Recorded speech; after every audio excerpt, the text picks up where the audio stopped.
fired up. Big board ready, phones all lit. Miami mind on that perfect fit. Pick by pick, we're cutting through the smoke. We're talking future with every quote. Bobby bringing that bold hot take. Josh with the stats to keep it straight. Coach breaking down every twist and turn. Chalk on the board while the cameras burn. On the clock, let the war room rock. Hey, Bobby, Josh, and Coach where the fans flock. From the first big call to the final spot. On the clock, fans talk, Dolphins draft. Fans talk, Dolphins draft. Can't stop, oh, can't stop. Trade up, trade back, what's the move? Who's that dog that's got something to prove? Sleeper in the third, steal in the late. Every single name could change our fate. From the podium buzz to the fan base roar. We're riding every pick like it's with the 11th pick, the Miami Dolphins select. All right, everybody, welcome to day 3 Ftsn live coverage of the Dolphins draft here on Ftsn, sponsored by Caneswear. As you can tell, the last 2 days have been great. Third day here, voice is shot, but we got a great show here today, and an awesome guest to start it off, Antoine Staley of the New York Daily News, who covers the New York Jets, used to cover the Dolphins back in the day, so great to have him in here. And so we'll have the draft tracker going on here, so let's go ahead and quickly get into it with Antoine, as he is shorter on time. And Antoine, first off, how are you? And let's get into it with the Jets. How are you feeling about the Jets draft so far? I mean, it's been some. I like what they've done. I mean, obviously addressing the pass rusher position with getting David Bailey too as well. It was kind of debate between him and Arvell Reese, but they decided to go with proven production at the college level with David Bailey, which you have to respect, especially a Jets team that's coming off a 3-14 season in the way that they did. So yeah, no, that was a good pick there. I think the Kenyon Sadiq pick was kind of puzzling at the time, but I also understand that they have Mason Taylor too, and they're probably going to use a lot of 12 and 13 personnel next year too as well. So having both of those guys on the field at the same time with Garrett Wilson, and then also drafting Omar Cooper Jr. Late in the first round, also really good pick too as well. A guy that's really physical there. I've seen some people compare him to kind of bring it back Dolphins wise, kind of like a Jarvis Landry, type of player too. Somebody that's very physical, not necessarily very fast, but always finds a way to get open too as well. So yeah, and then they, I like what they've done too. And they took Pons in the second round, who's somebody, a physical corner, not necessarily a big guy, but one of the best corners in college football last year too, especially at the slot position too. Somebody that's gonna, I think can play 10 or 12 years in the league and just be a, fan favorite type of player. So right now, yeah, I kind of like what they've done so far. They still got some holes to kind of fits there too as well. But overall, it's been a good draft for the Jets.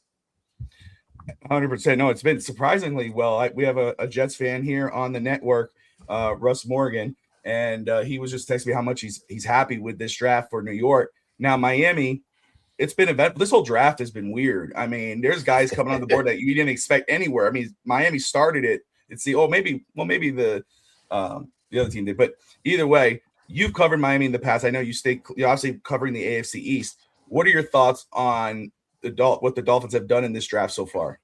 I mean, I know a lot of people wanted Maluga or also Ruben Bain, just because of the Canes ties and everything like that. But to get Proctor, who I think if they can just make sure his weight is under control, that's the main thing for me. He is a very athletic player, can play guard, can play tackle there, and it's something that the Dolphins need. They need offensive line help. So to get one of the guys who I think could potentially be one of the best offensive linemen in this draft, and super athletic, as I'm sure people have seen, heck, he was catching passes at Alabama, at times too as well. So I like the pick. I know a lot of people were upset with it, but I think they qualify as a need there. So I actually like what they've done. The pick I probably like the most of the Dolphins is Chris Johnson. The Chris Johnson pick. If you have not watched San Diego State games or anything like that, I'm like a draft geek, so I watch all that stuff. But I thought he's one of the best corners in the draft. Get him in that spot and that value. he could be like an all-pro type of player. Like he is very smooth, really good player too as well. The tape was just incredible, and then he was great at the Senior Bowl too. Like I got a lot of people telling me how good he was. They were really impressed with him at the Senior Bowl and really turned heads. And I think that's what really got him in the first round. So to get those guys in round one, and Jacob Rodriguez, dog, absolute dog. Like he's gonna be the quarterback of that defense. I think, like I said, I thought he was the best linebacker in the nation last year from a tackling perspective too, especially that Texas Tech defense that was really good.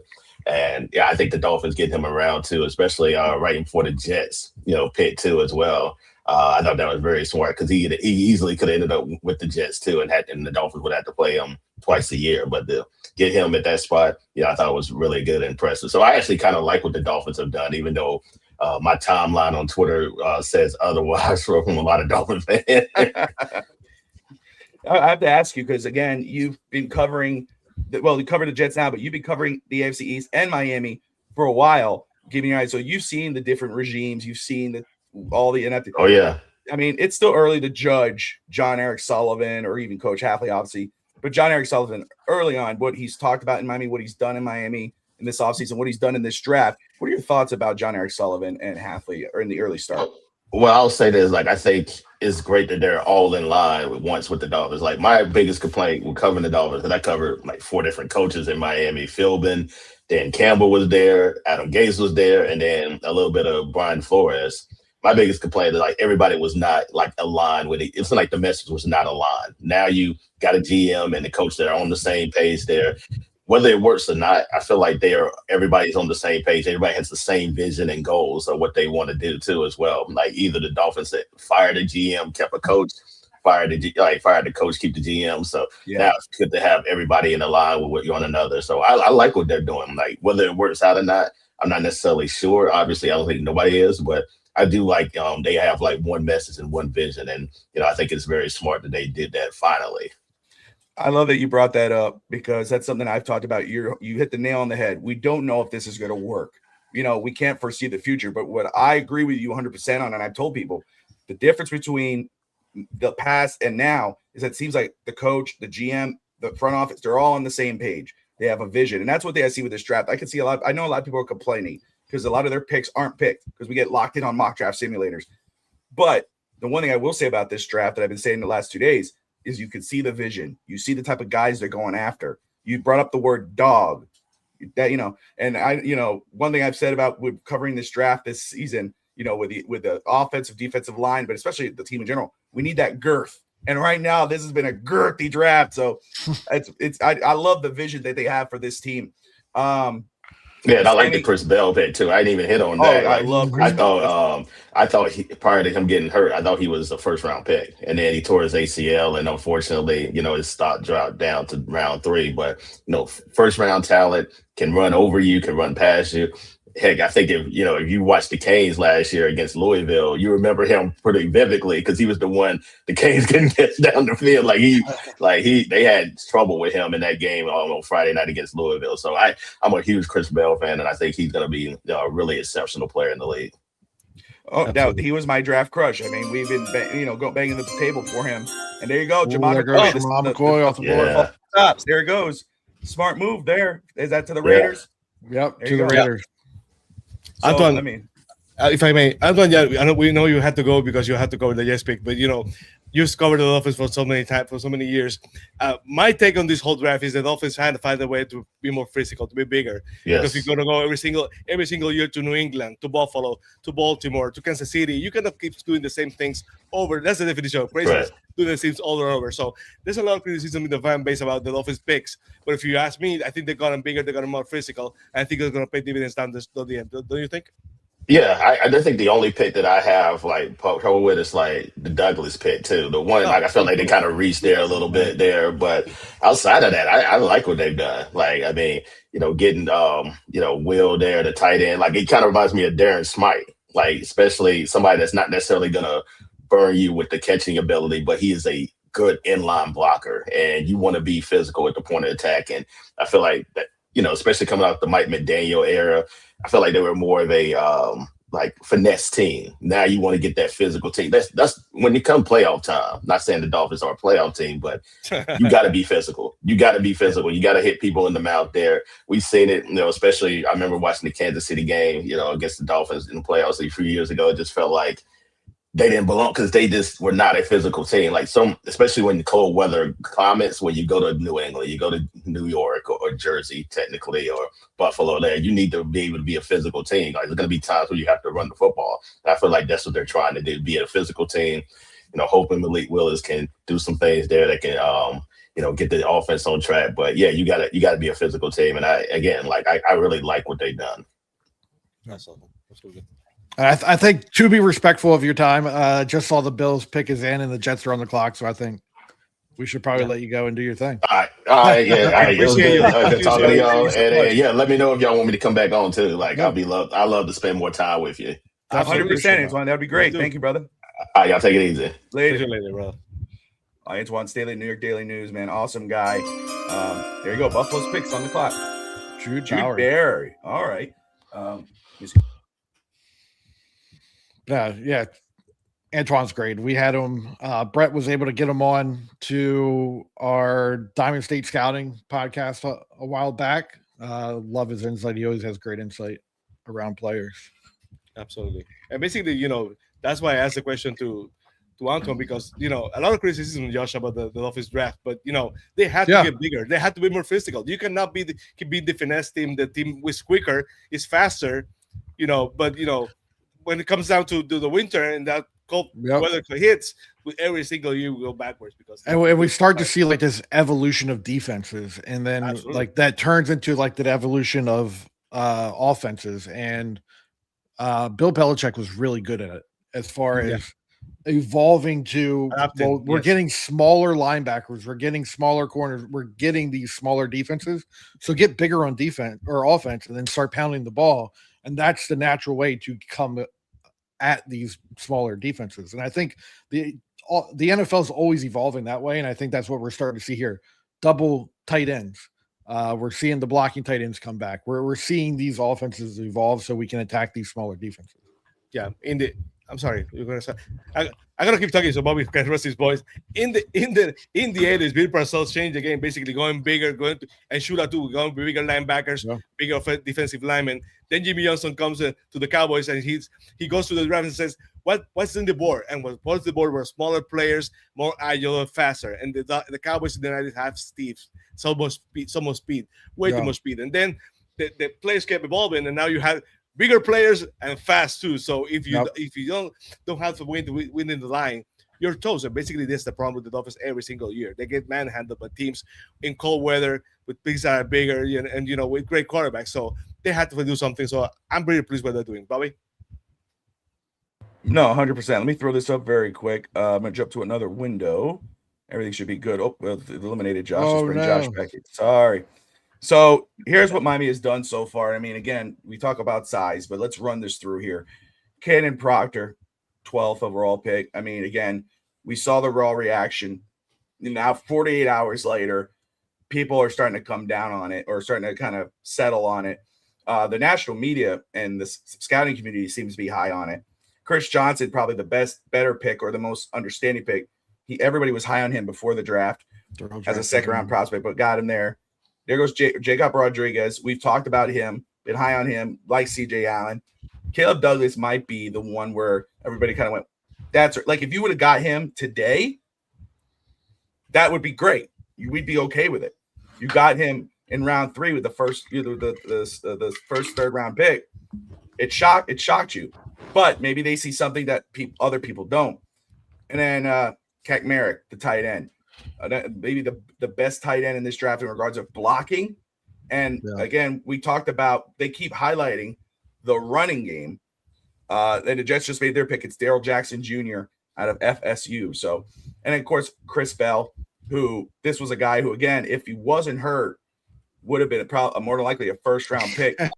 You got him at the end yesterday, and what was a steal, in my opinion.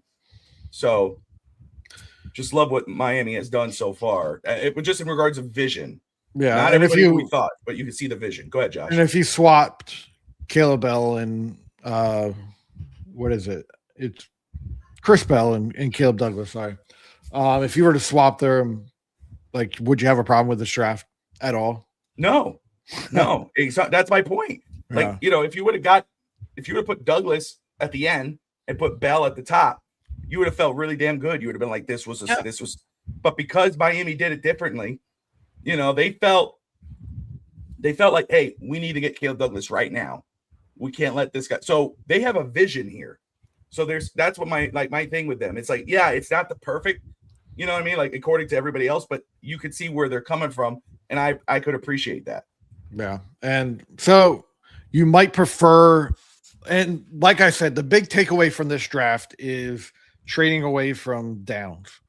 But other than that, they went and got their height, weight, speed, offensive tackle, and they continued through with that philosophy. I don't know. Like, I prefer other tackles. They prefer that one. I can't hate them on that. They graded someone differently than what I did. My biggest takeaway from this draft, if you went away from the number 2 on our board, safety in this draft class, who could have been a game changer on the defensive side of the ball, but they have a plan in mind and they stuck to it. And hey, can't fault them for that. No, 100%. I want to let everybody know, remind everybody, you're watching day 3 coverage of the Miami Dolphins Draft Live coverage show here on Ftsn, sponsored by Caneswear. Josh is got his glasses on, pounding headache. I've lost my voice. They're fake glasses. They only take care of the blue light. Yeah, I got it. Slept with a cough drop in my mouth last night. Tati made me some hot tea. So I was like, let me see how long. Did you get the throat coat or a throat coat, not the throat coat? Not yet, but I will after. I will once I'm. It's great. We have some guests lined up.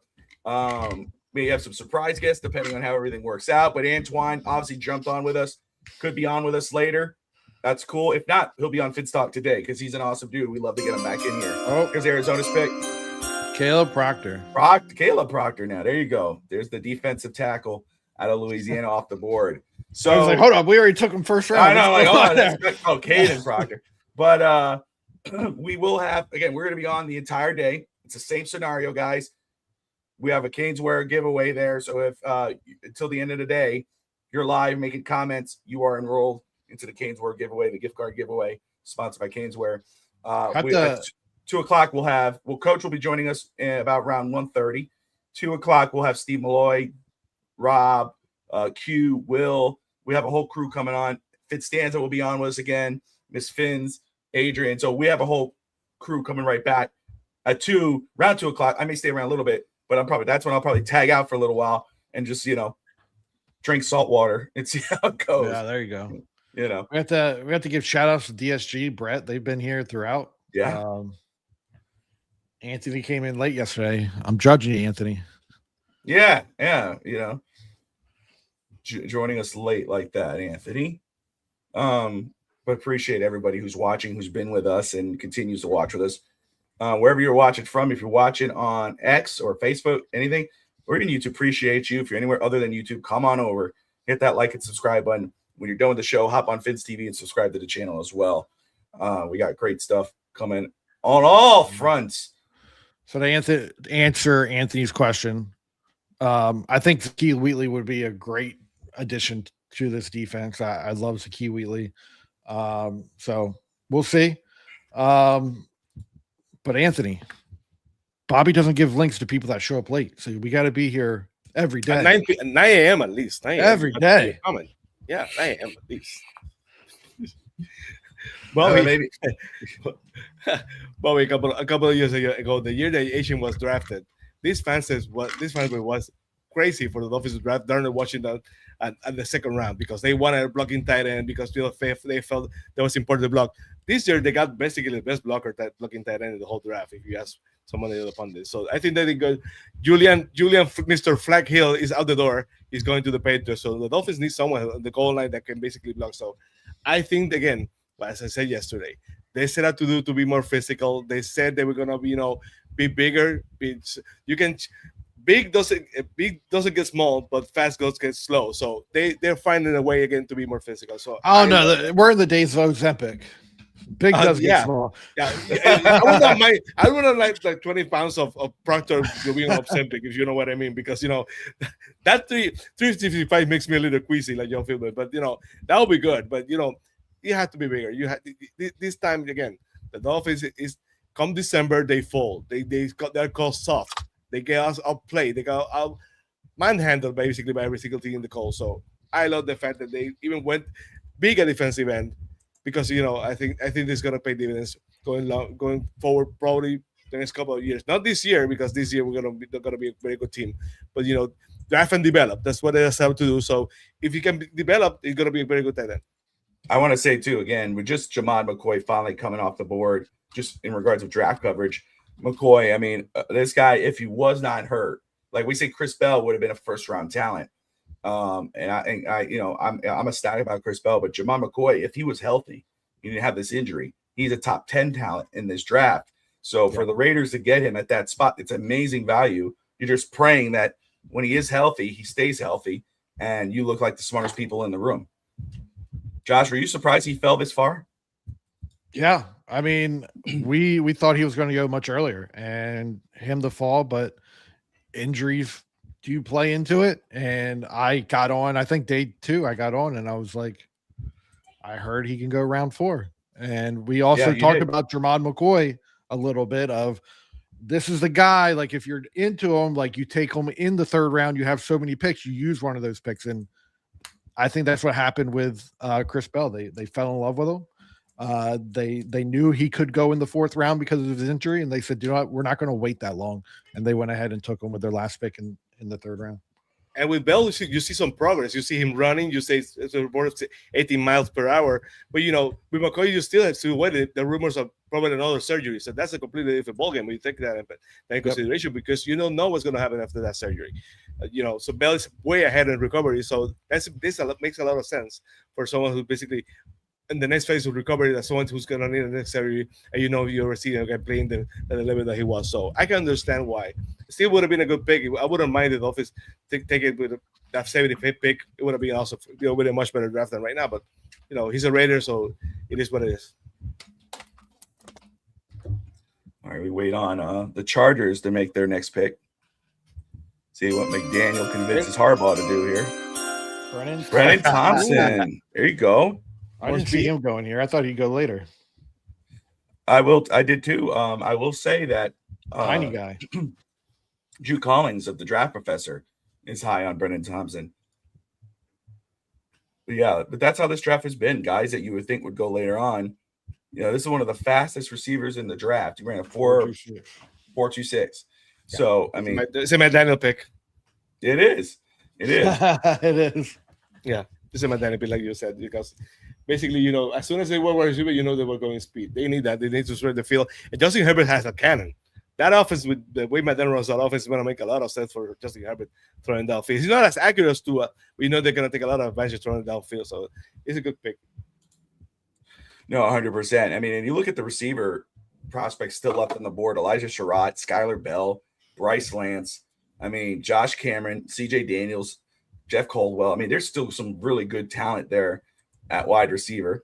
At corner, Abney is still on the board. Malik Muhammad, Keontae Scott, Miami, Devin Moore, Will Lee, Chandler Rivers, a nickel, Masses out of Cal, Charles Demings. I mean, there's still a lot of good talent in the secondary. It would have been nice for him to get a haircut, but he still looks like a bum. With the safety room, I mean, you still got Genesis Smith, Kamari Ramsey, Zakee Whitley, VJ Payne, who again, Bishop Fitzgerald is a little smaller though. They got Texas Tech twice because they go 3 times with Cole Wisniewski, maybe. But I mean, again, I wouldn't be surprised if the next pick is a safety and it's one of those guys. Kyle Lewis is still on the board. That's nuts to me. A lot of Dolphin fans wanted Ramsey as safety, so he's still on the board. So, we'll have to wait and see because, if there's a run on safety, as far away as the Dolphins are right now, it will be hard for them to pick someone. Oh, there's Coach's guy. That's Coach's guy. Can you say his name? How do you say his name, Bob? Yeah, Yeah, of course you can make me say that, right? Fibachi Nawi. Nawi. Nawi. Yeah. That's probably that should not be mentioned. Would it be Nwaiwu? Yeah. Nwaiwu. Because and Gwen. I'm horrible at names, dude. I'm terrible. He looks happy. I am too sometimes. Yeah, it's so Kilgore's still there. Yeah, Jalen Kilgore's still there. You know who's catching my eye though too is the VJ Payne is still on the board.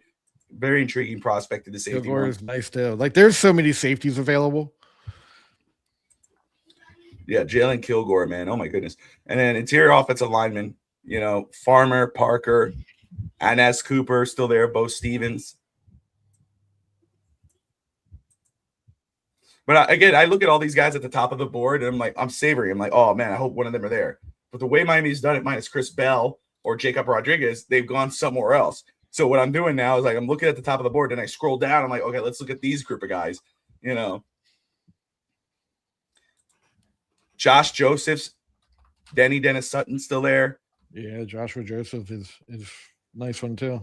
Yeah, I mean, you come away with that. So yesterday you say there are a lot on the board. So, you know, since everybody doesn't have the same board, a lot of players that were supposed to go 5th round, we're in the 3rd, are probably going to go right now. So this probably depends again, like the Dolphins. The Dolphins, the board the Dolphins has barely goes against everything that the fans have seen in mock boards, and you know that's one of the reasons why they're worried. I agree that the guy that got the 75th the wide receiver is not on my taste because you know he looks like kind of it looks fast, he looks long, but you know. And apparently he's a good blood blocker, but he's been saying he does around a lot. So that's the kind of wide receiver that does a run block. But when you go with Bell, again, you know, you got he gave me some kind of Debo vibes. Don't you think? I seen a lot of people saying about the vibes they give him 6'2", 220. Give me some Debo vibes. So that would have given a guy that would made a lot of sense for the Chargers too. If he was still on the board right now. So I'm glad we got him over for the Chargers. That's the case. Oh, you know, this is what I'll tell you. You know what I was thinking this morning, and I got up early and I started taking care of some stuff, and I was taking some, helping try to soothe my throat more. And but I started thinking more about what we've done in at wide receiver, especially with Chris Bell. And I said last night, I said, man, Miami has their number one guy. I mean, once he's healthy, I think we're going to be good. But can you imagine this receiver room without, like, I don't know what Caleb Douglas is going to be. Obviously, Miami believes in him because they took him they took him over Chris Bell, and then they got Chris Bell. But if Miami looks halfway decent, and they go, man, maybe Malik Willis looks like the quarterback of the future. They don't have to go that route next year. What if they were to get a Jeremiah Smith next year to put in this offense with a Chris Bell? Like that started coming to me today, and I'm like, man, I don't know. It's like Rome wasn't built in a day, and Miami won't either. I mean, anybody who believes, like, that's why I don't understand that so much hate. Like, this wasn't going to turn anything around, but, you got to make sure you pick your guys. And that's what they're doing. Go ahead, Josh. I'm sorry. No, I was agreeing with you. And we've said this countless times. Like, we're building foundational players here. Like, we want to, build out this roster not to compete next year. Like, yeah, ideally, if Miami could compete next year, that'd be a win, or maybe not a win because they might want to be higher up at next year's draft. Next year, get a quarterback, get a franchise player next year that can take over and take you to that next level. But this year, let's build the foundation of this, and then let's start building. I think this was relating to my actual job, but I heard someone say, if you don't have that foundation, you're not going to be able to build that second, the next row. I'm trying to think of No, you're right. Story of your house. I couldn't figure out story. You couldn't build that second story. So you have to do a really good foundation, because if you go to build that second story, it's just going to collapse. So go in there, build that really good foundation. You got some big, solid foundation there in the first round. Yeah. And just keep building. Next year's draft is going to be more blue chip players. This is a better draft to go into and build that next step of this team. So just go and get this foundation. And I think they've done that. They've hit on a lot of different elements. So they got the receivers, they've got the offensive line. They started building on different levels of the defense, linebacker, cornerback. I wouldn't be shocked to see a safety that they really like, a defensive lineman that they really like, and just keep building that and start building these rooms up so you can then put these more talented players into it next year and then in the free agency next year as well. No, you're right on. Yes. Let me just say hello to some of the people in the comments here. Tony White Feather, great to see you. Number one priority is culture change. I agree. Kyle, congratulations on yesterday. We'll see if they do a trade up. DSG, always good. Brett Legacy. Doll, well, if it is the Wizard, yes. 2 years in a row, I got the draft crush. I got Ollie freaking Gordon and Chris Flippin' Bell. So let's see what I could talk into existence next year. But maybe been exciting so far. Maybe the quarterback, depending.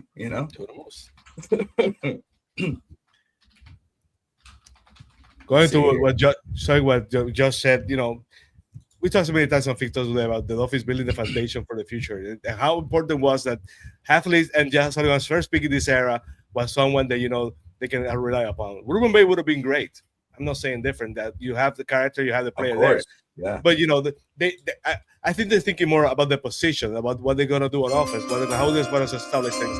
They're very happy. Grayson Halton, Bobby. There you go. Defensive tackle. So creating, we talk so many times about culture. Culture goes by winning. If you start winning, the culture changes. But the physicality has to be there. You have to get physical players that are there. They basically are going to win games for you. So it's important that they not only get people with great characters, but people have with kind of a mean streak. And they say that Proctor has that kind of mean streak when it's needed. So that's one of the reasons why I like the pick. We'll have to wait and see, because if he's overreach or not. But if you get the guy you want, you'll win in the draft. Now you have to do what you set out to do. They said they were going to go draft and develop, Josh. They have to find a way to develop the play. Yeah. And truly, culture happens from the top down. If you don't have buy-in to the culture from the top, people at the player level, at people that are in laundry, all of that is like everyone needs to buy into the culture around the organization. Absolutely. And it comes from the top down, and we have to see that. Like Stephen Ross needs to be a part of that culture change. The coaches need to be a part of it. The GM, like that front office needs to stick to it and be about that culture change, or it's not going to happen. Jonah Coleman, Josh, to the Washington Commanders, right? Yes, I think so. Yeah, Jonah Coleman. Denver Broncos. Oh, Denver Broncos, okay. They always like to get running backs, right? Because that Broncos, they find a way to run the ball. If you're looking for a reason why to have optimism as a Dolphins fan, the Broncos lost to the Dolphins 30-20 and got crushed that season. By getting the right quarterback and by the right mentality, more physical, better on defense, they won one game for the Super Bowl. So if you want to look at somewhere to have hope, you can also look at the Panthers. The Panthers were a dump of a team.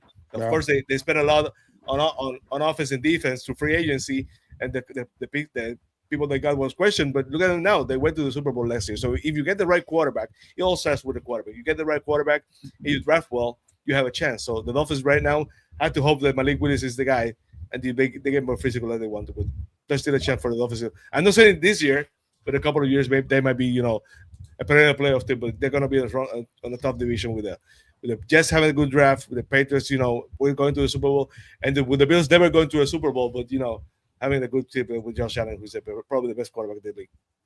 I have to say, I just saw. Sorry, I had to step away for just a second, but Jonah Coleman coming off the board to Denver. That's actually a really good pick at this point, man. I really liked watching Jonah Coleman's film. I think he'd be a solid running back. Mike Washington's falling. I know. Trust me. My eyes are on him. I mean, you talk about a physically, imposing type of running back. That's the thing. He's physically imposing.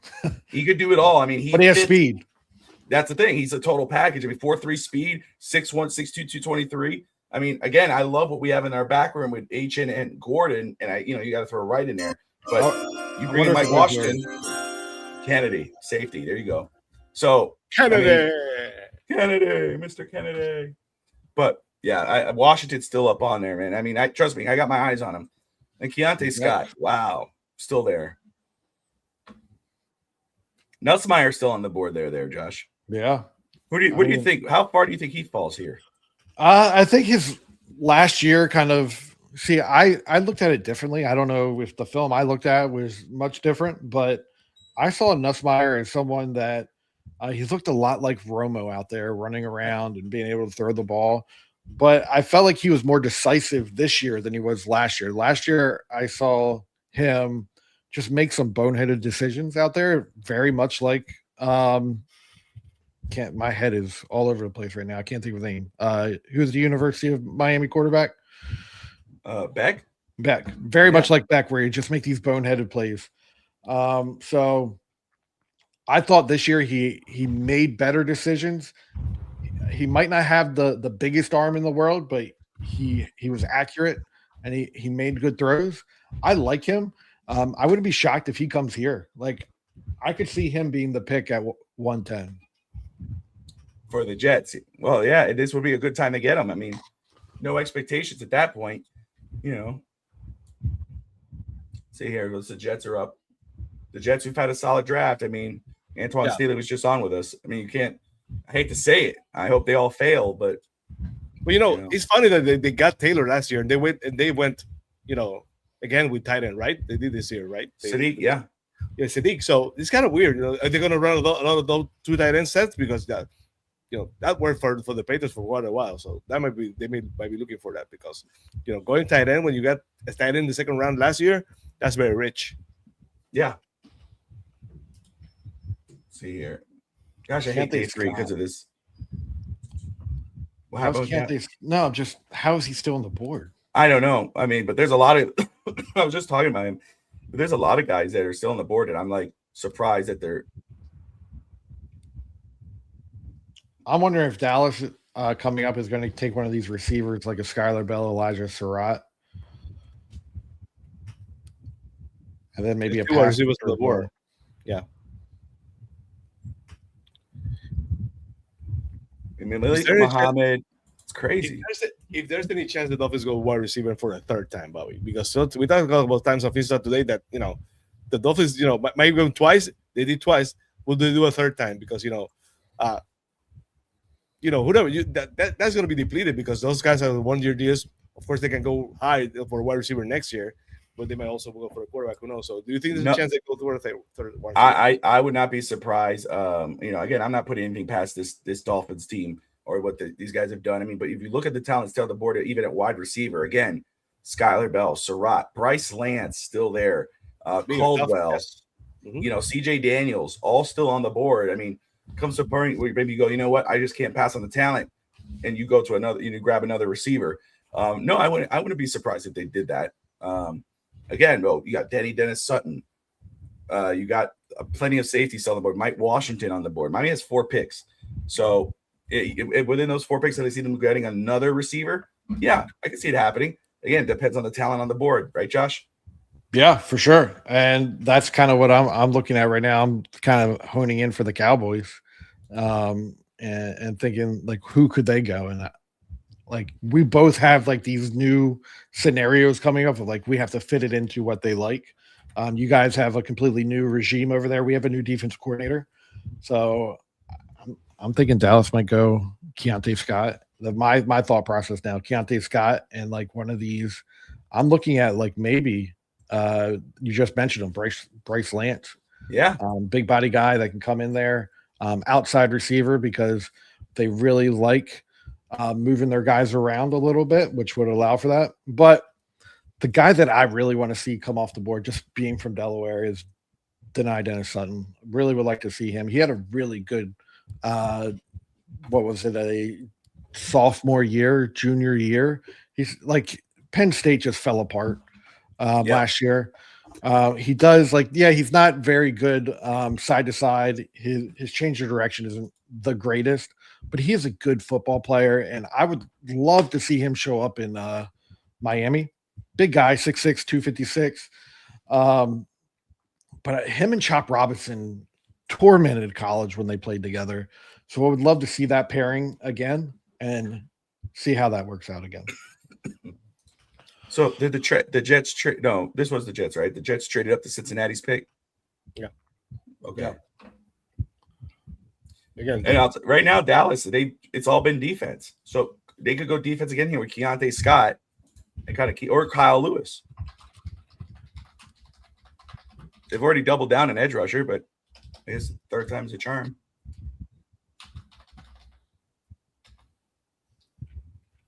Let's see here.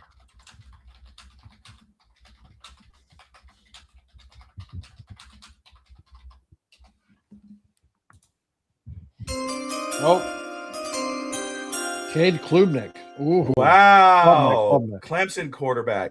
Klubnik off the board. What is up with Nussmeier? Wow. That might be the first. You know. Let Nussmeier go undrafted. he might. I'll take him in the 7th round. I'll take him in Dallas. He'd be our next Romo. I have a very, very strong opinion that the Dolphins and Hafley and Sullivan are gonna go with it. From now on, for a very agile wide receiver, someone who can run, who can improvise. Who, if the guys over there are quarterback, who will be your pick, Bobby, to basically be that the guy who basically has a chance to be like Malik Willis kind of running quarterback that can run and pass on the run and move quickly, because backup quarterback doesn't usually have a lot of time also to prepare during the week.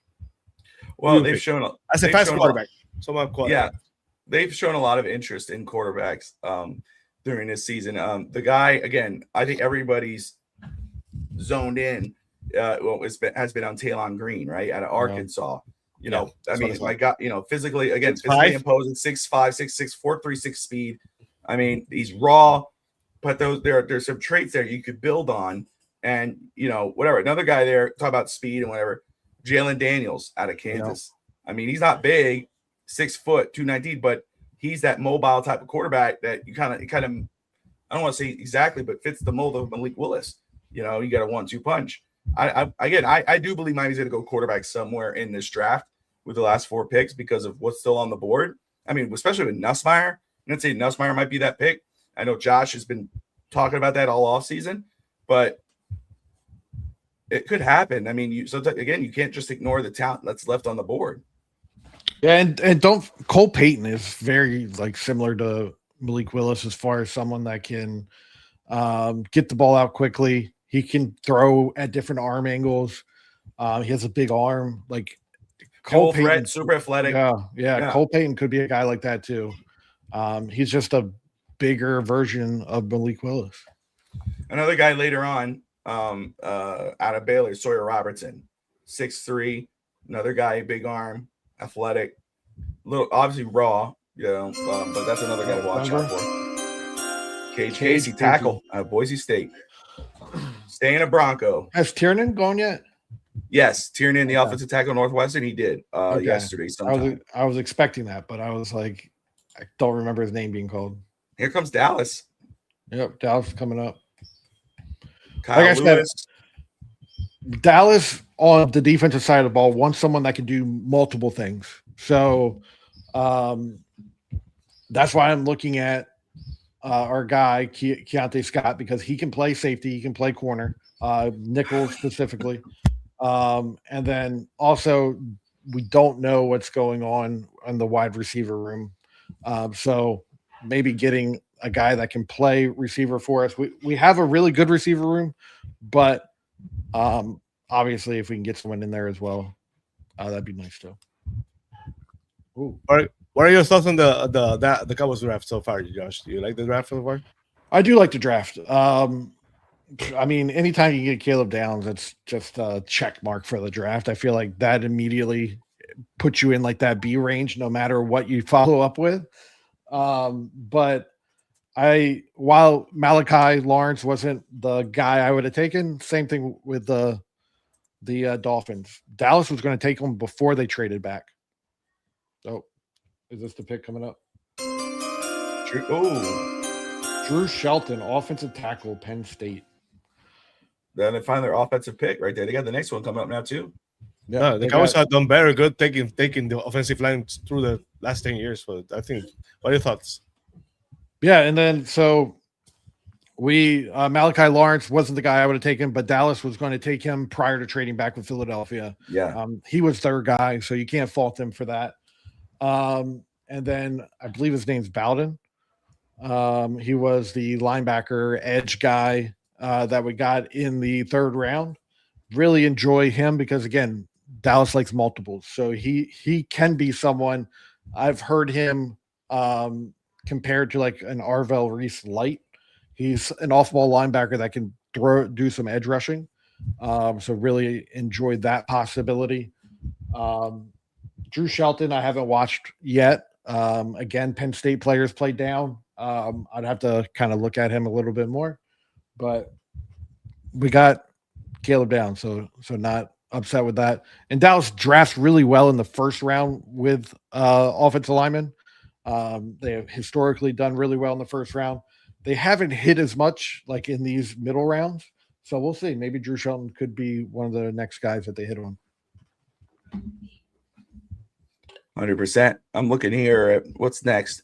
Indianapolis and Dallas, Baltimore coming up. Looking at, again, I'm just going around the board, looking at different guys. Maybe where Miami might go here. I want to look at size, kind of like, again, if you go to Miami's picks, I mean, that's kind of where they've gone. I think this, but if you're looking at an edge rusher, Denny Dennis Sutton, Joshua Josephs, D-line, we talked about him through the process, but somebody that even Anthony Manzano brought up was Xavion Harris out of Ole Miss. He's huge, 6'8", linebacker. Kyle Lewis. Does Miami go that route? Did they go later? We talk about Aiden Fisher, right? Safety, all of them still there. Zakee Whitley, Genesis Smith, Kamara Ramsey, VJ Payne, Kilgore. Still a lot of good players on the board. 70% away from the Dolphins pick, so you have to. If things spread out, there's always a chance that someone falls. So we have to wait and see. But that always happens. And well, of course, history tells us that when Dolphins fans fall in love with someone and the little rounds that they keep hoping for it to fall, one of two happens. It gets picks right before. Yeah, the Dolphins pass them over. So you have to be ready every single year, because if you go by that, you're gonna be disappointed. Let's see. Josh, we were talking about the Cowboys, the Cowboys draft. I wanted you to keep going on that, because again, the Cowboys have been very good drafting offensive linemen for the last 10 years. They usually hit very well on offensive line, something that the Dolphins never do. So at least that's a good foundation for having a good bench, to having a good depth on the offensive line, right? Yeah, for sure. I love offensive line. I love when Dallas goes out there in the first round and takes a Zach Martin. We go out and we drafted our the group of Tylers essentially in Dallas. I feel like 3/5 of our offensive line are named Tyler. I love having that offensive line and going out there and competing in the trenches, being someone that can bully people when it comes. Like, my favorite time of Dallas was when Zeke was our running back, and if we had the lead in the fourth quarter, we just went in there and bullied people. Zeke handed Zeke the ball constantly, ran the clock down, and just controlled the offensive line and the defensive line and just went at it.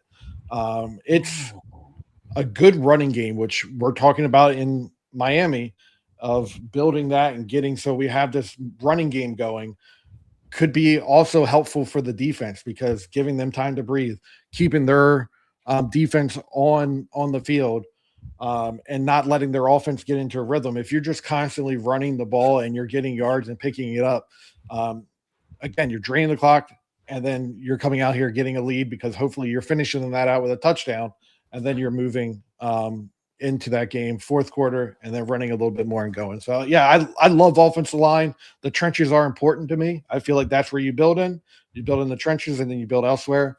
But I love it. I always look back, and I feel like this is a big philosophy crew. Like, where does your philosophy lie? If I had a brand new franchise and I could pick any position, I'm picking a left tackle. as my first pick to start that franchise. Jalen Farmer.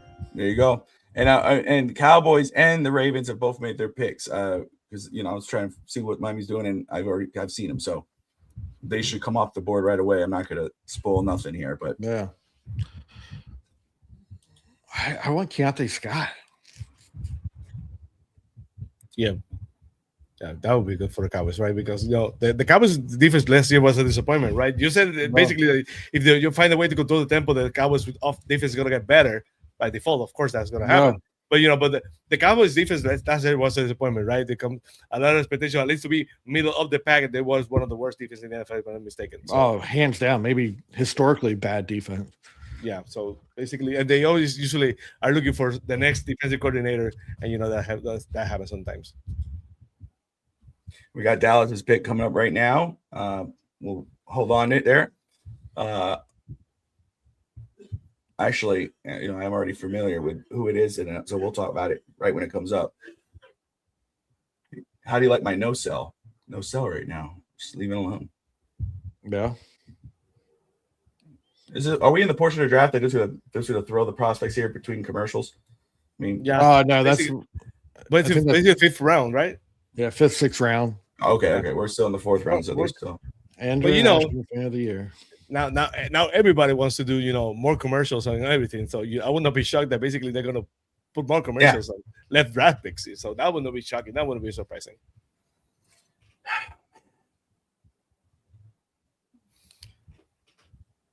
We're waiting on the Cowboys pick here, and then we'll get Baltimore. Both picks are made, by the way, so it should. I hope it's here. We go. Devin Moore, cornerback, Florida. So Devin Moore's not bad, but I like right position, different pick.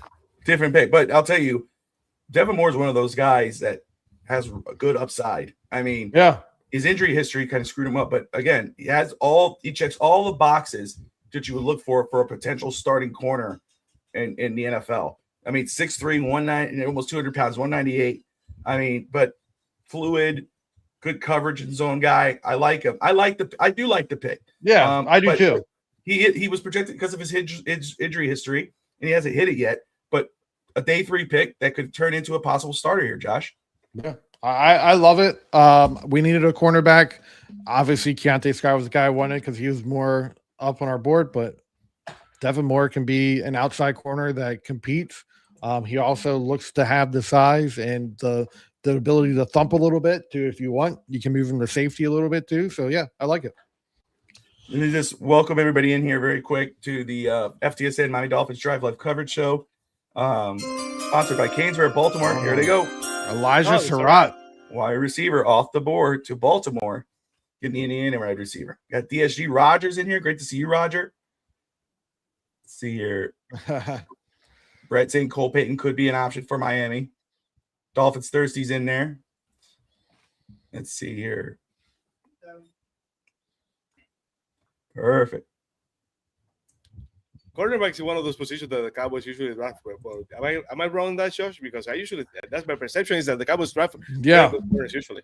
Even later in the draft too, they've been getting away with some steals at cornerback. So yeah, they definitely draft cornerbacks really well. That Jerry Jones always drafting well. Don't give Jerry the credit. Who's in control right now? That war room. The son is now the one in control. Who's in control of that war room, Josh?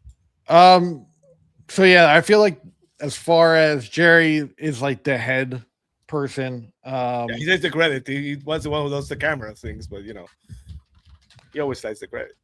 Yeah, but other than that, Dallas, I'm trying to think of his name. My head is like I can't think of anyone's name right now. Let me figure out what his name is. But he's been with Dallas for the last 10 years, drafting really well. But he is, and I can't think of his name. It's going to bug me. You can look it up because again, for so many years, Jerry Jones was the face of everything, good or bad. He's the one who takes the heat because he wants the credit. He wants to be the one that's out there. So if something goes wrong, Will McClay. So the fans usually snap at Jerry Jones. So right now, when things during the draft, probably Jerry Jones is the one who's going to see the top of the table and then go to the war room with the big star on top. So he's going to take the credit for the picks. because but you should. So you're telling me there's someone else basically is in control of the person. Oh yeah, Will McClay has been drafted for Dallas for years. He controls. He's our scouting director. Okay, but he's or vice president of player personnel now. But he's the guy that he's doing the draft. He's controlling the draft. He's doing all that. Jerry still makes the final decision. But if you go against Will McClay, Jerry said it yesterday in his press conference. Will's glaring at you for quite some time, and Will's not happy with you. So Jerry tries not to go against what Will wants. Probably a good idea because those days after Jimmy Johnson left, Jerry Johnson controlled one of the best days. So yeah, it was not the best time. Probably a good idea to basically he's learned something. For Cowboys fans, that's good to know. I just want to say too, right now the Buccaneers have had a great draft. Reuben Bain, Josiah Trotter, Ted Hurst. Now they get Keontae Scott out of Miami. Out of Miami, they've got 2 Canes on the Buccaneers right now. And I mean, what a get at this point in time in the 4th round. Keontae Scott going to Tampa Bay. What a draft for Tampa. Yeah, the coach over there is in a lot of heat. So, hopefully those players develop fast because, there might be someone else coaching them next season. So you can take a lot of talent in the draft. If you're in a hot seat, you need players that can basically come out and contribute from day one. At least for depth, and if someone is injured, so it will be interesting. Keontae Scott basically can find a way a niche in the Buccaneers this year because it's a defensive team, so they know what they're doing there. There you go. Well, let's see here. We got Mr. Jake Gibson of SI coming on with us here, Sammy. Dolphins on SI, Bobby. Dolphins on SI. Dolphins on SI. Let's go ahead and bring him in.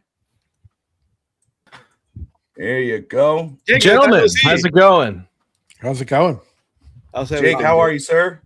I am doing fantastic. It's been a fun couple of nights just watching from home the draft, and it's there's been some good, there's been some bad, not just for Miami, but for all the other teams in the NFL. It's been a very fun draft so far.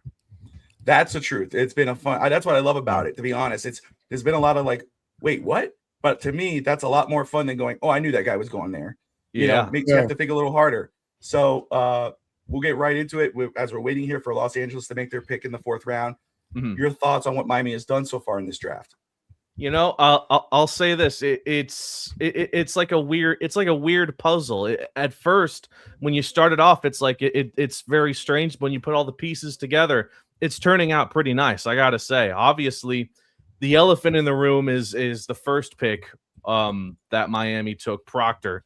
But when you get by Proctor, all the other picks really are turning out really well. I especially love the Jacob Rodriguez pick last night to sort of begin day 2 for Miami. It's such a quality value pick. And then even getting Chris Bell that late into the 3rd round was kind of a shocker. And now the news that it looks like he's going to be good to go for the start of the season off that injury. I'm very excited for him. Obviously, I'd like to say so far Miami has targeted a lot of positions that they needed help with, which for this iteration of the Dolphins is a lot of picks or a lot of positions that they need help replacing. So I'd like to see him, before this draft is over, I'd like to see him maybe nab another offensive lineman, nab a safety, and some more positions here or there. If they want to snag a quarterback super late, I wouldn't be mad about it.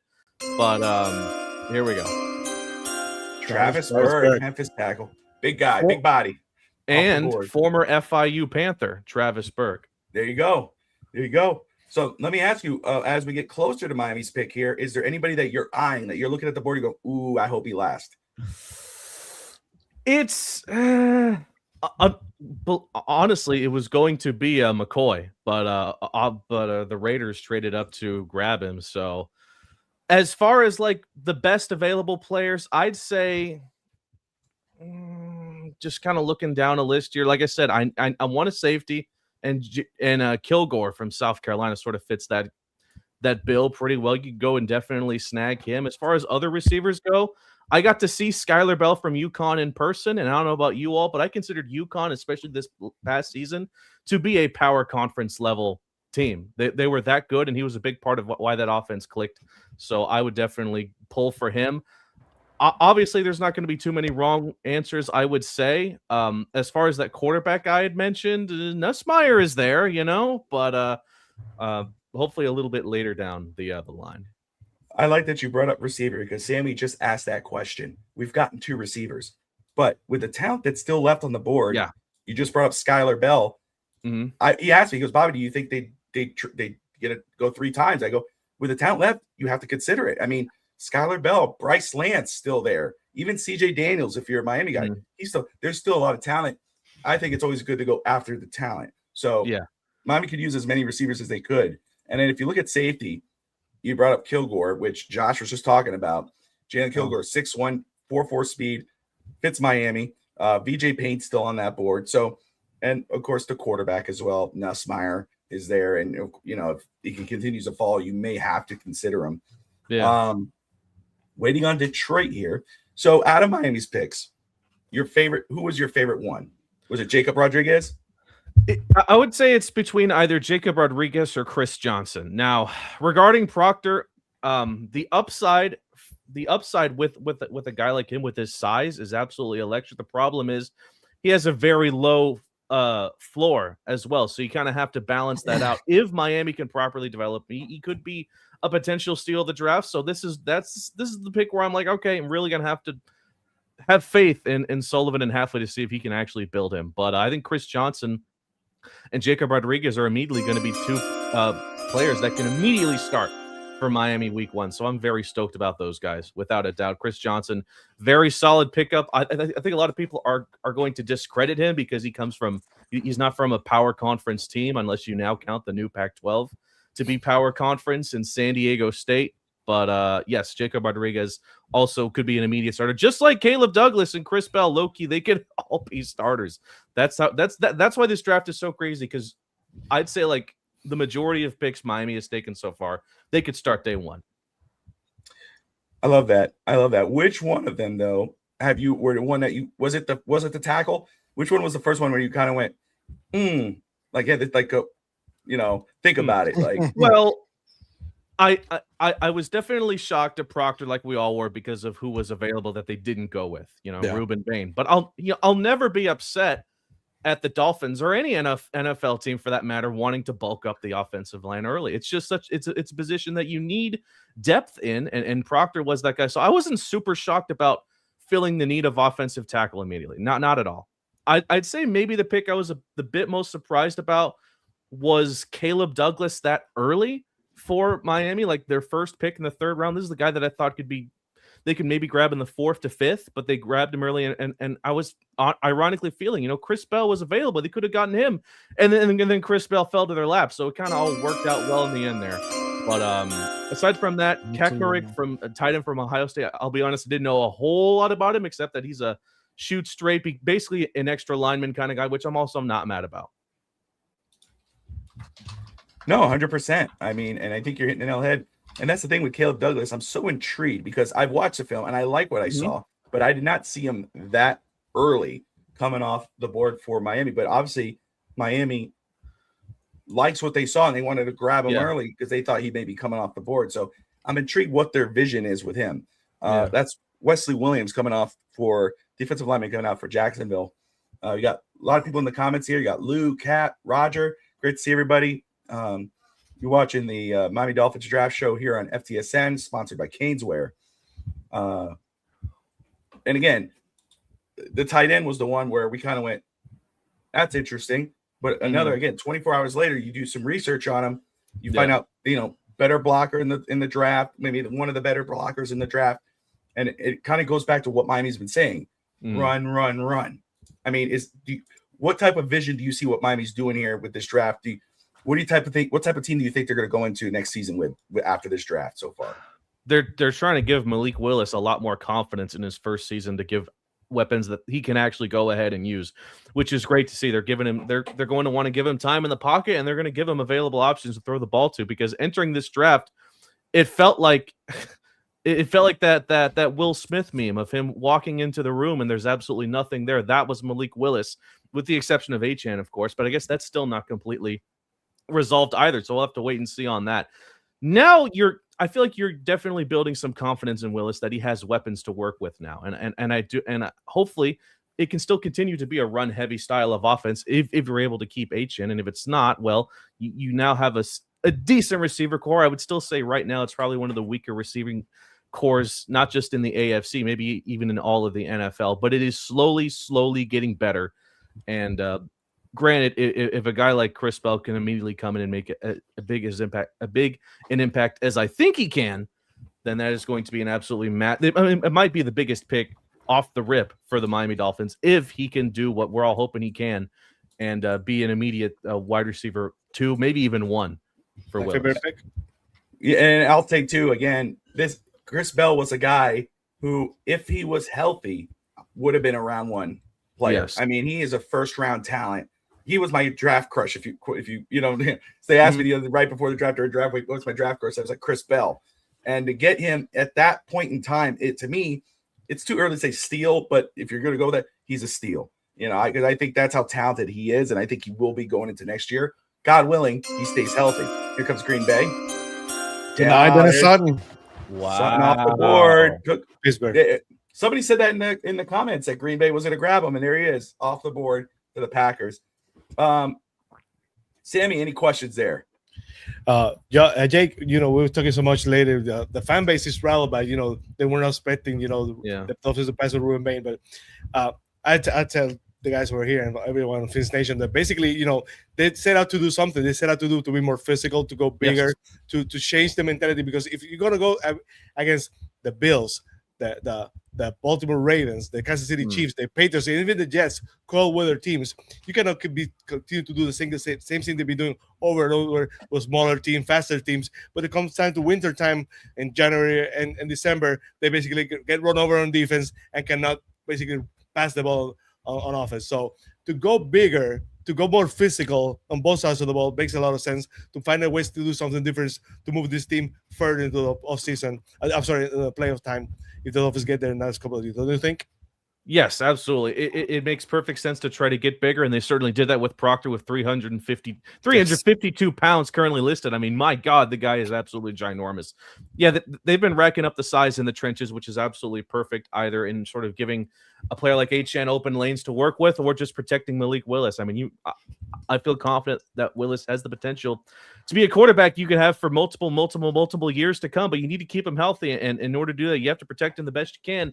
Bulking up in size, not letting anybody touch him is going to be the way to do that, especially when you take on some of the best teams in football like Buffalo, Baltimore, Kansas City on a sort of consistent basis. And then we can start to think about the playoffs, which still is I'd say it's a while away for Miami. It's definitely a work in progress, but I am stoked about that. Now, regarding Ruben Bain, yes, I would have liked to have grabbed him simply for the fact that you'd like to keep a local talent here. Not to mention from a money perspective, would he have not have sold a bunch of Dolphins jerseys? I'd say most certainly he would have done that. Proctor, I don't know, but Bain would have done it. Thankfully, he went to the NFC. He's in Tampa, not going to have to deal with him as much as you probably could have, because that would have been a revenge story. Almost him and every other team that passed up on him. How he was able to fall to Tampa still kind of blows my mind. But yes, you have to get bigger. And Miami, they prioritized that with Proctor. I can't wait to see their next. Hopefully, they get another offensive line pick, and I want to see if they sort of keep that trend going. They have a chance to go much bigger on guard probably than they have. I don't want to spoil it, but I'll just say again because I'm trying to keep track. People are messaging me and everything, and just to say, man, the Raiders their draft looks very strong, and when this pick comes up, just wait for it.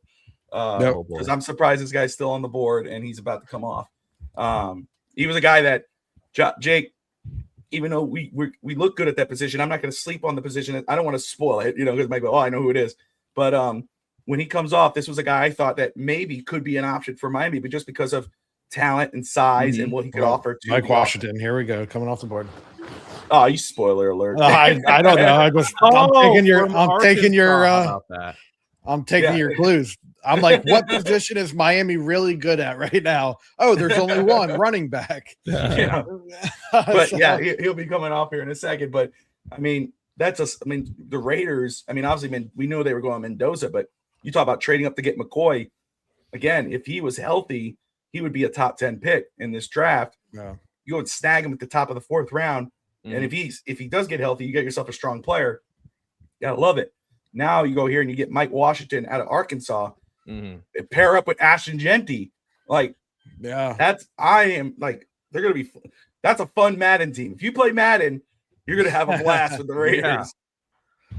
No, that's well said there. Yeah, pretty solid draft for Vegas so far. No super big surprises early on for them, which I mean Vegas has been in sort of a stagnant build for years now. Now they're going to get their guy Mendoza. I'm not completely sold if he's going to be the best college football to NFL talent upgrade that you could get in this draft. Obviously, with the addition of Cousins, is probably going to learn from him for a while. Maybe he'll get his break sort of midway through the season. If the season doesn't go as planned, you'll be able to get some starts out of him later on in the year. But it's a good pick from them. Obviously, the Vegas fan base would have had a revolution of sorts if they didn't go with him somehow. But yeah, a lot of teams filling their needs. I think the Jets ultimately have turned their draft class into a very, very solid one. Houston as well. I've been really happy with them. It's just the Rams. The Rams are the one team that I'm like, oh my God, what are you doing? Because yes, I'm not mad that they went with Ty Simpson, right? Obviously, Stafford's getting quite old. You're going to need someone to replace him, even though they already have Stetson Bennett, but they guess like they want to move on from him immediately. But if I recall, the Rams are in a win now situation where they have enough talent to go to the Super Bowl in their own stadium. So it felt like they would have drafted their first round pick could have been someone that could actually help them do that. Simpson's not going to do that. So I'm shocked that they went that early. That was it's still the biggest, most confusing pick of the NFL draft entirely, I would say.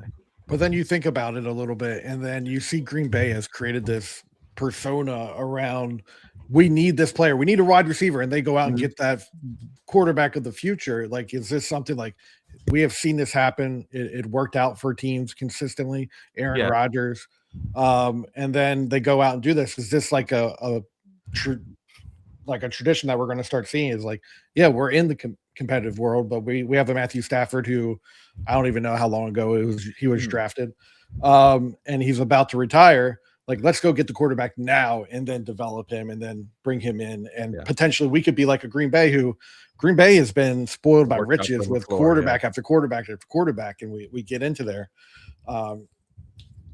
Possibly. This feels like a Green Bay draft for Miami, doesn't it? I mean, the way they're scouting talent and the picks themselves, it just screams Green Bay, which I'm not mad about. No, I'm not mad about that at all. Jake, that's a great point. I was saying it yesterday about the type of picks, like people going, oh my God, there's better talent on the board. Like, this guy's a little raw. But that's what Green Bay did over the years. That's what they do. They'll get a guy that some people would say, you don't need to get him right now. You know, he's not fully formed yet, but you get them now, and then they develop into that. You know, that's kind of what this draft has been. This has felt, I mean, everybody was so excited about, Green Bay South. This is a Green Bay style draft. Green Bay, Seattle feel a little bit. Seattle, great point. Point. You know, I'm not mad at it. It's vision. I get it. There are other guys I would have wanted, but I understand the feel. And again, I understand the picks. Can't hate them. I will say, though, from a local perspective, and this was like a trending topic I saw on social media. No one appreciates talent from Miami more than not Miami. Anybody outside, any team outside of Miami is going to appreciate the Miami pick more. Case in point so far, I would say, is none other than Tampa. I mean, you got Ruben Bain. Now they drafted Keontae Scott just a bit earlier. That's I mean, from a local perspective, it would have gotten butts and seats. You would have gotten the Canes faithful to come out and cheer for their guys specifically. Would have sold jerseys, but yeah, you have to go with who you feel could be the best long-term solutions for this team. And they're not the sexiest picks. This is probably this might be up until Rodriguez. This was like the least sexy draft selections, like for the longest time for Miami. And that's not a problem with that. Granted, Jacob Rodriguez kind of helped with that because he has a great story. He could become Zach Thomas 2.0. And he has a fire mustache. He looks like Miami. Like he looks old school. Like, that's always cool. What do we got? We're a few picks away here for Miami. Yep. Yeah, we're getting there. It won't be long until we see the name there in the bottom corner. That's going to be fun. We got at 1:15 Eastern time right now. We're in the middle of round 3. Round 4. You're watching FTSN's coverage of the draft. We got Jake Gibson from Dolphins 09SI, Josh Wingate, Finn Sammy of Fins TV, of course, Bobby Finstock of FTSN. We got a lot of people coming in at the 2:00 hour, so excited to see them. Coach should be joining us shortly.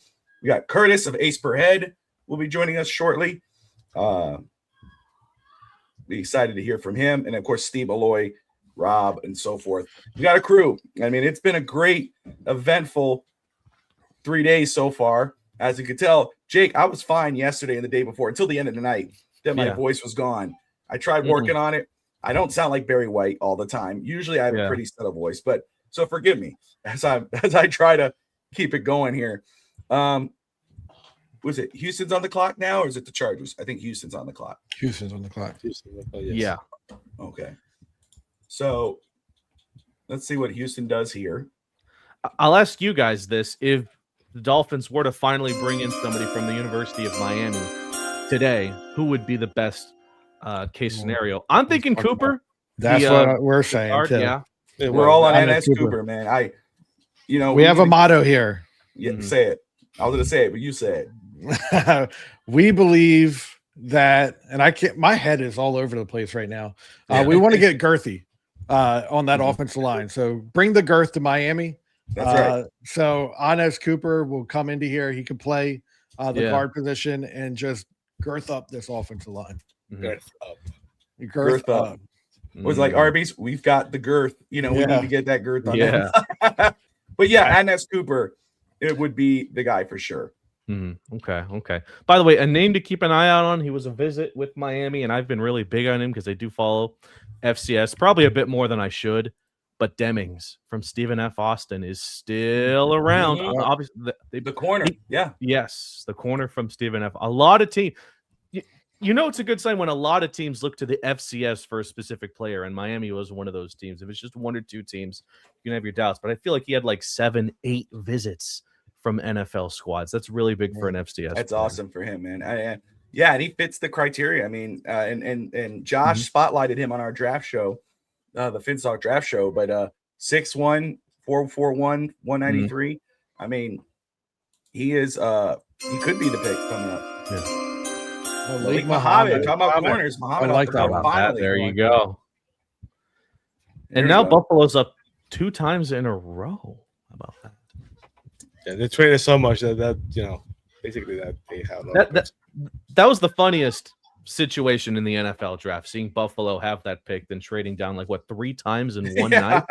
That had to have been hilarious. I wasn't watching any Bills live streams for people waiting for their picks to have been made. It would have been funny to see their reaction every single time it happened. C'est la vie, though. This has been a great draft for Miami. Not to mention the abundance of picks. This is like the perfect season to have this many picks in the draft. 100%. For Miami. It was the perfect time considering how many positions needed depth, and it sort of all worked out perfectly. Because I think we have 7 next year. I want to say 7 is the magic number right now. And I will say too, in regards to Buffalo, what they did.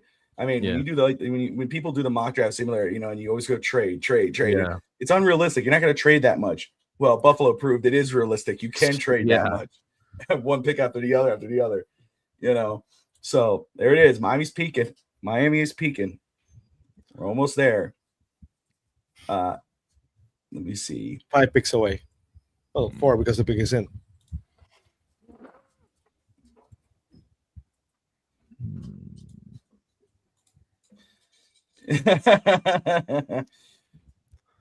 I see you, Steve. Steve's about to rescue me in a little while there from. Oh, they went. Oh, can I spoil this or? Yeah. Go ahead. It's all right. They got Bell. Skylar Bell. There you go. That I'm telling you, that's going to be. Not to mention, he doesn't have to go that far from UConn to Orchard Park into that new stadium too. That's a solid pickup there. Like we were just talking about, that's a good player, and he was on a damn good UConn team. Like, I can't wait until the ACC grabs him, makes him a full-time member. Wow, Skylar Bell, that's a good pick, man. Damn. And now they can go again. I wish he would go somewhere else. I don't know why he didn't go to Buffalo. We wish him all the worst. Yeah. We added something new to the draft board here. Got tired of thinking if it was traded or not, so we got little tags on here to see if it was a trade or not. Coach, as you can see with the Mike Washington, Atlanta went to Vegas. Oh, I like that. I see the little clip there. There you go. Look at Josh continuing updating the draft board here. Gotta love it. Okay, well, since Bell's gone, I can now talk about another receiver I'm very high on, which is Burks from Oklahoma. He has dealt with injury woes here and there, but he is a very solid pass catcher and was a very big part of my CFB fantasy team from these past couple of seasons. I was able to draft him twice, and he definitely was not disappointing there. But he does kind of have.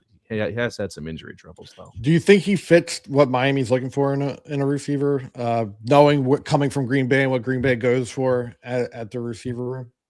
I mean, 5'10" could be like a slight concern. Maybe you'd want him a little bit taller, without a doubt, but he is fast and he has great hands. And honestly, the receiver room for Miami is like the Wild West of the NFL. They can just slot in anything and see what works in in these practices and in the preseason. That's definitely one of the best experiments Miami could sort of figure out as we get a little bit closer to week one.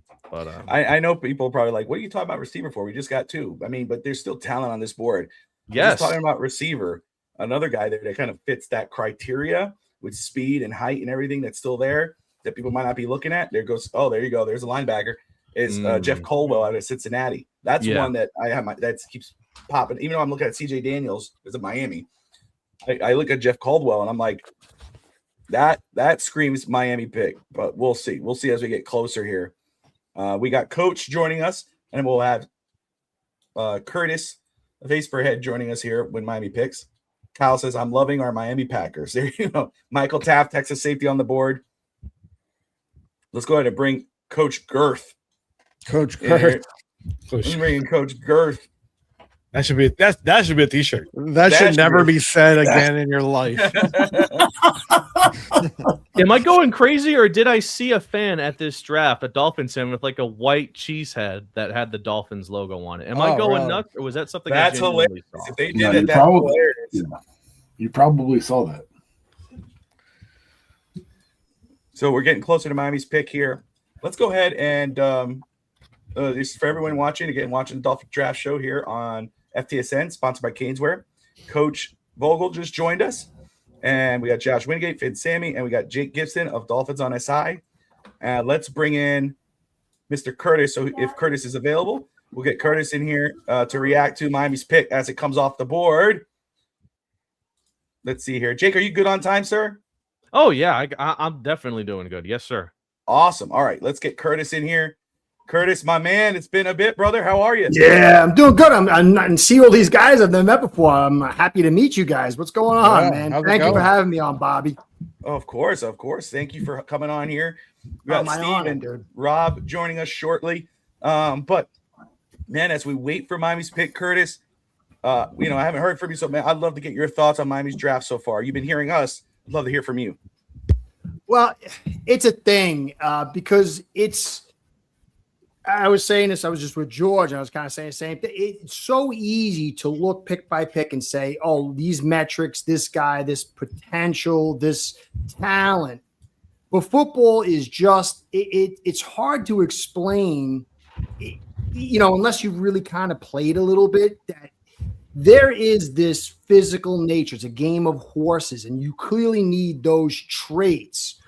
But the game of football for me is the most beautiful thing I've ever experienced besides my wife and my kids and my faith, because it taps into every single fiber of a human being and then wraps it together with a vast amount of people. And so it's very difficult to quantify these, I would say higher, but these deeper portions, physicality, chemistry, toughness of mind and body, and the body blow process of grinding people up in the phone booth, stealing their will. It's very easy, as we saw in the last cycle, to see quarterback good, throw to receiver good, touchdown points, win.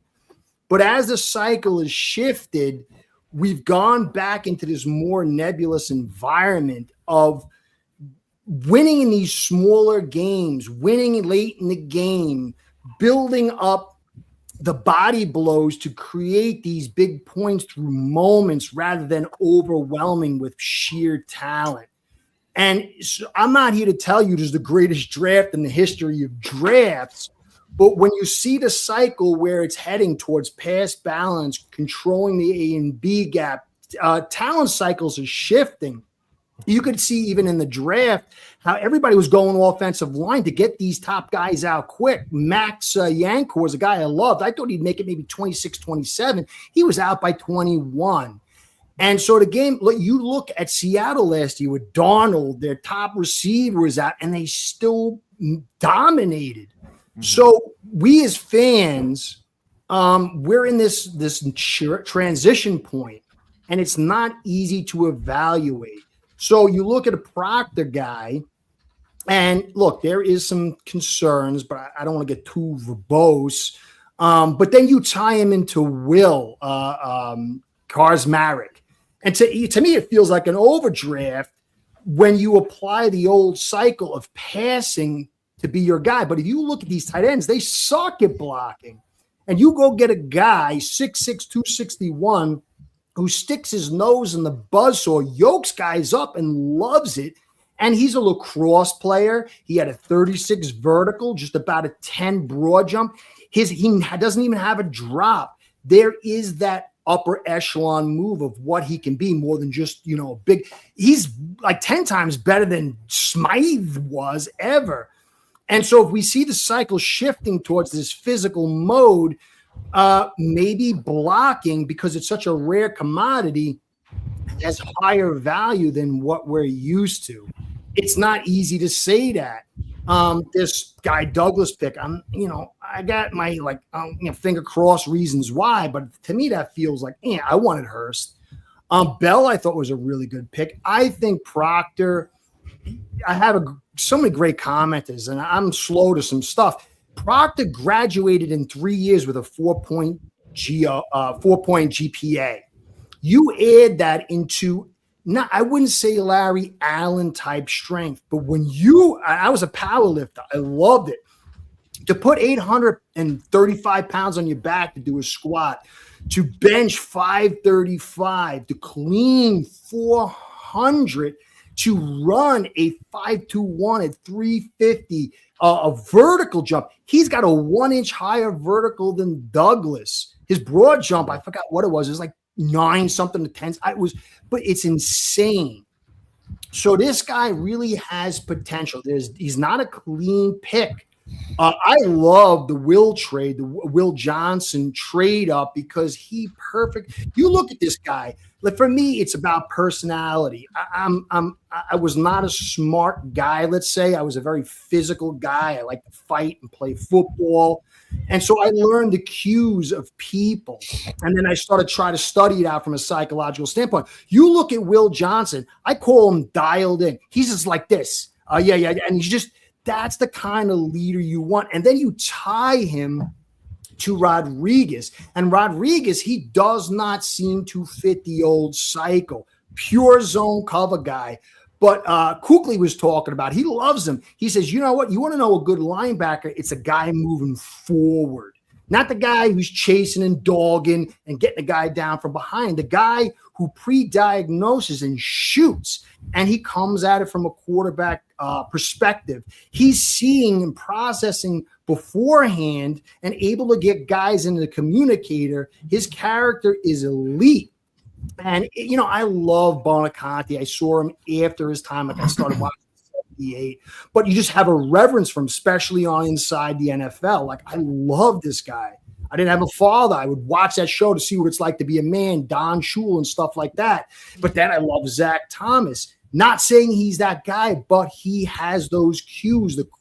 I think Kuechly's a better athlete, but he's got that field general. He can help stop the run, which has become more prominent. He is excellent in zone coverage. We're a heavy zone coverage team. He can stay on the field 3 down. So when you pull it together, and like I said, I'm not big on a Douglas thing. There's a little bit to that. I don't want to go on too long, but you're seeing a Philip. Look, we were soft. We were metrics-based, skill-based, pass rushers, throw the football with receiver guys. We have gutted most of that, and we had to have a philosophical shift. I'm not trying to say this is the greatest ever, but the philosophical shift meets the cycle. So, I can keep going because I can't stop. And I'm like, love this. This is like what I wanted from my team. I love my first book report on Zonka. This is what I've been waiting for. I love the Ricky era, and we're getting to that possibly, and that gets Curtis excited. I want to say because that's one thing. Very poetic. That was very poetic. I was a poet. I wanted to be Jim Morrison at 19. I was just saying, Jake, and what we've been talking about with this draft sounded great. It's not been the same. Everybody has certain, because they do these mock drafts, so they all have these visions of what player they want. And Miami's hit on every pick in regards of position, but it's not the player people want. But you could see the vision, and you can see the culture change, the shift in the philosophy of what Miami wants to do, and that I'm excited about. They have a vision, and you could see the physical. We got Miami Spit coming up, so we're gonna react. We got Steve Malloy hopping on, and right after. Sorry, guys, I get excited, man. There's Steve. So Miami's pick will come on here. Steve, let's go. We'll get Jake's reaction, and we'll go around here again. Dolphins live draft coverage show here on FTSN, sponsored by Caneswear. So great to see Steve Malloy in the house, Jake Gibson of Dolphins at SI, Curtis Ace per head, Coach Girth, Josh Wingate, Vince Sammy, all here as we got pick 130 coming up. And any guesses? Anybody want to throw a name out there? Quick name. Kilgore. I'm in on Safety Kilgore. We need a safety, and he's right there. Come on. Yeah, I think Could be I agree. Kilgore could be a good pick. VJ Payne. A safety makes sense, right? Could it be Adnes Cooper? Can we get more girth on that line? Maybe. Let's see. well, let me first off, let me say hello to everybody. What's up, Steve? And Hey, I'm doing great, and I just wanted to say hello to everybody. And then I also would like to add that I'm not a poet, but I will give you a dose of reality. That's the opposite of poetry, right? You will. There you go. That's awesome. But here we got over 1,000 people watching right now on all platforms. So Awesome. appreciate everybody joining us right now. I'm getting nervous now. You should have said that. I'm getting nervous. Yeah, we got lots Yeah, of man. people tuning in here Go. to the FTSN Dolphins Draft Live coverage show. We're all platforms. If everybody's we thank you. Oh, wait. Trey Moore, edge rusher, Texas. There you go, Trey Moore. Whoa. Wow, there you go. Pull that guy 6'2", 243.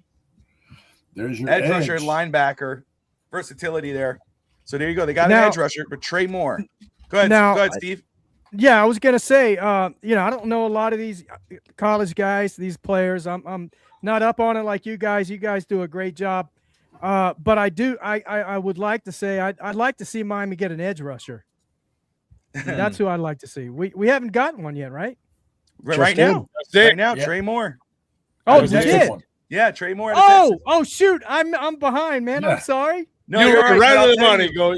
I want to say right Oh, You now. were right on good. the money. Good I'll good get- stuff. I'm gonna- Yeah. I'll So I'm get glad Jake- we got one.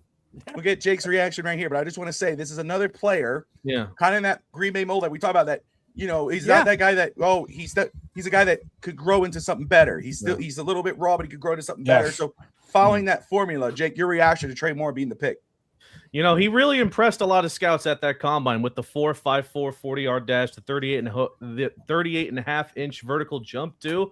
This guy is athletic, and it feels like unironically Miami is really going all in on Texas-born products this draft. I don't know if that's just a coincidence, but this guy is from born and raised in San Antonio. Spent his first 3 seasons at UTSA before making the jump up to Texas.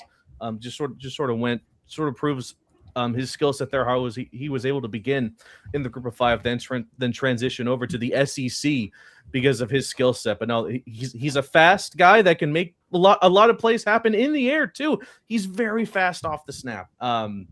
Looking at some negatives here, though, apparently he had a 24.2% missed tackle rate in 2024, which could be a bit of an issue that he'll need to sort of work on during this offseason. But as far as speed goes on the defense and overall ability, I feel like it's a very solid pick. Definitely, I did not have him on my board, but looking at the number, but an instant read, I'm sort of going all in there. And like I said, if they're leaning so heavy into Texas, I probably should have had him on my board for that reason.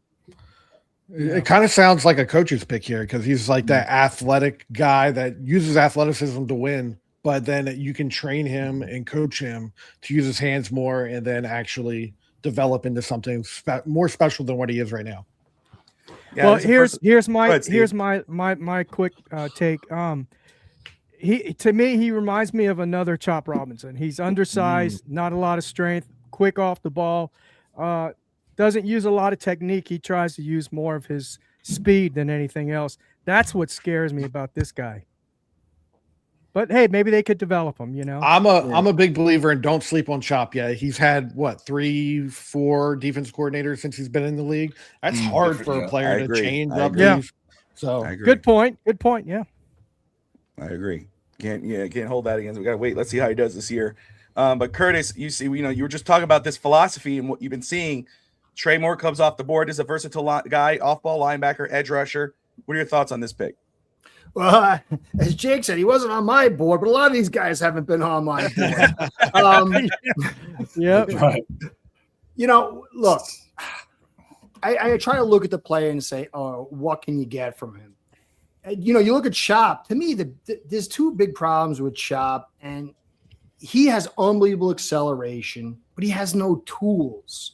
He's got a very weak bull rush, and he's just maybe if you look at Jalen Phillips in year 2, he was the same kind of guy, but he developed a whole series. He was stringing 2 and 3 moves together, and that turned him around.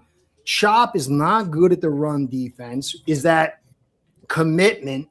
Hafley talked about he wanted to know where he's at with his mindset. Now you get Trey Moore. He is sort of similar in a build, but he doesn't have the explosion. But he does have a spin move. You got the missed tackles. He's not really good in zone coverage except at short zones. And Hafley talked about, you know, if we're going 40 or 50 defense, it doesn't matter, you know, who you got, where you're a 4-3, 3-4. It's who's in the job. He does have a desire to take on the run, but he's not really at this point capable of it. We've got to see what he can do, but he looks like a piece. When I watched Hafley, they would bring the linebacker down in a outside technique, almost looking like a rush lineman. Sometimes he would drop into short zone. Sometimes he would blitz off. I mean, to me, he is in a lot of regards like a Chop. I like Gay best out of all these guys because he could set the edge. We need guys who could set the edge. And can Trey Moore do that? Can Chop do that? I would have liked a big but Sealer, if you watch Sealer, he's at his best at 3 and 5 technique. I don't like him in a pit too high. He constantly, when he gets his doubles, he fights, but he's always buckling, and I worry. But I did a film on when he first got him. I think it was year 2 against Becton out in the 5 technique. That's where you can put him. So he could be that edge setter. You could have a 3 across. You could have your Phillips. You could have a Grant, and then you could have Sealer working that. And then you could play weak side with, say, the Chop and the Gay and this guy if he develops. Is it not my favorite pick? I don't know, but I don't know him well enough. So what does it say for Chop? Do they believe in Chop? I don't know. Chop's got a lot to prove because to me, if he can't get some more tools in that pass rush toolkit and he can't stop the run, then he's Melvin Ingram even less. Melvin Ingram took some time. Year 4 is when he started kicking off. But Chop's got to get it right. this guy kind of fills some of that bill along with Gay. So we'll see. But it's not my favorite pick, but I'm not an expert on it. But I could see it because Hafley's designing his defense based on the skill sets. So I don't know. I wanted Hurst and I got Douglas, so I just got to sit back and shut up. Oh, man. So there you go. Miami gets their edge rusher there, which was expected, right? I mean, every position we have talked about, Miami's gotten. It's the player that's been different, but they've hit on the positions we've been talking about all offseason. Just the player that's been different. Hey, I saw this. It says he racked up 33 sacks and 140 pressures over 5 seasons. That's pretty good. That's pretty good. And I like the spin move. That's one of his tools in his arsenal. So maybe there's something there we're not seeing. Yeah, he had 14 sacks in one season with UTSA back in 23. There you go. Lower level. I'm very curious to see how Hafley can sort of move him around in the defense. How many positions he can actually they can justify moving into to sort of create an opening for him to actually get some snaps this season. Hopefully he can't be moved around anywhere on the field. Mm-hmm. That's the hope. Kind of a hybrid chess piece.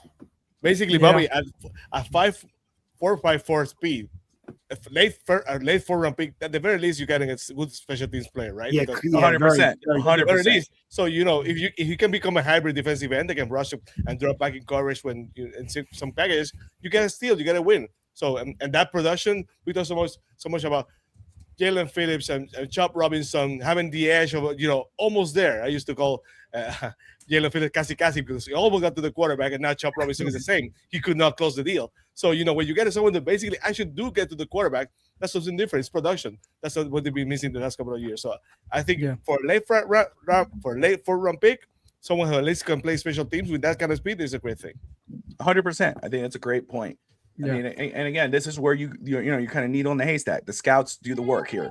This is the scouts pick. So, I'm intrigued. Yeah, you look at it. Last year at Texas, 34 total tackles, 3 sacks, and then the year after that, 6.5, 36 tackles.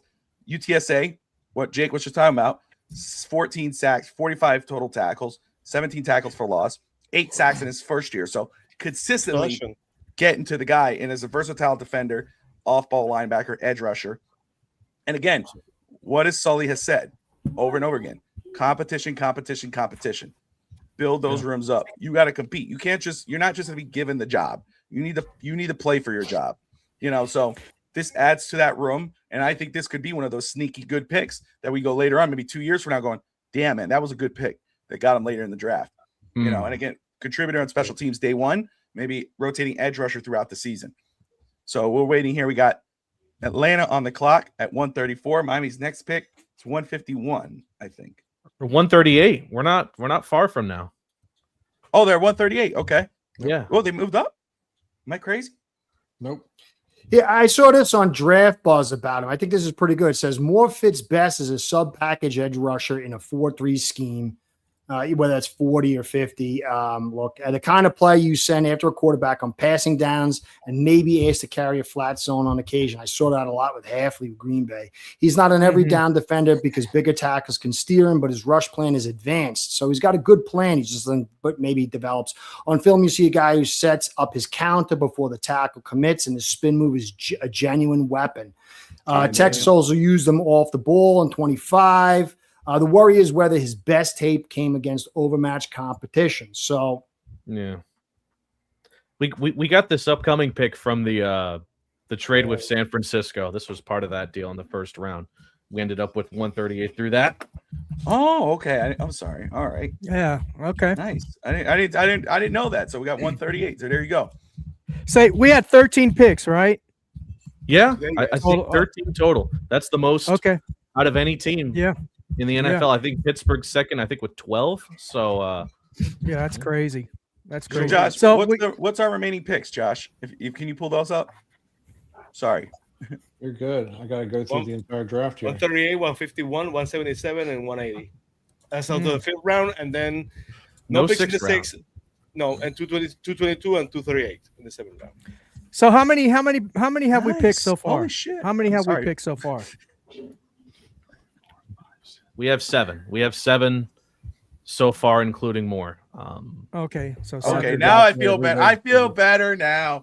Yeah, I our think we're picks have been good.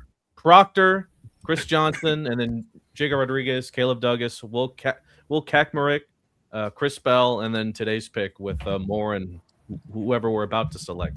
Oh, I thought you were about to drop some knowledge on us. So out of those 7, you need at least, in my opinion, at least 3 or 4 of those have to be starters, first day starters. They've done good with that. Then I agree. I agree. Come on, Rob. Come on, Rob. If you want to hop in, come on, Rob. You can't come Chris in. Johnson, I'd say, is almost guaranteed. Then Jacob Rodriguez. Oh, hell yeah. Hayden Proctor has an excellent shot. And then Chris Bell. I think Proctor's, he's day one starter. Yeah. I'm very, like, I get more intrigued when I keep looking at Proctor. And of course, Chris Bell's my guy. I mean, I was high on Chris Bell. I want to say though, now I see 138, and I'm inspired too after listening to Curtis when he first got on. The philosophy. Now I'm like, okay, who's the next guy? Who's our next guy? Let's go. Everybody, scroll down your boards, get to like the 300 ranked guy, and go, okay, does this fit Miami? He's the next pick. Let's go. Oh, by the way, Kilgore is still there. Kilgore is still there. Exactly. But like, okay, so safety could be it, but let's go down the board here. Let's see. I can see safety Texas here. Tech. They gone Texas. Wisniewski or whatever, Cole Wisniewski from Texas Tech. That could be the pick. 6'4", 220. I'm a little biased, but I think the best pick of all for me is Jacob Rodriguez. Yes, man. Jacob That's Rodriguez because I'm here in Houston, but hey, Indianapolis. He's really good. Linebacker. There you go. And then hearing later on that Zach Thomas was literally his mentor. Exactly. I think the Dolphins posted a photo of they did. Thomas I saw that. Johnson. I think ironically at FAU Stadium. I think that was right before their game in the Orange Bowl. They were practicing there, I want to say. So the influence there with Zach Thomas into that pick. I got to imagine it was quite extensive. Yeah, nice to know they're listening to Dolphins greats. This new regime. Yeah. And if it's very rare, the Dolphins picking linebacker so high because I don't remember when the last time the Dolphins picked a linebacker, that kind of linebacker so high in the draft. So McLean probably a long years ago. So they must believe that he's something goes. So that's great news. Let's see here. Yeah, I see Britt Nary saying, I have been asking for better linebackers and drafting actual good linebackers instead of guys like Baker. Hey, Baker was solid. He was a third round pick. I think it was a supplemental. No, pick, so. No, he wasn't, but he was solid for us. Yeah. So we got New Orleans here on the clock. We got Dallas. So Josh, you'll be paying attention to that one there. And then we got the Dolphins right after that. Man, this is a great panel right now. We got Dolphins Thirsty coming in just shortly here. We got Finstanza, you got Q and Will. So we're gonna have a packed house, and then that'll be great. As again, I just totally, that's how maybe I'm just burned out of my head, but I totally forgot about all the extra picks that we got in the middle there. So we don't have to wait as long. So let's go ahead and it's moving fast, man. It is. That's great. Keep it that way. Great changes. It needs to move even faster next year. With in the first round specifically, those commercials. They're killers. Backing up 2 to 3 picks at a time. They need to maybe do a simulcast or something. I don't know, but it's a good change, but it needs to be better. And next year it's in DC, right? Washington DC. Oh, is it? Yeah, I want to say it's in DC. Yes, DC next year. DC is going to have their new stadium, right? Not by then. I don't know if it's going to be ready by then. Not by then. They estimate. They estimate over 500,000 people will attend next year, or more. That's crazy. Wow. Let's go around as we get Miami's pick coming up here, because I just want to try, and we're all going to get it wrong, but you never know. Crazier things have happened. So, Sammy, I'll start with you. Throw a name out. Who could be the pick at Miami at 138? Well, I cannot throw a name, but I'm gonna throw a position. I would not be shocked if they go defensive back just again. Not safety, but with a corner again, because they have so many bodies in that cornerback room. And Hafley loves corners. He knows what he's looking for. So probably they have someone in the top of their board that's higher than what we believe to be. So I would not be shocked if they go cornerback next. All right, Josh. It's hard to see Kilgore still on the board and not be taken, but this could be the spot where Demings gets taken as well. To what Jake was saying, Demings is a guy that they like. So there you go. Steve, anybody? No names, but I'd like to see him take maybe a safety again right now. Hey, but you never know. They might throw in a defensive tackle. They could. There's some good ones still there, some big ones too. Jake. Well, yeah. Again, I'm going with Kilgore, but I'm going to try to snipe the Dolphins here. And if they want to go with another Texas pick, give me Demetrius Crownover, tackle from Texas A&M, just to sort of keep that spirit going, bulk up the offensive line just to tick more. Because why the hell not? There you go, Coach. Does he got girth? 319. He's a bit on the shorter side, 319, but he's 6'7". He is 6'7". Oh, there you go. That is a large guy. He can put on some girth. Girthy. It's girthy. I'll take Inez Cooper. Inez Cooper, okay. Curtis. Inez Cooper's an inch shorter but girthier. There you go. Well, we like Kilgore and Demings, but I would say we only got really Trader at safety. Yeah. And I think that you might need some kind of boosting on that. You could maybe find them later because, you get cornerbacks that can't play cornerback, that can play safety. So maybe the corner, the safety part, because you got a Trader, and I like what he brings in his zone defense, but he's not a proven. And we've worked the linebacker. We've now added edge. We added boundary. If we're going defense, the top might be the thing. Bryce Lance. And finally off the board. You say North Dakota State, and I'm sold. It doesn't even need to be a position. If you say North Dakota State, I'm sold on the pick. So I'm just going to assume that's a damn good pick by the Saints. They are, and actually, that was going to be my wild card pick. Because even though we got two receivers, Lance still on that board, but very interesting. There's still so much talent, but again, I can't trust the top of the board. I got to look towards the back. But you just have to now,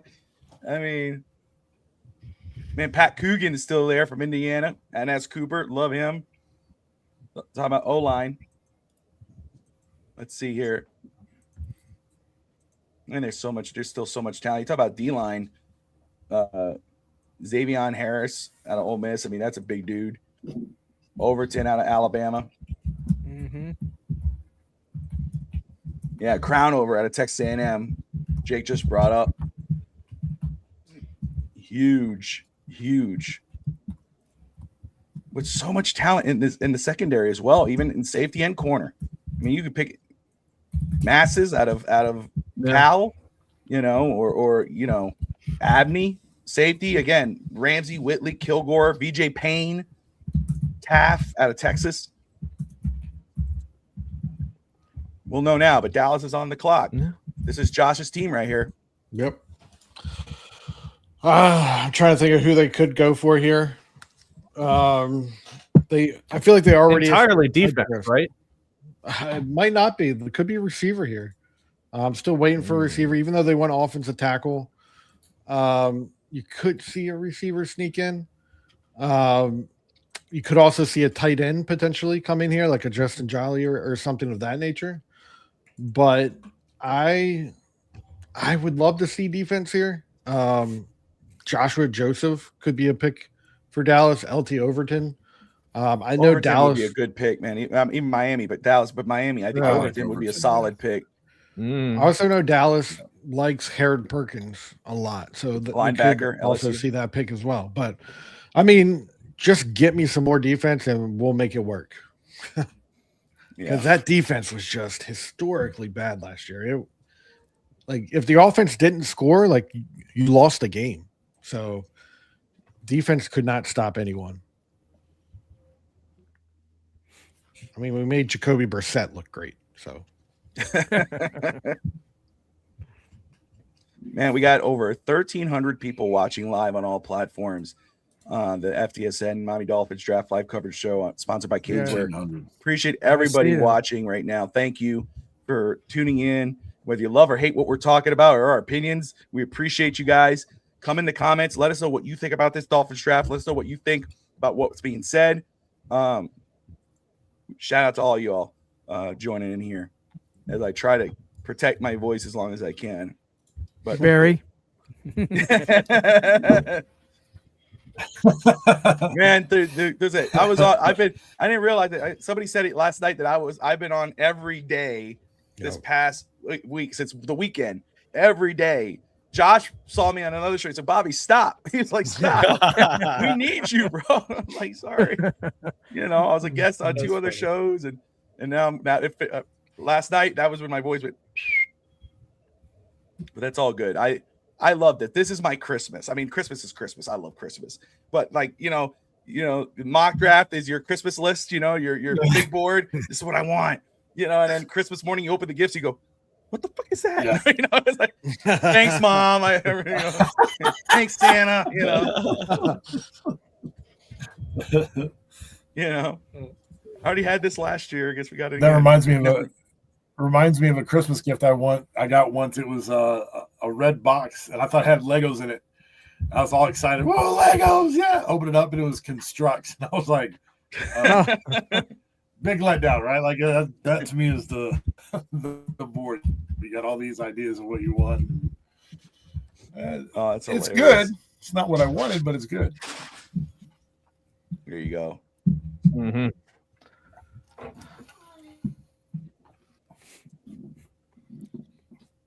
If Miami were to spring and get a quarterback, when would that be? Would they do it with one of their later picks in this round specifically, or in the 5th, or are they gonna have to wait until the 7th to do that? And who would still be left at that point? That's a great question. You got Cole Payton, Taylon Green. Who else? There's still some talent there. I mean, again, you can't ignore it, Nussmeier. right? I mean, Nussmeier still on the board here is a little yeah. surprising to me. But Taylon Green, Jalen Daniels, they've shown a lot of interest in Daniels. They've met with him Daniels out of Kansas. So, I guess you could call that a wild card pick. I mean, if they go, man, Nussmeier's still being here, let's just throw him in. I mean, this is the 4th round. If you want to sell some jerseys, you get Pavia from Bambi. Pavia. Man, I would have loved Stowers. If we would have got Stowers, that would have been awesome. I love Stowers, man. Realistically, though, I think a steal pick a quarterback like could be Fagnano from UConn. He was a dog on that UConn offense, and because I also cover FIU, I got to see him quite a bit. They play well, and when he was always kicking our ass, man, he is such a good talent. He averages. I've heard that 400 a game. He and we were talking earlier. UConn this past season, these even couple seasons, were basically a power conference team that was an independent team in college football. They were going toe to toe with ACC schools and sometimes taking them down. So anyone from UConn is going to be a solid pickup. He led college at one point with yards, correct? Yeah. I'm jealous, man. You guys are so knowledgeable when it comes. I don't pay attention to the college thing until this comes around, man. You guys are nailing it. Overton. Sorry, Josh. Didn't mean to spoil it. No, you're good. I didn't even hear you. I don't pay attention. There you go. For Overton. Okay. Curtis, I appreciate you saying that, man. But don't sell yourself short, man. You know your shit. You know your stuff, brother. I just don't have the broad base. You guys got know all these guys in the backgrounds. I barely know my kids' names. All the reason I knew that is because I always like to go before looking at quarterbacks. I like to go to the stats and find out small school guys who are leading the league, and I just go through that and then I start watching them. I'm older now. I'm not as young as Steve up there, but my brain is just at a certain point, steam comes out. I'm like, I can't remember nobody. It's impressive, man. You guys are going deep. The guy I really like for quarterback for Miami, and we've talked about this already, is Cole Payton. I think he could be that guy that develops. I like him too. Guy, so yeah, I like him. I know he doesn't come from a big school, North Dakota, but I really like him. Yeah, he's better than the last quarterback that came. Well, I don't know about last quarterback, but was Trey Lance the last quarterback to come out of North Dakota State? He knows how to play in the cold. So. That's good. He's better than Trey Lance. Yeah. Well, again, you talk about quarterbacks. I mean, I'm still intrigued by the potential of Talon Green. I mean, again, the size metrics are checked, but I mean the athleticism, the big arm. Athletic. He's not perfect, right? None of these guys are, these quarterbacks. But you're talking about, I'm on a project, like get me Talon Green. Let him sit, let him develop, see what he could do. I mean, we'll see. I mean, Nussmeier wouldn't be a bad pick for anybody at this point in time, but see what happens. What's his mobility? I remember him being big. Is he mobile too? Oh, Talon Green? Yeah, man. Nussmeier. Oh, Nussmeier. I'm sorry. Think Tony Romo. Here we go. Kyle Lewis, linebacker. Wow. That's a great pick. Wow. How about that? Finally. There you go, man. Wow. I think Nussmeier is very similar to Tony Romo when he comes mobility wise. Oh, there you go. There you go. Yeah. This athletic outside linebacker. But you got to think that with Nuss, they had ESPN as a safety, by the way. Yeah, he played safety. He was a safety turned linebacker. So I mean, he gives you those coverage skills, cover the tight end. Could probably help you at receiver. I like him. He's a versatile defender. Great coverage potential. I like this pick. I love this pick. Hybrid. Another hybrid. Back to my hybrids, yes. Jake, your reaction. In the fourth, it feels like great value. I'm just reading here. One exec calls it the steal of the whole draft, which is insane for it to happen this late and with this kind of player. But so 6 foot 220, definitely, a bit on the smaller side. But if you look at the numbers on his 2024 season specifically, very solid player all around. Not to mention, I believe he had a very good showing out in the Senior Bowl, which probably was another big reason why a lot of teams ended up being interested on him. But apparently, according to this list, Dallas really had their eyes on him too, but they just passed up on him right now too. So, Alfred, great to see you in here, my man. Appreciate you dropping in. But at the very least, he has a spot in a nickel role on defense. If you play him linebacker, great coverage guy. I really like this pick here. Let's bring in Will Patrono, 305 Sports now, to get his raw live reaction to this next pick. Hopefully, Will feels better by now. Will, how you doing? How you feel better after Thursday? I hope you feel better. Good. But I want to explain something to you, Sammy. I want to explain something to you. I want to explain why Canes fans were also so upset with the whole Ruben Bain thing. Okay, that happened. First things foremost, I think the Dolphins we're gonna get a lineman regardless, and it didn't matter what the situation was based upon what I've heard. That's one. That's why. But the reason why is because the Dolphins right now, they're in rebuilding mode. And you have a guy that's I covered Ruben's recruitment since high school. So I know a little bit about the young man. So the one thing I just wanted to, he's been killing it in competition-wise since high school all the way up to the NCAA, including in big game situations. So as many of us Canes fans would have thought it would been nice to have a homegrown guy who's a proven commodity in college against very good competition. And you would have your guy at in the front four. And then you could probably, of course, like I agree with Bobby, we don't know if Caden would have been there, but you could probably have gotten Caden as the 27th pick. That would have been a distinct possibility. That's why a lot of us are incensed, with this pick. But I will say this: we're also very happy with the draft picks that have happened later on after that, because there's been a lot of positives about Jacob Rodriguez. We all love Chris Bell, okay, because we all know as Canes fans he killed us, we all love Chris Bell, as well. So that's what I wanted to tell you, Sammy. That's why we're so burning the house down, on Thursday night, because the fact of the matter is a lot of us covered this kid's recruitment. So when the Dolphins passed up on him, it's like, here we go again. And now the Bucks have two Canes now that killed it this past year as well. So that's why that's why we're all so upset, and that's why I pretty much crashed out on Thursday. No, but I feel better. Do you see Bobby? Bobby was here with us in camera, and he could not believe it. So as a crash down, I can relate. I have Bobby here, so I can get it. I can understand why Canes fans wanted Ruben Bain, but Bobby and I talked so many times about Ruben Bain sleeping. It could be it's unfathomable that he would be the Dolphins there at 11, but the Thursday before that week on Monday we said that we had to wait to see how they had the cojones to pick him, because you're building something there. The questions were there.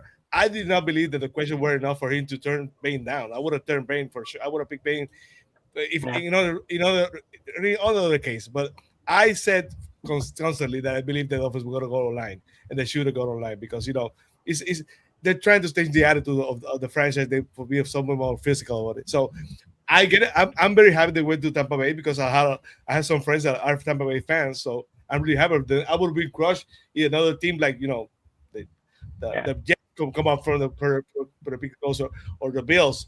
Or maybe even the Ravens or the Patriots. So I'm glad he's in the NFC, and I'm hoping for him to be a great player. Yeah, me too. I totally agree. And they're going to have a very good defense because Keontae's a beast.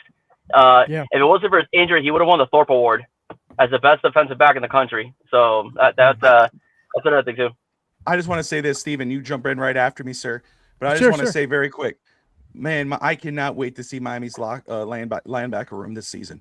Jacob Rodriguez, Kyle Lewis, Jordan Brooks, if he's still here, right? I mean, now they got two linebackers, so this could be a move to maybe move on from Brooks. But if you keep Brooks, that linebacker room is ooh la la. It's flying around for sure. You know what I'm saying? That's going to be some. My goodness, that's some juice. Steve, man, what were you gonna? I apologize for jumping over you. No, you're good. You're good. I was just gonna say, Hafley said he wasn't looking for sexy picks, right? He wasn't looking for the superstars. He'd rather have two solid, good players than opposed to one big superstar. So that's what they're doing. Everything they said they were going to do, they have been doing. The only really big, sexy pick so far is Jacob Rodriguez. That's it. Yeah. Other than that, everybody else is Chris Bell. Pick. Chris Bell. I want to add. Yeah. I want to add one thing. Other thing. Ruben would have been a sexy pick, but he's a sexy pick that played 92% of the snaps this season. So he was out there. So the motor was very high. Chris Bell would have been a first rounder if it wasn't for his injury. That's true. Yeah, 1,000% true. So my issue with Proctor was never like you passed on Ruben Bain. Yeah, I was shocked they passed on Ruben Bain for that. My issue was you passed on Caleb Downs and you traded down and got 2 5th-round picks. Caleb Downs, number 2 on many boards, possibly number 1, number 2 on our board. But moving away from possibly a player like Caleb Downs is what shocked me on that pick. Yeah, agreed. The only thing I would add to that, guys, and I was shocked too. I wanted the Mansour Delane, but I knew he wasn't coming. I wanted Styles. I didn't think, but Bain was my third guy, and I didn't want him because of the T-Rex arms. But after I started watching film, I started to really like this guy. I like the ferocity. Yeah. I love the angry guy persona. I love that. But if you look at the draft, though, there was a hot run on OLs, and I think Detroit would have taken Proctor. Yes. And I think that the way I like Downs too, but if you look at it from like a talent acquisition standpoint, you could find safeties later that won't be like Downs. I think Downs will be better than Proctor. But you can offset that in a whole team build. But you look at this draft after round, to me, it was after a 21 pick. I'm not big on Lomu. I mean, Miller's okay. But the talent level for guys who could play both positions, especially tackle, dropped dramatically. And so if you're saying, hey, I love O-line. I was a running back in college. I would watch the O-line coach. I just became fascinated with it because they, if I didn't, I'd get my butt beat. And so I want this offensive line better. Jonah is scary. I mean, he's scary. You look how wide his stance is, his pigeon toes. He doesn't lift his foot right on the first step. His hands are all. He's a disaster. And for him to go from disaster to decent, it's a long ride. Jackson's terrible. He's either injured or getting pushed around or whatever. So if we didn't get that O-line, this could have been a brutal. I mean, they traded, it was the Patriots. We had to trade up, I think, to get Lomu. And I don't want Lomu. He's another guy who's a pass block, a little soft. So I just think that it was a priority list, because imagine waiting until next year to have to go find an offense, because you're going to need more. So I really like Bain. I mean, I was off and then on, but you look at the way the draft laid out, we would not have found anything from 30 beyond with any reliability factor. And so I don't think he's going to be as good as a Downs. I think he could get in the Bain level if he just doesn't eat himself out.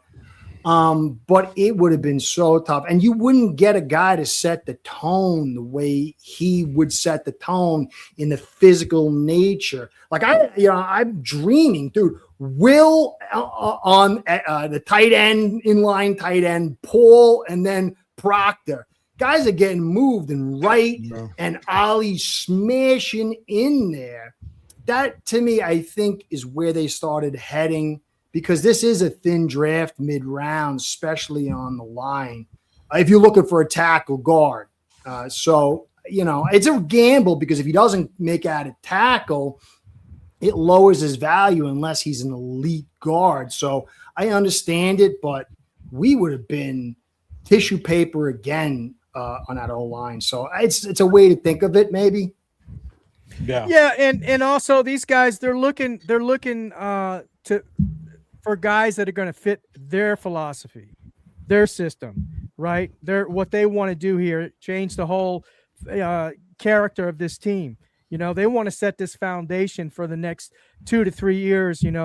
They're not looking for this year. Bain, okay, maybe if we were in a position where we knew we're going to go to the playoffs or something like that, we had a chance, maybe we get a Bain, but we're not in that position right now. And maybe Bain's wouldn't have been a good fit. Maybe apparently they felt he wasn't a good fit for this team. So I'm going to trust with them, George. George. He did his whole brilliant layout of the metrics that Green Bay went through. They never take guys with short arms. I think he's going to be good, but that was like almost. That's what I'm saying. But that throws me off a little bit, because Bain. I feel like the short arm argument for Bain is you didn't throw the film on, because Bain has some of the best hand movement, ability to use his hands 100%. In the pass rush. Like short arms don't matter, and it takes me back to like offensive tackles and things of that nature. If you throw the film on for these offensive tackles out there where they're like short arms, like there's plenty of them out there that just dominate with these short arms. It's not about the arm length. It's about how you utilize your athletic ability, all of that, and be able to maintain your blocks and also your pass rush. So Bain has no issue with that. My issue with Bain was always, and you can tell me about that film that he had where he was bending. He didn't show that game day consistently, that bend that he showed on that one. Like his ability to bend, he's more of a power rusher. He doesn't have that athletic ability to move around. I think he's someone like he's a weapon that you could utilize at the next level. He can play defense tackle. He can play defense end. He can play linebacker. Josh, he was double teamed a lot. Josh, he was double teamed a lot. That's why Mesidor had 12.5 sacks, because they left Mezzi with a lot of one-on-ones. So I mean, he's a total package. I mean, I'll be very frank with you. And again, you can also kick him inside. He's a nightmare for guards because he has speed. For sure, he's a chess piece that you can use on this defense. Yeah, exactly, and he has good hands. So again, like, look, I'll even use an example. Last year, I wanted Damian Martinez because I saw him play a lot at Miami. But I wasn't mad when the Dolphins drafted Ollie Gordon. I understood, because Ollie Gordon is a big power back that would have supplemented Devon Achane. But just the position the Dolphins are in right now, in a rebuilding mode. And I'm a trenches guy. I like offensive line. I like defensive line. And I just thought that you had, a guy on the defensive line that you could, that was very versatile, that if you want to have a pass rush package, you can even put him inside and put Chop Robinson next to him. And it'll be pick your poison, as far as who you're going to double team. So that's the way I saw it, as far with Bain being drafted by the Dolphins. But, well, listen, I hope Proctor pans out, because if we have a line that rushes for 2,000 yards and Malik Willis makes a Pro Bowl because no one's touching him, then the draft is an afterthought, because we picked the right guy. But as of right now, that's just how we're feeling. It's like, geez, man, you had an opportunity to get one on one side of the ball, one on the other, and it is what it is. But again, round one moving forward, I think Dolphin fans could agree we did well. That's the one thing. I like Jacob Rice. A little undersized. I like bigger linebackers, but a little undersized. But the athletic ability, the speed, the hands. He throws passes. Sure tackler. 100+ guy tackle in two consecutive seasons for Texas Tech. You can't beat that. You cannot beat that. So I'm very happy with Jacob Rodriguez, and of course Chris Bell was a big fan of in this draft. Hey, your brother, like I said, I was like, oh, I like this guy, Bane. I like, the comic books. I'm like, and then I got off because I was like, the T-Rex on T-Rex. But I started watching the film and I was like, I fell in love with the guy. And I thought in a one gap system where he's not asked to occupy, he would have been exceptional. And I think because even Sullivan mentioned it, like you can't pigeonhole guys in. So I think they might have gone for him. If it wasn't for this like huge dearth on the O-line, I think the guy's going to be good. I think that, sometimes, you see he lacks a little bit of get off. Like when he gets one direction, sometimes he's a little slow to get back. And once in a while, you'll see the arms like reach and miss. But when you add in the bully nature, the attitude, to be able to shoot him, I think he's going to be a true talent. But I think we might have gone for him. But I just think they saw that O-line, and then you invest in the worst thing that could happen is you got a bad offensive line after all these years, and Willis sucks because you can't run the football, and then he's forced to throw all day. So I think they will look. I think they were very interested in Bane. They had him at the 30. They saw him at the combine, and then they had those interactions where he came and showed up. I think it was like a seesaw type of thing. And you watch the guy, it's nothing really not to love. I think he's going to prove, and he's all business too. I like how he didn't pose for the hat. So that's the kind of guy I like. So I understand why, because you fall in love with these guys, especially as you cover them for that many years. I want to make sure, get it respect. Jake, you're still good on time, sir? Yes, sir.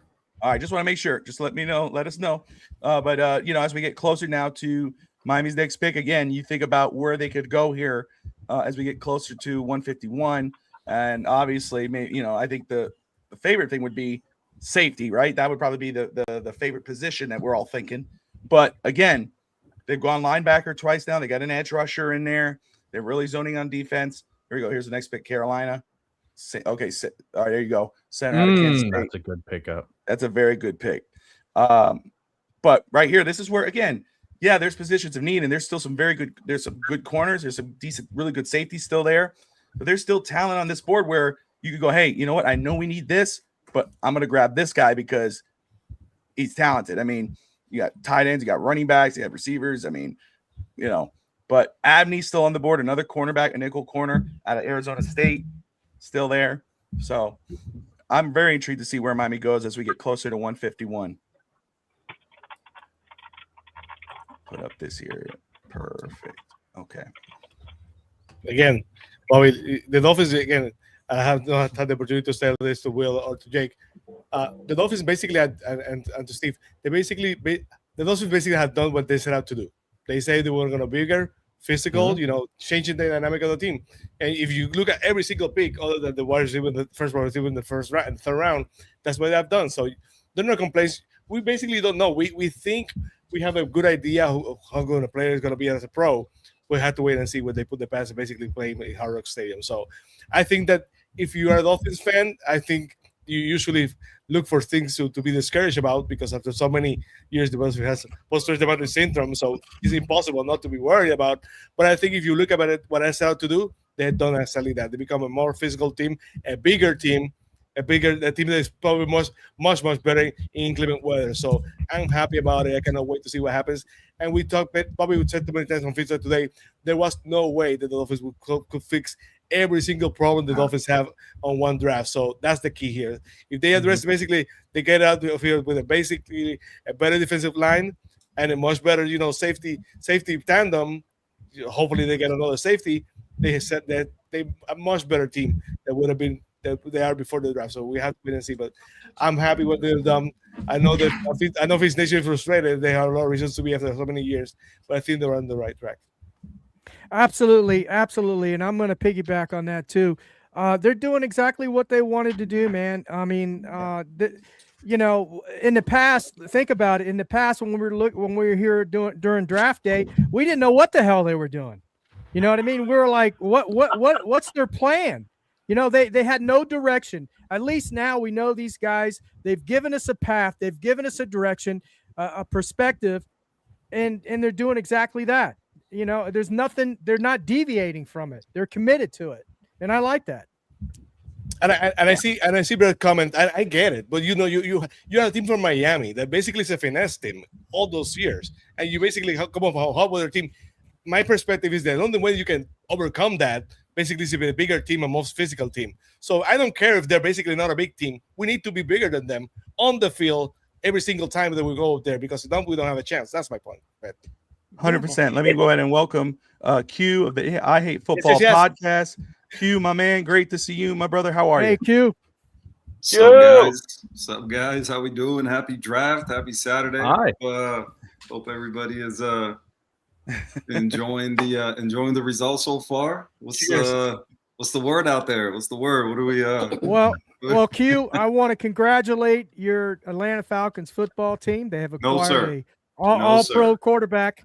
49ers. The 49ers, my guy. Oh, that's right. That's right. 49ers. My bad. I thought you were just lived in Atlanta. That's next year, Steve. Right. That's next year. Okay. Good. That's good for you then. Yeah. No, I don't root against them. I don't root against them. But no, definitely not my team. I don't know of the first Falcons fan that I associate with. I was excited about that Tua signing, but wow. But that's I think for obvious reasons, right? I mean, I don't know anybody should be truly excited about that one. But you get a guy who's been a starter in the league for a long time with mixed results for $1 million. I mean, when you look at it through that perspective, I mean, I don't know that it's a terrible signing, right? Especially given what you have with Penix. True.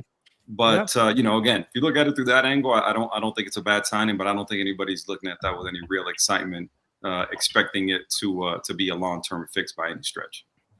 Yeah. So Q, I have to ask you, on the outside looking in, you are a Niners fan, but obviously you're close to Miami. You follow obviously the Hurricanes, Miami sports. I want to we'll get into the Canes and where the Canes have gone so far, Carson Beck and where he was drafted. But before we get into the Canes talk, and you and Will could jump into that as well, what, outside looking in, how do you think the Dolphins have done in your opinion so far? Man, look, it depends again, man. It's what angle you want to take on this thing, right? I think the black and white of it is this. I'm personally not a huge fan of where Caden Proctor went, right? Do I think you look at the guy and I mean you get excited for for the measurables? Yeah, you do, right? I mean the guy's obviously he's a mountain of a man. You got to like that about him, right? I think a guy who was inconsistent, big time, highly recruited kid in college, never lived up to the to the 5-star billing, in college. I think he played, he's a huge dude, but I think at times, just didn't, played smaller, right, than the measurables, right? And I think that's concerning, right? And I think the other thing too is who you passed up to take a guy like Caden Proctor, right? I think if you looked at all the mocks and you take those with a grain of salt, right? But at the end of the day, these are people who have been following this, for years, right? Following this particular crop of players for, months and months leading up to this thing. Everybody would lead you to believe that Caden Proctor was going to be available later on in the first round, right? And then, you also look at, again, who you passed up, right? I mean, you passed up, if you're a Miami guy, right, you can't help but think, hey, we could have had Reuben Bain.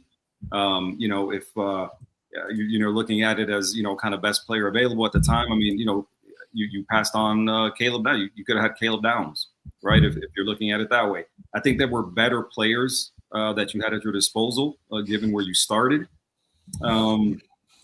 As a whole, I think you're looking at the draft. I don't hate it, right? I think I'm a big fan of the Chris Bell pick. Big fan of that selection right there because I think if that kid was healthy, he would have gone. He would have gone a lot earlier in the draft. He had first round buzz, and I think no later than early in the second round. But again, man, the Will Kasmerick pick, little kind of head scratching on that end. I think I've seen, the Dolphins aren't the only ones. I've seen a lot of people kind of reaching for tight ends that didn't really produce a whole bunch at the college level. I think everybody's kind of, looking at running that 13 personnel, right, putting 3 tight ends on the field at the same time. So I think it's causing people to reach, for some tight ends that, really didn't have, even early, or late day 2, early day 3 grades, if I'm being honest. So, again, man, overall, I don't hate it. I like Caleb Douglas. I think he probably went a little bit earlier than maybe some people thought. I'm definitely a big fan of the Jacob Rodriguez pick. I think he's one of those guys who, especially when you've got a new regime and everything. I think he's one of those guys who, he'll be a captain from day one. I think he's going to be a guy who's, he'll be a 10-year player for you, right? A dude who, you look at his background, right? The guy's intelligent. He's always around the ball. He's a leader. He's a playmaker, right? So I definitely like that pick. The Kyle Lewis pick I like. The Chris Johnson pick, I think he's a guy who maybe most people didn't have going in the first round, but I think he's a good corner. So all in all, man, I don't love the draft so far, but I think overall, I like it. I don't love it, but I like it.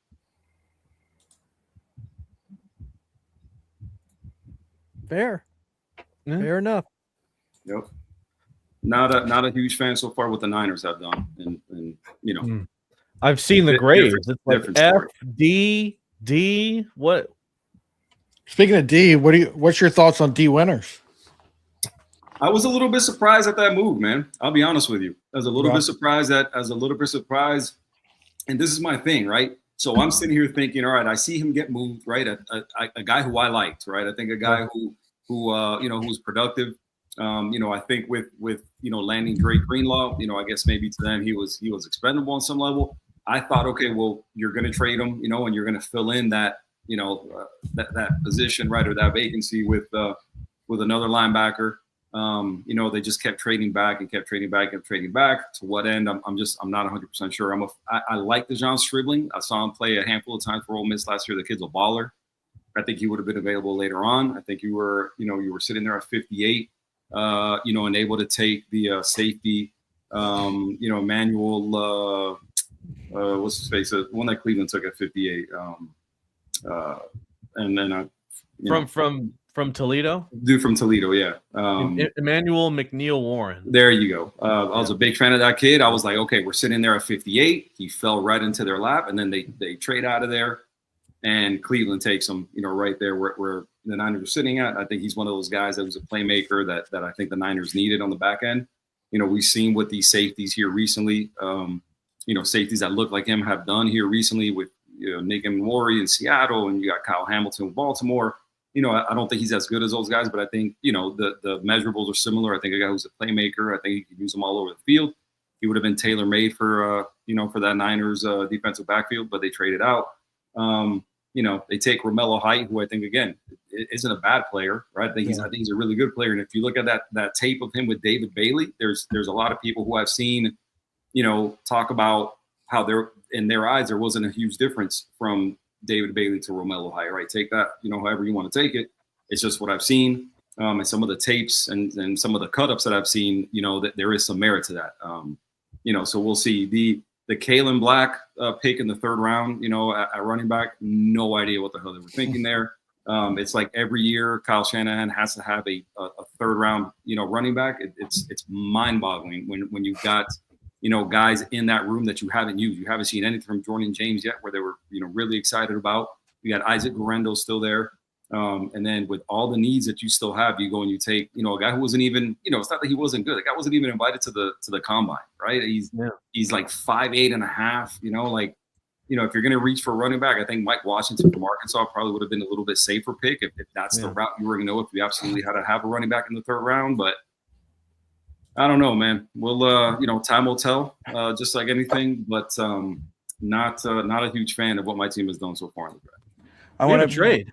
We do. The Dolphins have traded. They traded out of 151. So they traded out. Okay. Yes, they did. Yeah. So do we have the trade details? I have it right here. They're trading 151 and 227 to the Carolina Panthers for picks 158 and pick 200.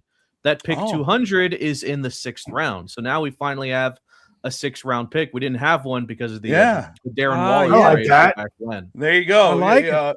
Yeah, I like call it. Rob Dolphins Thirsty would say we don't have a pick in the 6th round where me and Steve aren't going to have anything to talk about. Well, now you do. Now Yeah, you there you go. do. So we went down 7 spots for this specific pick. We're getting Yeah. rid of a 7th pick in return and getting a 6th as a result. So interesting move there. Yeah. Yeah. Where does that sit? Where's that 6th round to sit? Like, you got to go slow for me, man. You like say like 1 to 32, man. Where's that at? 19th. It's 200 overall. Let me check. 19th pick in the 6th round.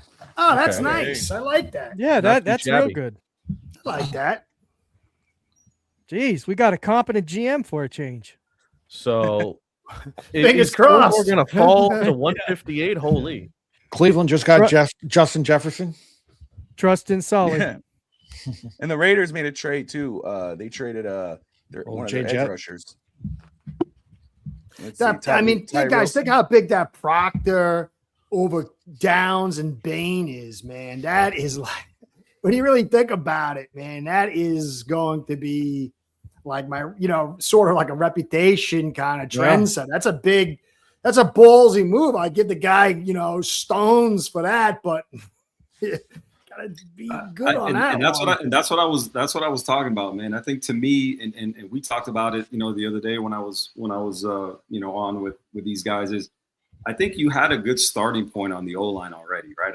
I feel like, did you maybe have to add another piece or two? Yeah, I'm not disputing that. But I think with what you had coming into the draft, that O-line, I think you could have waited, for O-linemen later on in the draft. I think when you had a chance to take a guy like Ruben Bain, a hometown kid, right, who, again, aside from being a hometown kid, in my opinion, was the best pass rusher in the draft. I think he's a better player than David Bailey. I think he's more productive. I think he's more versatile because he plays the run. You had him sitting there, right there in your lap. You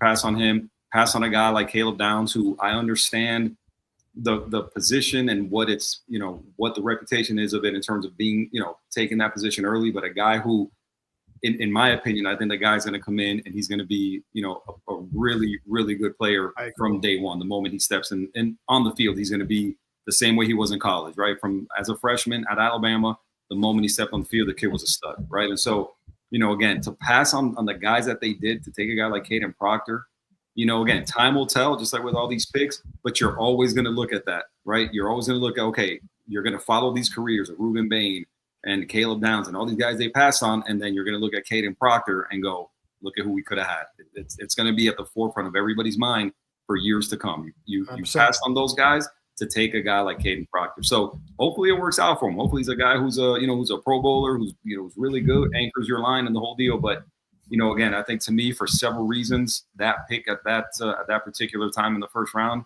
I'm just not a fan of it.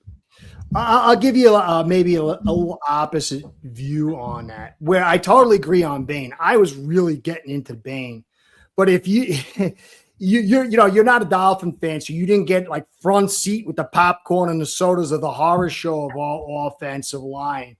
So and on the face, if you just kind of, you look at, but we have Austin Jackson, who goes down quicker than a drunk on an ice pond, and he's not good, and he's out.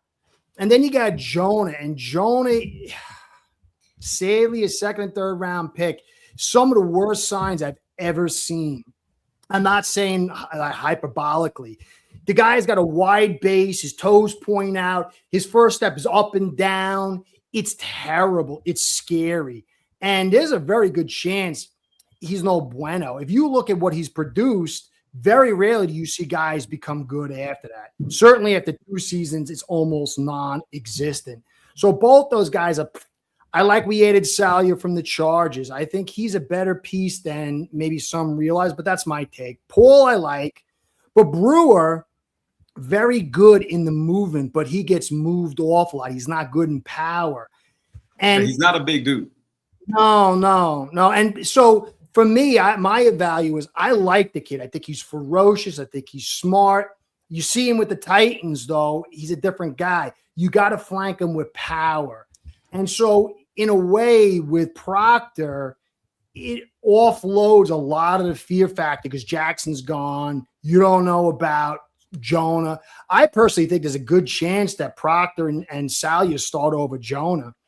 And if you got that, you would offset the weakness of Brew, which if you want to run inside, you want those shorts and you want red zone, you got to either replace him or uplift them. And if you got powerful enough guys, he doesn't get attached in the double like he does so much. He'll be able to get free to really utilize his skill set. And you weren't getting anybody of real quality at 30. We were kind of in a bind. And I think from an O-line standpoint, because you get Malik in here, this offensive line sucks. We have no depth. We still really don't, unless you want to say Jonas steps up. So it's hard to see if you're not a Dolphin fan or like, I do this thing all the time and I love the O-line. It's easy to kind of see that, but this offensive line is trash because you got to remember, we were the quickest throwing offense in the league by like a mile, and we ran outside zone all day.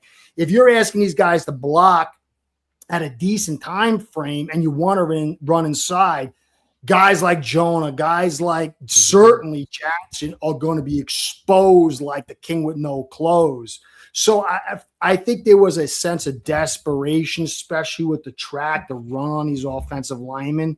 I think it was a tough situation. It was almost like sacrificing the season if you didn't get the O-line help. So I get it. I wanted Bane. I thought I had Bane like neon sign I'm putting on a Twitter and all that. And I was a Proctor. You know what I mean? Like, but as I looked into, I was watching you guys when the pick came in. I was watching you guys when the pick came in, and I saw everybody's reaction. I was like, "Oh no, no!" Yeah, it's so. Who was it? Somebody, I think it was Josh. Josh turned his chair around. And I was watching it, going, "Oh no!" I expected Bane there, but at the same time, like I had other offensive linemen above him. But now that I look back at it, like they want flexibility within positions, and like the guy I had above him is Freeling. Freeling's a tackle. Yeah. Like you're not going to move him to guard. Straight tackle. Straight tackle. So Proctor has that flexibility, playing tackle, playing guard. The other guy would have been the Clemson offensive tackle, Blake Miller. Blake Miller. But I have Proctor above Blake Miller. So like I get it. And there's a drop off after all those guys. Would you guys as like a panel question, would you guys have been happier with a guy like Aone, the kid from Penn State, or are you guys happier with Proctor given the position versatility? Because Aone, by all accounts, he's a guard, right? He's a guard, right? Obviously, I know the flexibility that Proctor gives you, right? Because he can play tackle, he can kick inside. Would you guys have been happier with a guy like like that, or are you guys happier with Proctor? I don't think Miami would have been happy with anyone but Bane, to be honest with you. No, true. That's fair. That's fair. That's fair. For me, I like Vega, but in a power and gap scheme, I think that he wouldn't have been his best, and he wouldn't have been the best. We kind of, it appears we're kind of going like the old Patriots with Skarnecki, where you're running gap, inside zone, outside zone, and who knows, maybe some man, and you adjust week to week or situationally. And I think that Vega, he just doesn't fit kind of, and he also, he's not nearly as mobile as Proctor, but he is a guard and he's got that down. Proctor's not a clean pick because you got that, I like to have 17 lunches. Am I going to eat myself out like so many guys we've seen? That's a problem. And he hasn't played, guard or right side. But with Freeling's a pure left tackle, and he's light in the pants. And to me, Paul's a better left tackle than right tackle. He's got those like almost 35-inch arms. He's more nimble in that. He's got a little weakness to the outside in, but I think he's a much better left tackle than right tackle. And he's doing well and he's going up. You don't want to move him. And with Freeling, you'd be forced to. And then you would have to say, well, we got to wait for this guy to eat. Maybe him and Proctor could hang out and he could not eat and then Freeling could eat, And so to me, I liked Max Yancor a ton.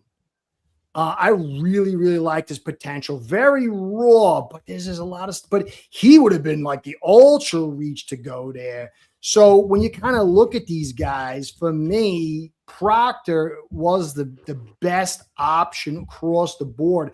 And I like Cassell. He does the NFL tape. I don't like bow to him as a guy, but I think he's close to a Gandalf. This guy's always watching film.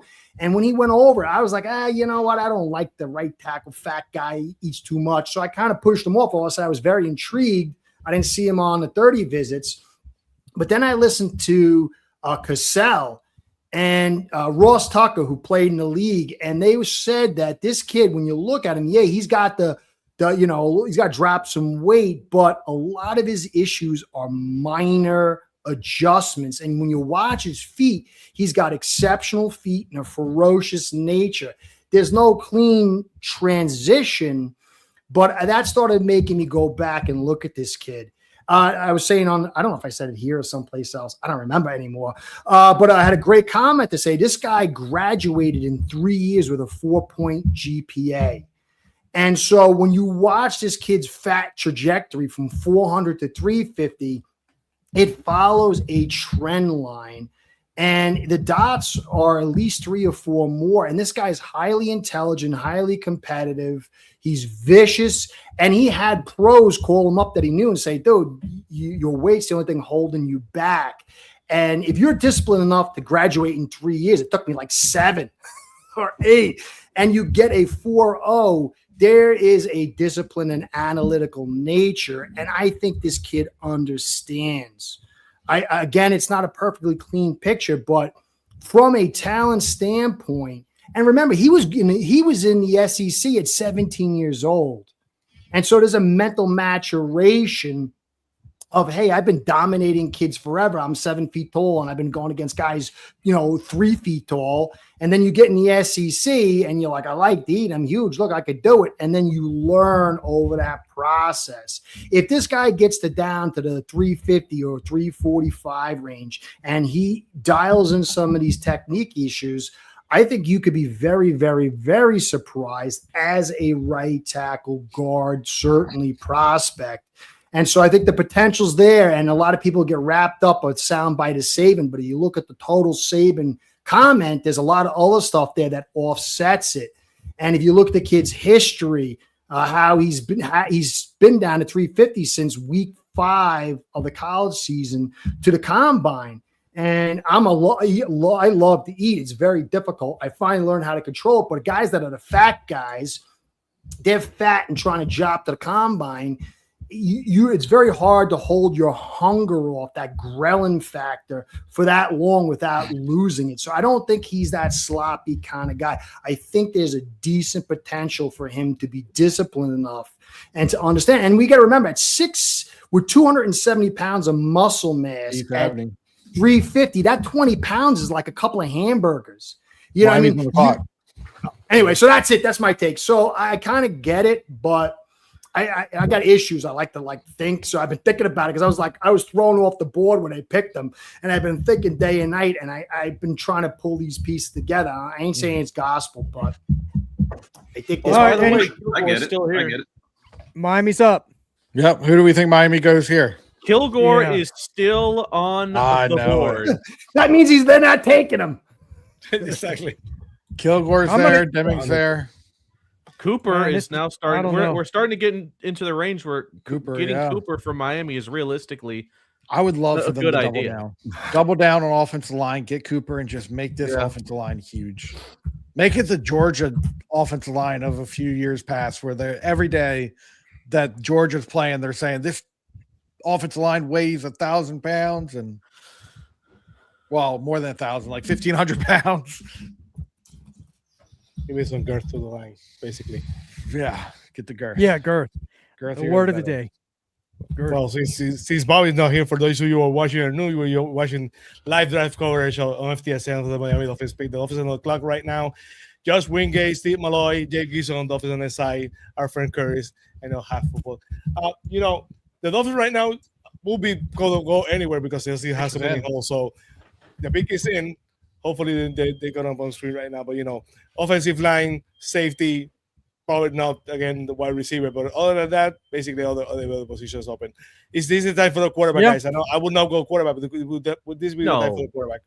You just got a 6th round pick that could potentially work better for that, if not one of your sevenths. So Absolutely. There you go. I'd leave it to that. Absolutely. Yep.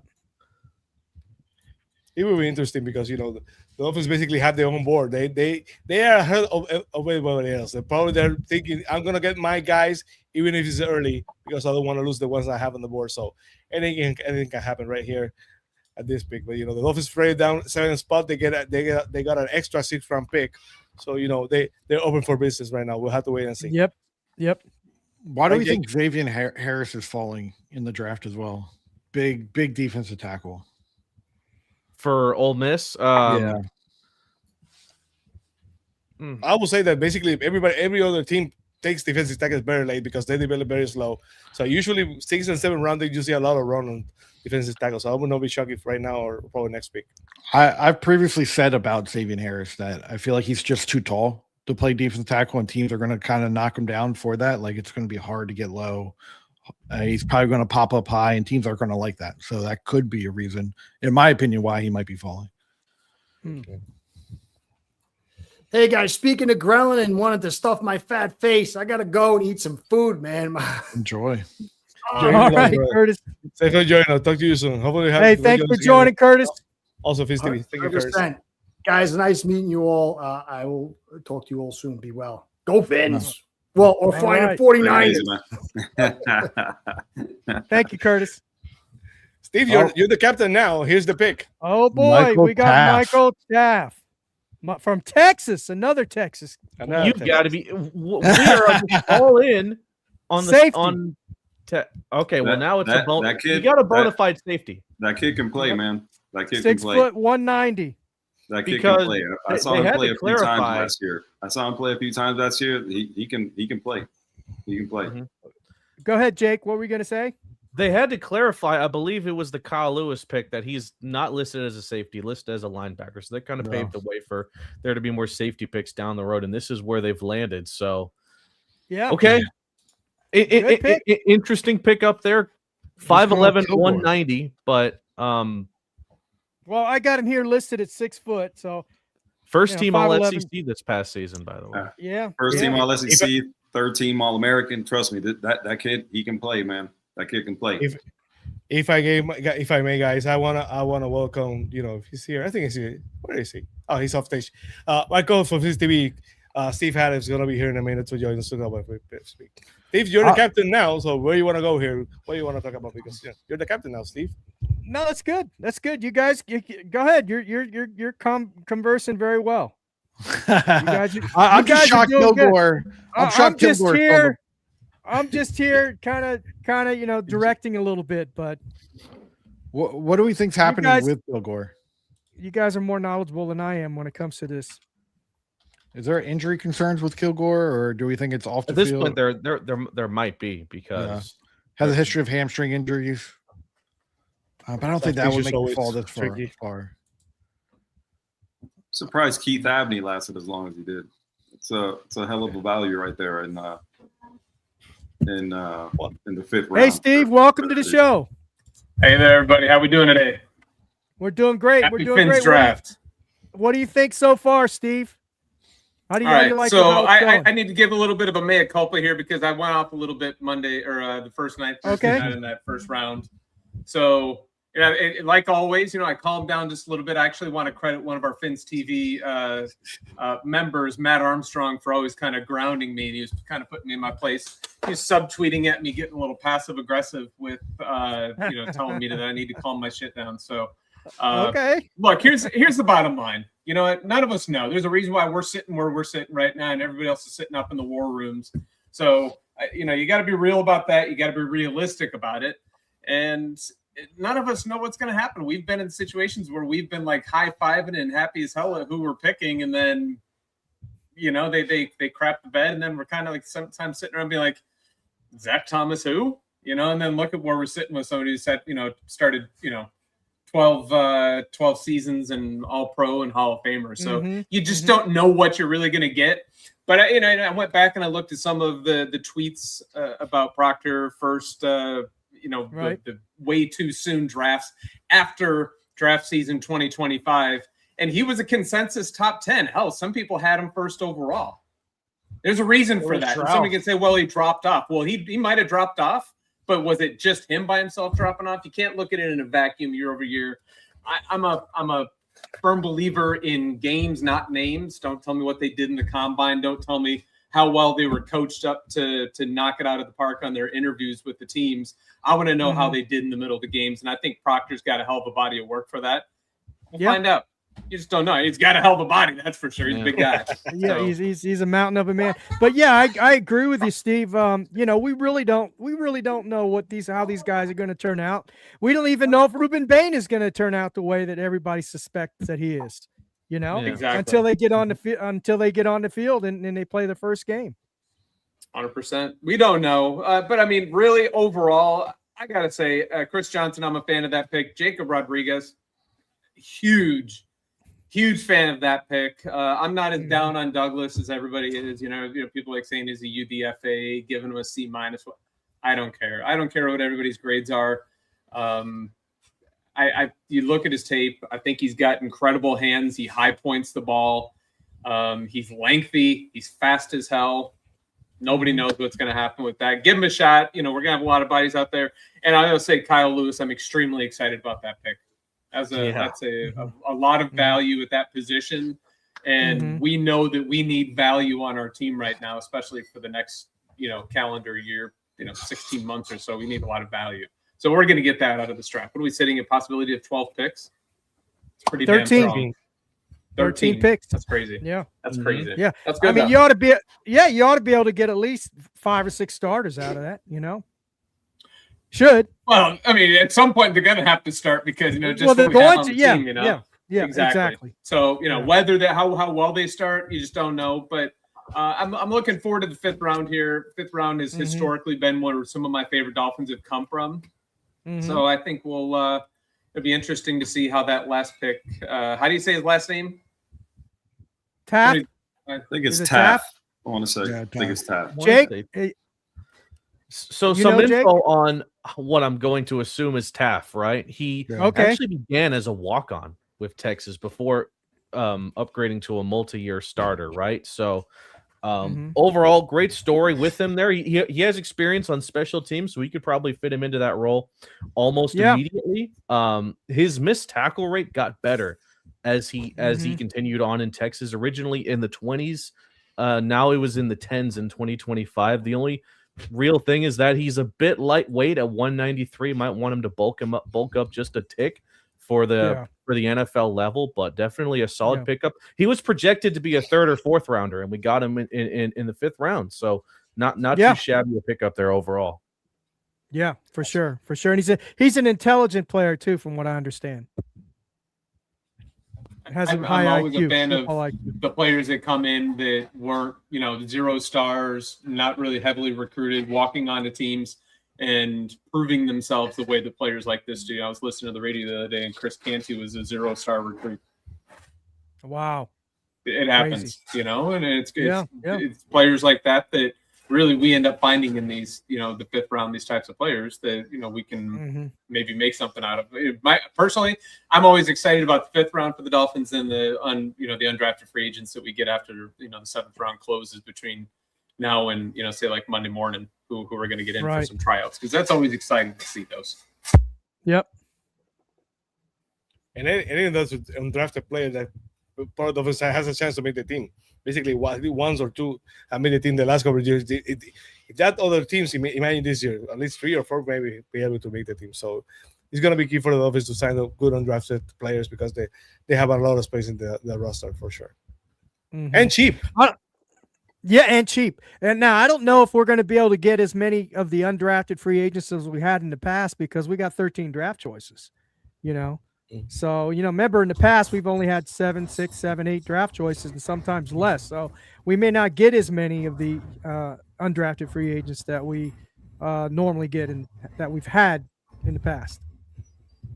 And it's going to eat into some of that capital that we have to make those offers to some of the more attractive undrafted free agents. Because really they're out there looking for, what's the best opportunity that I'm going to have for, either starting or getting a real true chance to play. Or B, is it going to be a really good opportunity with the team that's a premier team that has a chance to do a lot of stuff? So Miami doesn't have a lot of that extra money, and again with those 13 picks, you're right. You know, we don't have a lot of that to spread around.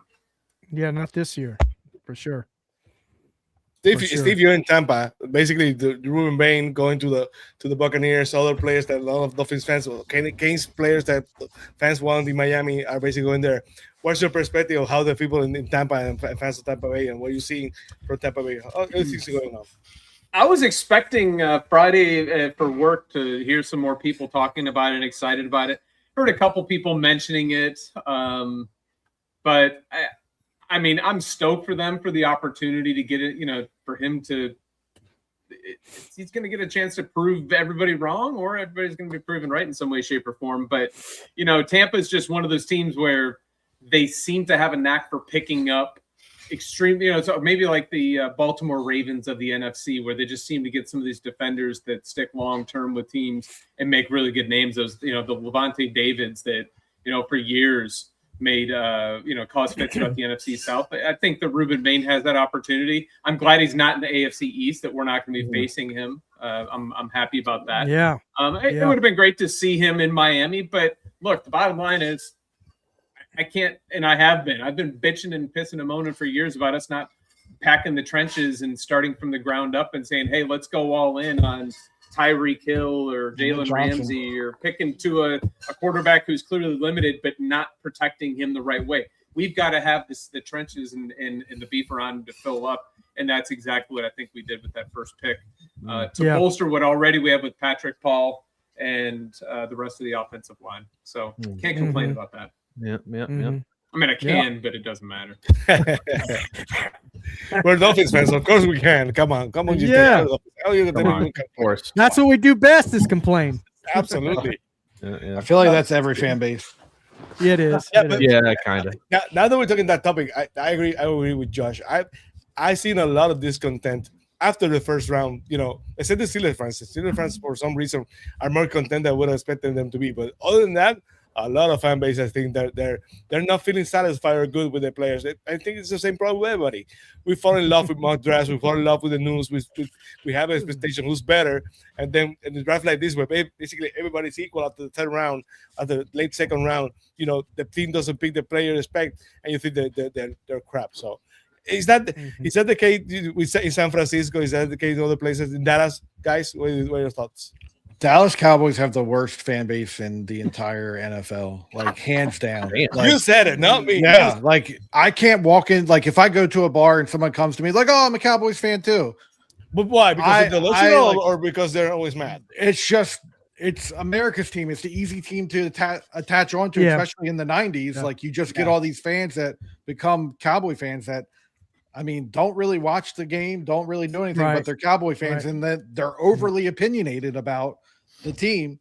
Media, like for me, like if I go in there and they're like, "Oh, Dak Prescott sucks, you got to get him out of there," I'm like, okay, well, this conversation's over. I'm gonna move on to someone else, because let's be honest, Dak Prescott is not the better quarterback. He's not an issue. Like he's a good quarterback in the NFL. So that's like the delineator for me. But Cowboys fans are just awful. To you know, when you're looking at every fan base has a faction of it that is delusional. Every fan base has a section of it, you know, that is just, you know, uneducated, you know. So, you know, there's you know, a faction of every fan base who are the sunshine pumpers, right? Glass half full, you know, kind of people. So, you know, fair weather fans also, right? I'll root for them when they're winning consistently, you know, kind of people. Man, look, I'm a huge Canes fan. I'm a huge Niners fan. I root for my teams, you know, unapologetically. You know, I don't apologize for my fandom. You know, I love them through the good and the bad times, right? But I'm an optimist, but I'm also a realist, right? And you know, I think Demings goes off the board. Finally, it took way later than I thought it would happen, and he finds a spot in Minnesota. Charles Demings, cornerback. Okay. I got you. Man, listen, I'm a fan of a lot of stuff that John Lynch does, and I'm also, you know, I'm also not a fan of some of the stuff that he does, right? I think, you know, I think overall, you know, he does more good than bad. But I think as fans, we always have, just like you mentioned, right? We start looking at mock drafts, and we start, obviously all of us watch the game. I'm a huge college football fan, so I watch the game, and I kind of have an idea like, man, this guy would fit or that guy would, fit. But at the end of the day, just like Steve mentioned, right? I mean, we're sitting here doing a podcast, not in war rooms for a reason, right? You go with what the front office gives you, right? And then, down the line, you decide, okay, I like the results or I don't like the results, right? I think if you go around, not everybody hits on everybody, and not every pick is a bad one. I think, some people have, a better track record than others, right? You look at guys like, Ozzie Newsome, who, it seems like every time he made a pick, it was the right one, right? Now you have that with Eric DeCosta in Baltimore, who's done really well. You look at, I think, the king of them, all, at this point right now, which is Howie Roseman with Philly. The guy seems like everybody he picks, ends up hitting, right? They all land a second contract, or, they're trading them for something valuable, right? I mean, the guy seems to not miss very much. And so, again, everybody hits. Some people hit more than others. Everybody misses. Some people miss more than others. And some teams are happier than others, right? I think, as a Niners fan, not having, seen a Super Bowl title since '94, I mean, I'm not thrilled about that, right? I mean, has there been success? Yes. Have they won a Super Bowl? No. So it just, man, it depends on what your definition of success is. It depends on, how you're looking at things. Again, do I like, Lynch? I do. Do I like Shanahan? Absolutely, I do. Not everything they do I'm happy or content with, but you got to go with, you got to live with the results, man, and so, that's where we are. Being for NS fans give you a different perspective, because they've been close, right? They've been to the Super Bowl. They go to the playoffs. They have a chance. They have those high expectations, and they fall short. So basically, frustrating, man. It's so frustrating. It's a different kind of frustration, right? Because you feel like you're close, you're almost there, and then when you get knocked out, you feel, where I'm going to go from here now. It reminds me of the Braves in the 90s. Some disappointment after they finally find a way to win a championship. So it's frustrating sometimes, even when you're winning. But sometimes when you're winning and you don't get to where you try to go, it's even frustrating. That's a good point, Sammy. I wonder what's worse, just making it and not getting that next step or that next notch up, or not making it for 25 years. I don't know what's worse. No, I would say not making it for 25 years is worse for sure. Yeah, I agree. Right?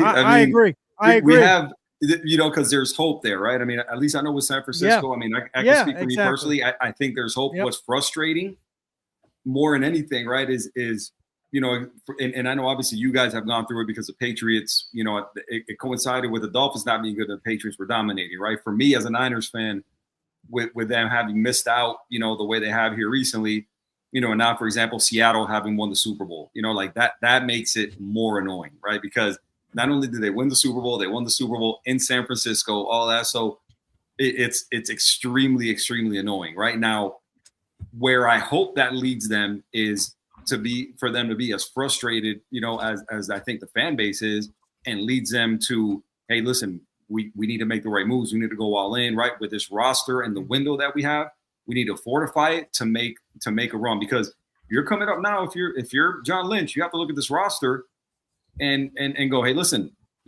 Kittle is kind of nearing the end of his, dominance, at the position, right? I mean, you're looking at Trent Williams, nearing the end. You're looking at Christian McCaffrey nearing the end, right? You look at Nick Bosa, Fred Warner. These are all guys. None of these guys are rookies. None of these guys are in their second year. So there has to be, that sense of urgency if you're that front office to make the right moves, not only to maximize the window of these guys who you're looking at it, you're looking at these guys. I mean, these are all Hall of Famers. I mean, these are Hall of Fame players. Yeah. You have to maximize the window now. And then not only, do you have to maximize that window, but the pressure is on because Seattle just won the Super Bowl and the Rams could have been the best team in the NFL last year. Right. So for a lot of reasons, if you're that Niners front office, the sense of urgency better be there. And when this draft is over, whoever you don't feel like, whatever position you don't feel like you fortified, you better go back out and evaluate the free agents that are still left and see what you can bring in, because you can't fuck around coming up this year. And pardon my French, you can't take this year off, right? Like you have to build this team to make a run because you know with LA and Seattle, those guys, you're looking at the core of their teams, and the core of their teams, aside from maybe Matthew Stafford, you're looking at the cores of these teams. You know, Devontae Adams obviously isn't a super young guy, right? But you're looking at the cores of these teams, especially in Seattle, and the cores of these teams, by and large, are young guys. They like are. they're on rookie deals, right? And that's not the case in San Francisco, right? So you better start. You know, again, sense of urgency better be there. I mean, everybody better be on the same page about strengthening this team and trying to make a run, because if not, you're going to get left behind by Seattle and LA. So again, time will tell. We'll see what happens. Q. Basically, the difference is that 49ers, correct me if I'm wrong, but the 49ers have been good for so many years. They had a very nice decade looking back, but they find a way to make moves to remain steady, but they had not gone all in. That did not do what the Dolphins did. They tried to overreach, basically go in too quickly and then pay the price. They consistently find a way to win every single year, make smart moves, but don't go all in to the point when they basically are like other teams like the Rams had to do a couple of years ago, like the Saints basically went on. The Dolphins went all in and get after then not getting any results. So. Hang in there, brother, because basically you're doing the wrong every single year. You have a chance. No, man, no, I get it, man. And look, I think across the board, when you look, there's a lot of things that make teams successful, right? I think when you're looking at the teams that traditionally have been successful, right, it starts at the top, right? You have good ownership, right? You've got good front office people, right? They draft well. They don't give out bad contracts. And I think when you're looking at, for example, and we're talking about the Dolphins, that's where I think, right, not only did they not have, the front office buttoned up, right, but they weren't drafting well, they weren't developing. And then they were trying to make up for it on the back end, hitting home runs in free agency, right? And now you're giving out these bad contracts in free agency, right? And then not only that, then you're doubling down on the bad contracts like they did with Tyreek Hill, like they did with Jalen Ramsey, right?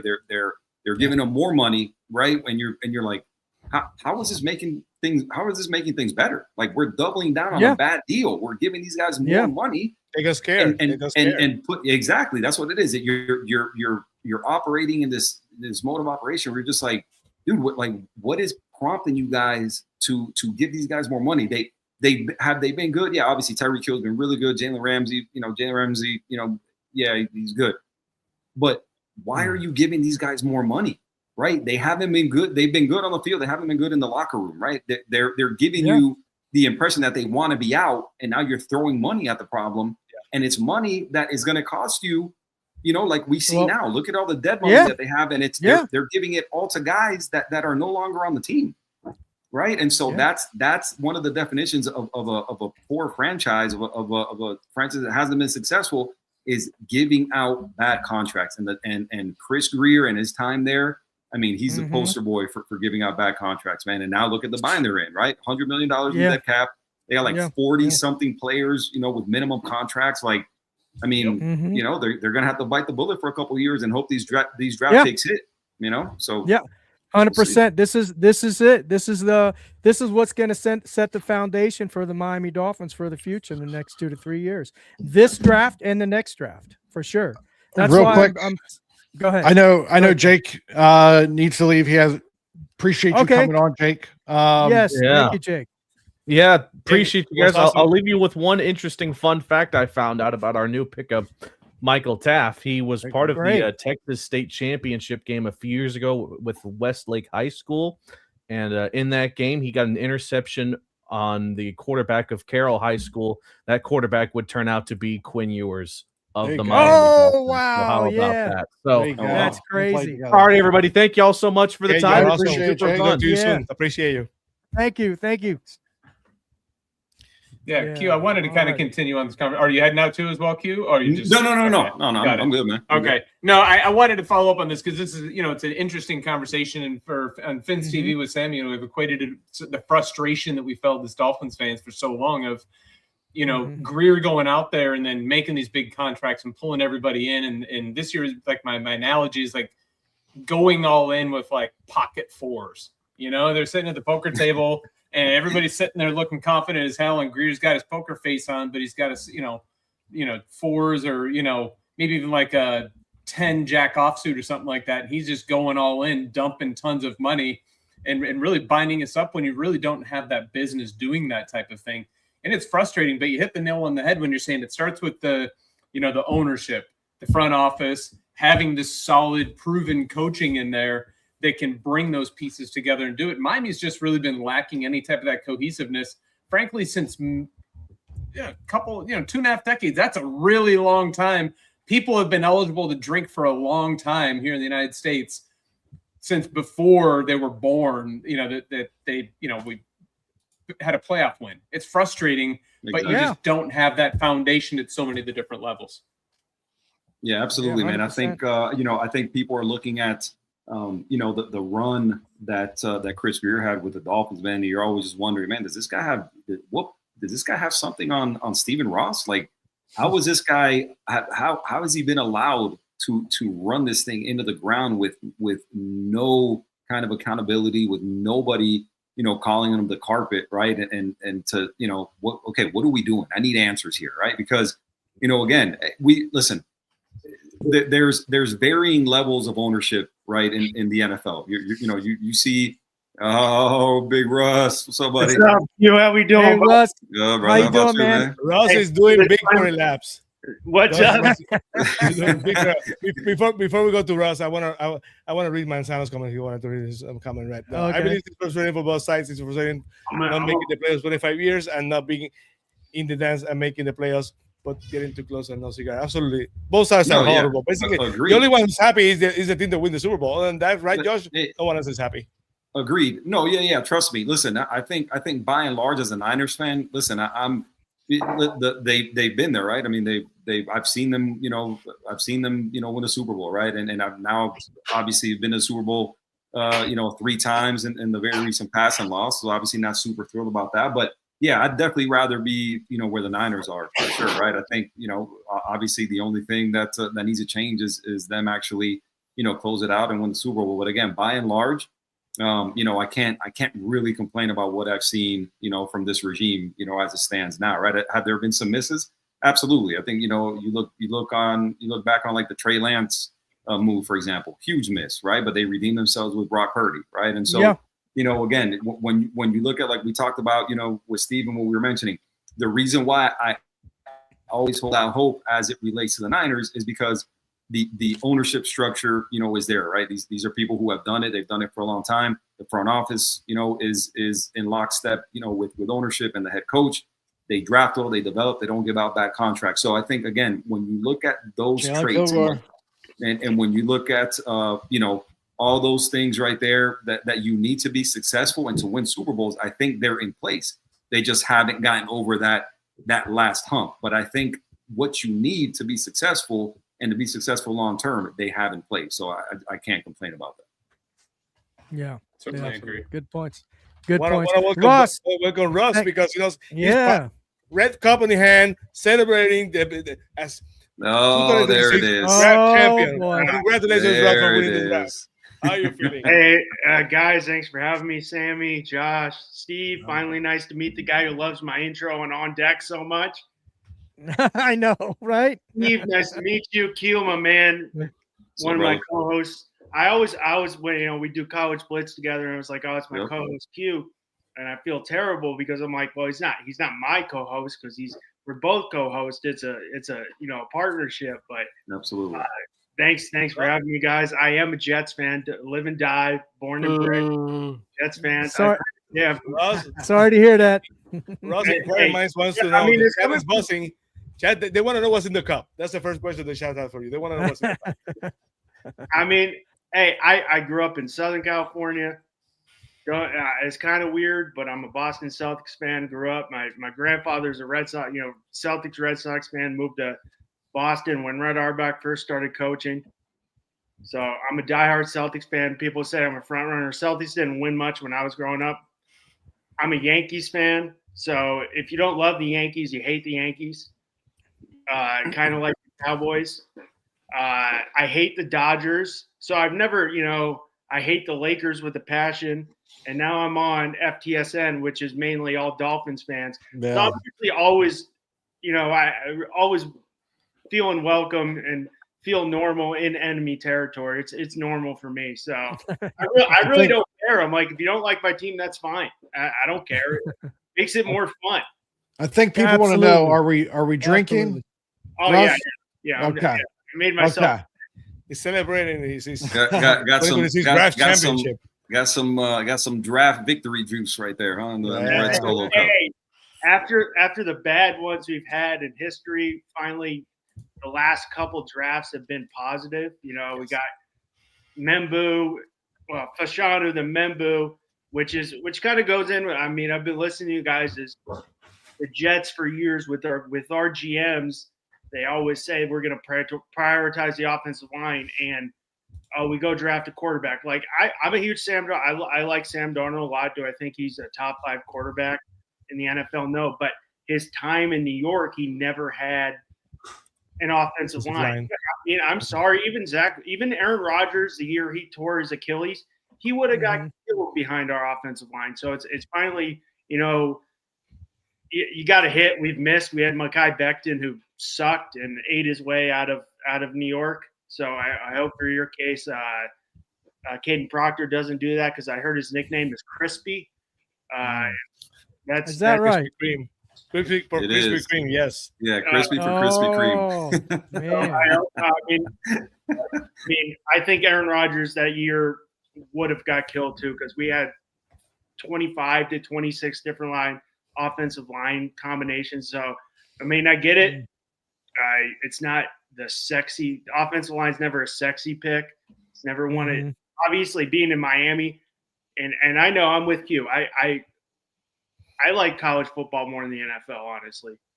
I love college football, and I'm with Q every day. You know, every week during the season, and I can only imagine the pain in Miami when Ruben Bain's on the board and they pass on Ruben Bain. Unlike Josh, I think Ruben Bain's a dude. You know, and that's fine. We're all allowed to have our opinions. You know, I could be wrong. He could be wrong. But I'm sure. But you got to solidify the offensive line, and even with Tua, he was getting killed. You know, because the offense tight end. That seems like a Steelers tight end, Nikowski. Speaking of tight ends, Ross, I want to know, you went Taylor last year in the second round, and you went tight end again this year. What are your thoughts on that? Because basically doubling down on tackle with so many needs is kind of weird. Okay. So first thing I want to say, I'm really happy. And the first thing I'm saying, I'm really happy about the Jets this year is, and it's not even football player related, it's the amount of no leaks the Jets have been having. You know, years past where it's this comes out from this guy and this is leaking out. So, I mean, going into 2 weeks coming up in the draft, it was David Bailey, and then we canceled the top 30 visit. And they were sold on Bailey. He didn't have any injury histories. He's obviously a very smart guy. Graduated from Stanford. No offense to Alabama, but graduating from Stanford in 3 years is a little more high up there. So I'm really happy. You know, they call Alabama the Stanford of the East. If Yeah, you didn't know that. I'm really happy. I think Darren Muji's got that. I was ecstatic with Sadiq. I was so happy with Kenyon Sadiq, watching him in the Big Ten this year. The guy's a freak. He's faster than Christian McCaffrey and Bijan Robinson. The guy runs a 4.39. Yeah, I mean, he's a freak. They need playmakers, honestly. What They've got some now. They've got some now with Omar Cooper, Garrett Wilson, right? You got two good tight ends. I mean, you got some running. You know, you got Breece Hall and everything like that. So, you know, listen, if they actually land a quarterback, you know, at some point, somebody, you know, worth a damn at quarterback, you know, I think you got. I think you're cooking there. You know, it's just unfortunately you have Geno Smith, who is a disaster. Didn't they draft a quarterback? Yeah, they got. They took Kate Klubnik, but Kate Klubnik is ass. Like, I mean, like Garrett Wilson went down week 7, week 8. He was the leading receiver on the team. Yeah, ended up being the leading receiver on the team. Playing. He had 325 receiving yards and missed 10 or 11 games, and he was their leading receiver last year. That is terrible. Crazy. That's terrible. I know it wasn't. Another tight end off the board. Yeah, we're doing a tight end run right now. Yeah, Joe Royer from Cincinnati. But I mean, I know Q. You know, we watch a lot of college football. Sadiq is a freak. No, absolutely. No, I wouldn't push back on that. You know, I think that kid will be, that kid's going to be he's going to be a matchup nightmare, man. I mean, he's not super tall. He's like 6'2", maybe. But he runs, man. I mean, there's not going to be, you know, I think now we're getting to the point where, you know, the linebackers coming into the league now are starting to be guys that run a little bit, you know, you're seeing these 4-4 linebackers, right? High 4-3 type linebackers. So there's more that they're, you know, your Sonny Styles and that kind of thing. They're going to be able to keep up with, you know, with a guy like Kenyon Sadiq. But, you know, again, not every team has one of those guys. So, you know, again, I like Kenyon Sadiq. I think that kid's going to be, you know, from day one, I think that guy's going to contribute at a high level with the Jets. In the second, hey, I want to thank everybody. I want to thank everybody for joining that's watching the show today on the Fins Talk Sports Network, the Miami Dolphins Draft Live coverage show. I want to also thank everybody that's in the chat. Appreciate all your comments. Go ahead. I'm sorry I interrupted you, Ross. Second tight end selected from the state of Idaho in the first round in the last 2 years. Colson Loveland and now Sadiq.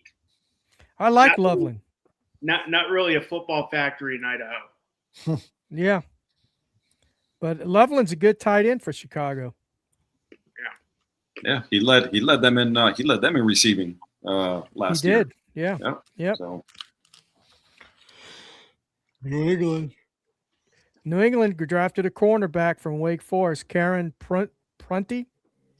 That's how you pronounce it. Karen Prunty. Basically, they're doing the wrong on tight ends right now.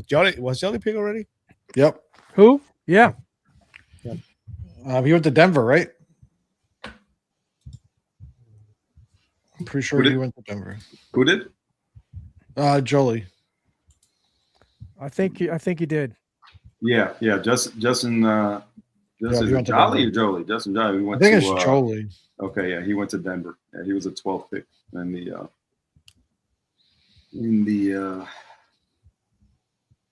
5th round. Yeah. Yep. I want to read a comment on my son. I went with Steve to react to it when he said thing is here. Let me see this one. I think it's this one. Okay. Question for all you guys. We all experience rebuilding a team. What's more frustrating, to get blown by 20 or realizing your team is not good enough? I want to start with Steve because that's basically the premise. You know, we have everyone here. Q basically knows what it is to be so close, but basically, you know, not realizing the dream of winning. And we have Ross here who has no winner, who's not been in the playoff for the last 10 years and not winning a play. We have everybody else here with the Dolphins that basically have no won a playoff team. A playoff game in 20 years. I want to start with Steve. What's more frustrating, Steve, for you, to realizing that, you know, winning by 20 or to realizing your team's not enough? Which Steve? Steve Hallett. Oh, there you go. I want to start with Steve. I wouldn't know what it's like to. I wouldn't know what it's like to realize you're not good enough because we just frankly haven't been good enough since I can remember. But I do think that the getting blown out all the time would really just get entirely old. Like if I'm the Cleveland Browns, if I'm a Browns fan, I'm really just miserable in life. I mean, for one, I'm probably from the Cleveland area, so that's just bad enough. And two, now I'm just following the Cleveland Browns, and that's tough. But I mean, I don't know. Q had some very valid points there that it's a different level of frustration, and we should only be so lucky to, you know, make it to a few Super Bowls and say, damn, we were that close, but we just couldn't cut it. You know, and then I'm from Western New York, so and actually a lot of my coworkers are from Buffalo. You know, I see the frustrations that they get where those window is it doesn't stay open forever, and when it starts to close, it closes, and you got to really wonder, is their window closing? And they've wasted, but they've lost out on the prime years of who is one, you know, an alpha quarterback in this league. So I think it's frustrating. And for me, I think in the hindsight, after I get a few years later and we step back from where we were at those times, I actually feel more frustration of what players we lost their prime years and we burnt through those and weren't able to take advantage of it. We had Cam Wake. Cam Wake was an absolute machine. The Rashad Jones. We had these players that were absolute devastators on defense, and we pissed away their prime years of their lives and their careers, and then they just said, hey, I can't do it anymore. So I think that's one of those frustrating things. And then, Russ, I haven't met you yet. Nice to meet you. Nice to meet you too. Seriously, I've been watching the Jets for the past few drafts, mostly because of Antoine Staley, who covers the Jets for the New York Daily News or the Post or something. But I see a lot of his feeds, and I really just get a lot of what the Jets do. They've had some drafts that have made me like, oh my God, they're coming. And then the season starts, and I'm like, nah, just kidding. They're really not coming. And then they do it again. And one of these times they're going to end up catching you. They're going to have a couple drafts like Detroit had, and they're going to be legit. Because Detroit had some phenomenal drafts. The Jets have had some phenomenal drafts. Just one of them we've seen them kind of come through to fruition. And, but going back to my Buffalo thing, Detroit's window seems to be closing now. So it doesn't stay open forever. But I think that there's different levels of frustration. That's a really long answer to a short question. I want to see my love, but Steve is well documented for basically having done something none of us have done. Basically, experiencing a Dolphins championship, right, Steve? You had the opportunity to. Well, I was born and bred down there. It's about false hope because you keep it real. So the difference between getting your hopes towards being completely out of hope, or basically having your hopes up all the time. So, what are your thoughts? No, I was born and bred down in the 305. I spent a lot of years down there. I started watching the Dolphins in 1969 and had season tickets up until about 76. So I was there for all the Dolphins, the glory years down there. And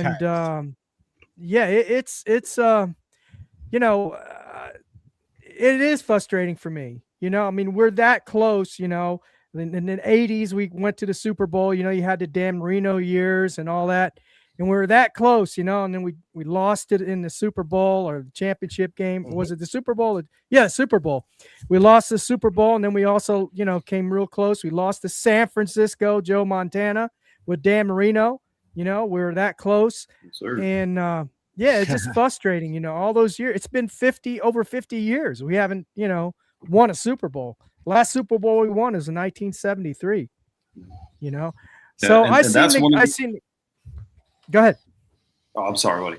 No. And I think no, man. And that's again, like Steve mentioned, man, when you talk about, that's one of the crimes when you've got Hall of Fame players, to waste their years, right? Because, you look at guys, when that happens and that futility, right, that some franchises have shown, right. And it's, you get these guys who are loyal to the franchise, right? Guys who could take more money to go somewhere else or whatever, and they're loyal, they stay, and the team doesn't reward them with effort, right, with a sense of urgency, like I was talking about, right, and so it's one of the things when people look at the all-time greats at the quarterback position, right, it's the only reason why Dan Marino isn't mentioned up there with your Joe Montana's and your Tom Brady's and your Peyton Manning's and your John Elway's and all that stuff, right?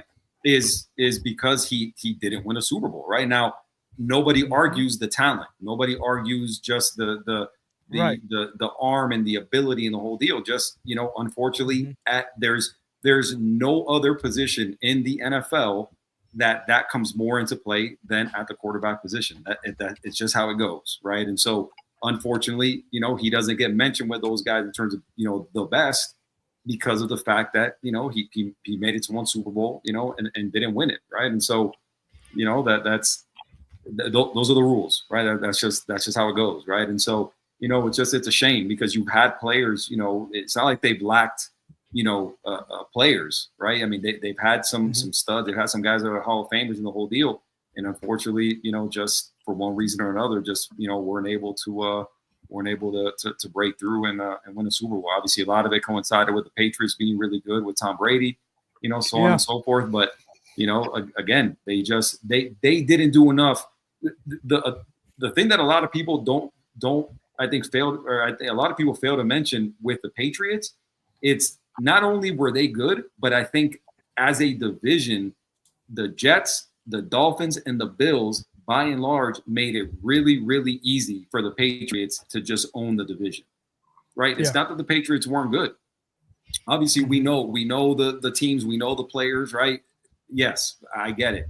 But by and large, the East as a whole is to blame because they were just ineptly run. When you see what the Dolphins have done, again under Chris Greer, before this run that the Bills had, right, with Josh Allen, and then also with the Jets, and again, I'm sure Russ could tell you, like they've just made it really easy for the Patriots to I mean, come on, there's no reason why a team should win, 20 out of 22 divisions, right? I mean, it's ridiculous, right? That means, yes, they're good, but the other teams in the division are constantly dropping the ball and are just not doing what they're supposed to do. I mean, plain and simple. So, those are great points. Yeah, those are great points. Evan, how you doing? Vince Stanza. How you doing, gentlemen? Q, how you doing? Russ, what's up, brother? How are you? Josh, how you feeling? Headache. All right. Looking at a TV screen for too long. Hi, Sammy. Good afternoon, Sammy. How are you? Yes, happy you're here, Evan. Love you too. Steve, it's been a while. Good to see you, buddy. Have you two made up? I don't know. I love him. He's mad at me. We'll talk it out. I wonder why. Okay, so Josh Suevas just got taken by Baltimore. He's kind of like in the mold of a Alec Ingold, Kyle Juszczyk type tight end fullback mixture. I really like him. Fullback 6'3", 245, Alabama. Yeah. Wow. He's going to be nice at Baltimore. Baltimore, I don't know. Yeah. Did they get rid of their fullback? Yeah, and I think that's why the Cuevas pick makes sense right there because they let him. I don't know where he ended up, but I know they released him. I know they released him. Hey, you know what? You just reminded me. The Miami Dolphins got rid of their fullback. Yep. So maybe we're gonna are we gonna draft one? Or do we have it? Ricard? Or do we have an H-back in Ben Sims that we brought in, or the other guy that we drafted? Because Merrick could do that as a lineman and as a blocking tight end. But he had mentioned, Hafley mentioned that he would consider doing it in the 7th round, that he wants to have a fullback. Caden Proctor plays the fullback. Okay. Who? Caden Proctor played some plays wide receiver. Hey, he did. He played running back too, I think. Play some wildcat, play some slot receiver. Jacob Rodriguez. If we're in a pinch, we have our third QB. We have our emergency quarterback. That's right. He was a 4-star. He was a 4-star quarterback when he came out of high school. So he was a dual threat. He was like the number 3 dual threat quarterback when he came out of high school. So well, Hafley and Sully, they like those versatile players. So. And who was the number 1 dual threat quarterback in this draft who got drafted 13th overall? Ty Simpson was the number 1 dual threat quarterback coming out of high school. And one of the best offensive coaches in the NFL looked so miserable to draft him. Yeah, I've never seen a guy so unhappy to draft someone in my life. I think Randall. it's such a good situation for him, though. I'm telling you, man, Ty Simpson might fool us. Oh, I like Ty Simpson. Didn't want him. They didn't want him. They did not want him. That staff sit behind Stafford. Yeah. And the guy's a son of a football coach, so he's got it up there. I'll wait to see where Nussmeier goes. Yeah, he's still sitting on the board. What a ball by Nussmeier. Speaking of son of a football coach. Yep. People thought Cole Payton would go also by now. Yeah, me too. They talked about him. They talked about him being somebody who was rising up the up draft boards. But is there a chance that the 49ers take a quarterback? I would say no. No. Okay. I just know last year just wasn't a great year for the quarterback. No, yeah. I would. Hold up. Yes, Steve? No, Josh, how about Adam Randall? And you know anything about him? Yeah, we actually took him in the mock draft. I didn't expect him to go this high, but I like him as a player. He's a receiving back. He has like an upright running style, but he's powerful. He can catch out of the backfield, as I mentioned. There's a lot of upside to his play. Right. He's a big dude. 6'3", 232 or something like that. 6'3", 230 something. Yeah. Yeah, he's a big dude. He's a big dude. He's going to fit right in Baltimore. Yeah. I think he's played some receiver too at Clemson. Okay. Yeah, he did. He said he permanently made the switch from wide receiver to the backfield in 2025. Yeah. That was a big wide receiver. Yeah.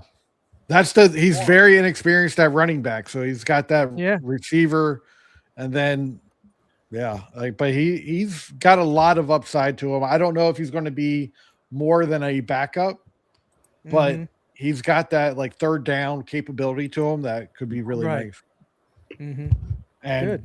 Baltimore's just going from big back to big back at that point. Yeah, that's what I'm saying, man. He's going to fit right in. Wow. Well, Dolphins coming up here soon.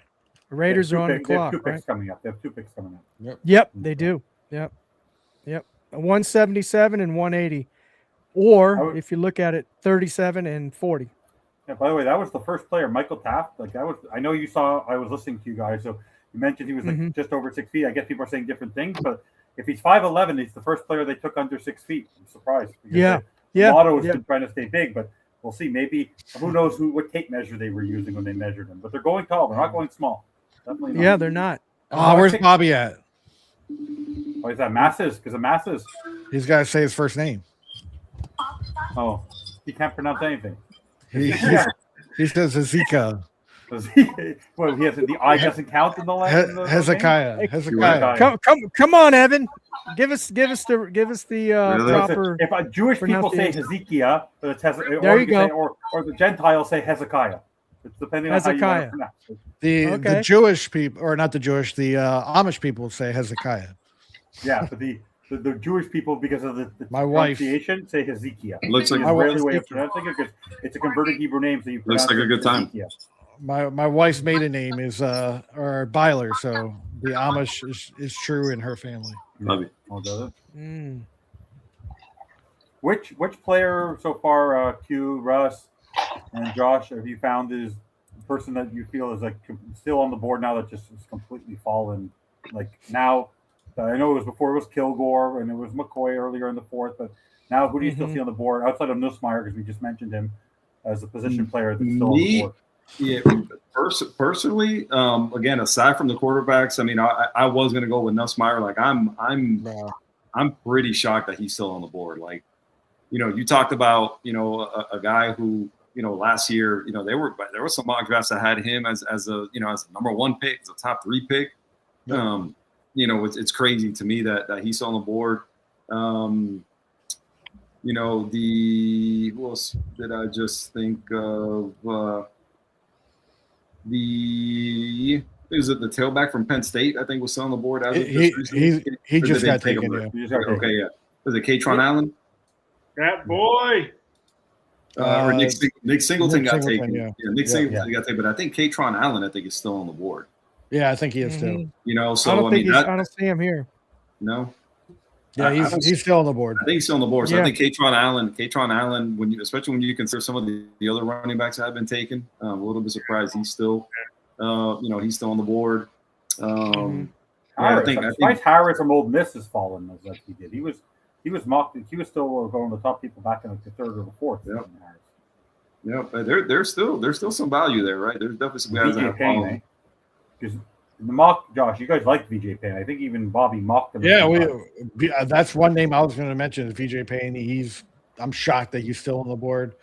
We've said Nussmeier. Ryan Parker is someone, the guard out of Duke. I'm shocked he's there.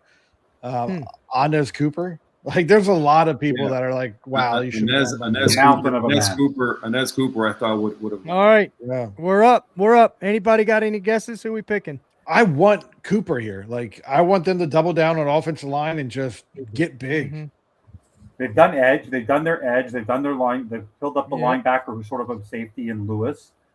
Yeah, maybe I would Yeah. go. I would go back to the trenches if I were them right now. If Cooper's Yeah, sitting there, I would take him. But if he's I like unless that. they want to wait till the next pick, because they have 2 of the next 4 picks, so they might think he's still there at 188. You can never. I would double down maybe at safety. Maybe I would because I do like VJ Payne. I do like him a lot. Yeah, I would like either O-line or safety. Yeah. And after that, I was curious if the three, all even Sammy, everyone, if you had to look at the next top 3 quarterbacks, whether it's Nussmeier, what's his name? Just drawing a blank. Welcome Nussmeier, back, Peyton, and where's the other one? Kalen Green.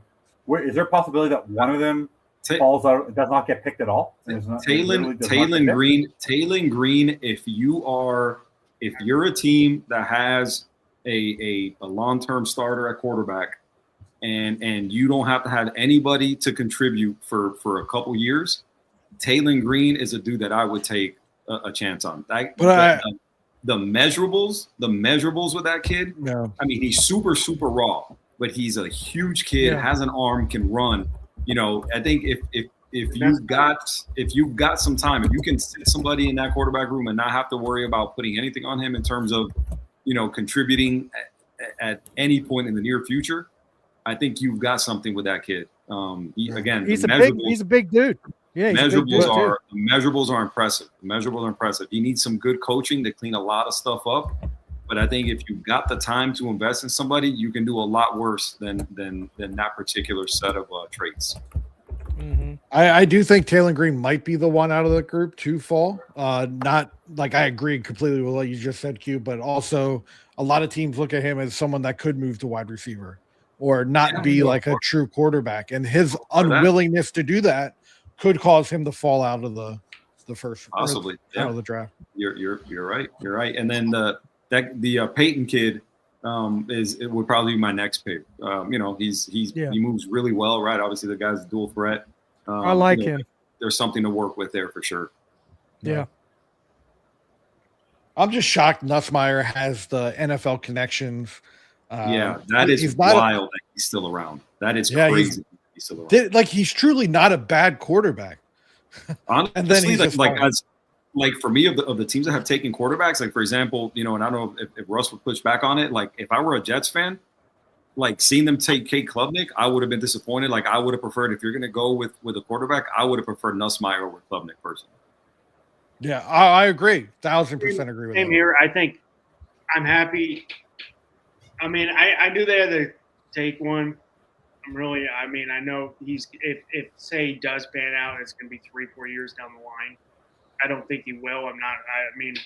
You got Frank Wright, who's a quarterback whisperer, but I would have preferred. I literally said, and got shit for it on top. I'm like, Nussmeier going into the year was my number 1 quarterback. Yeah.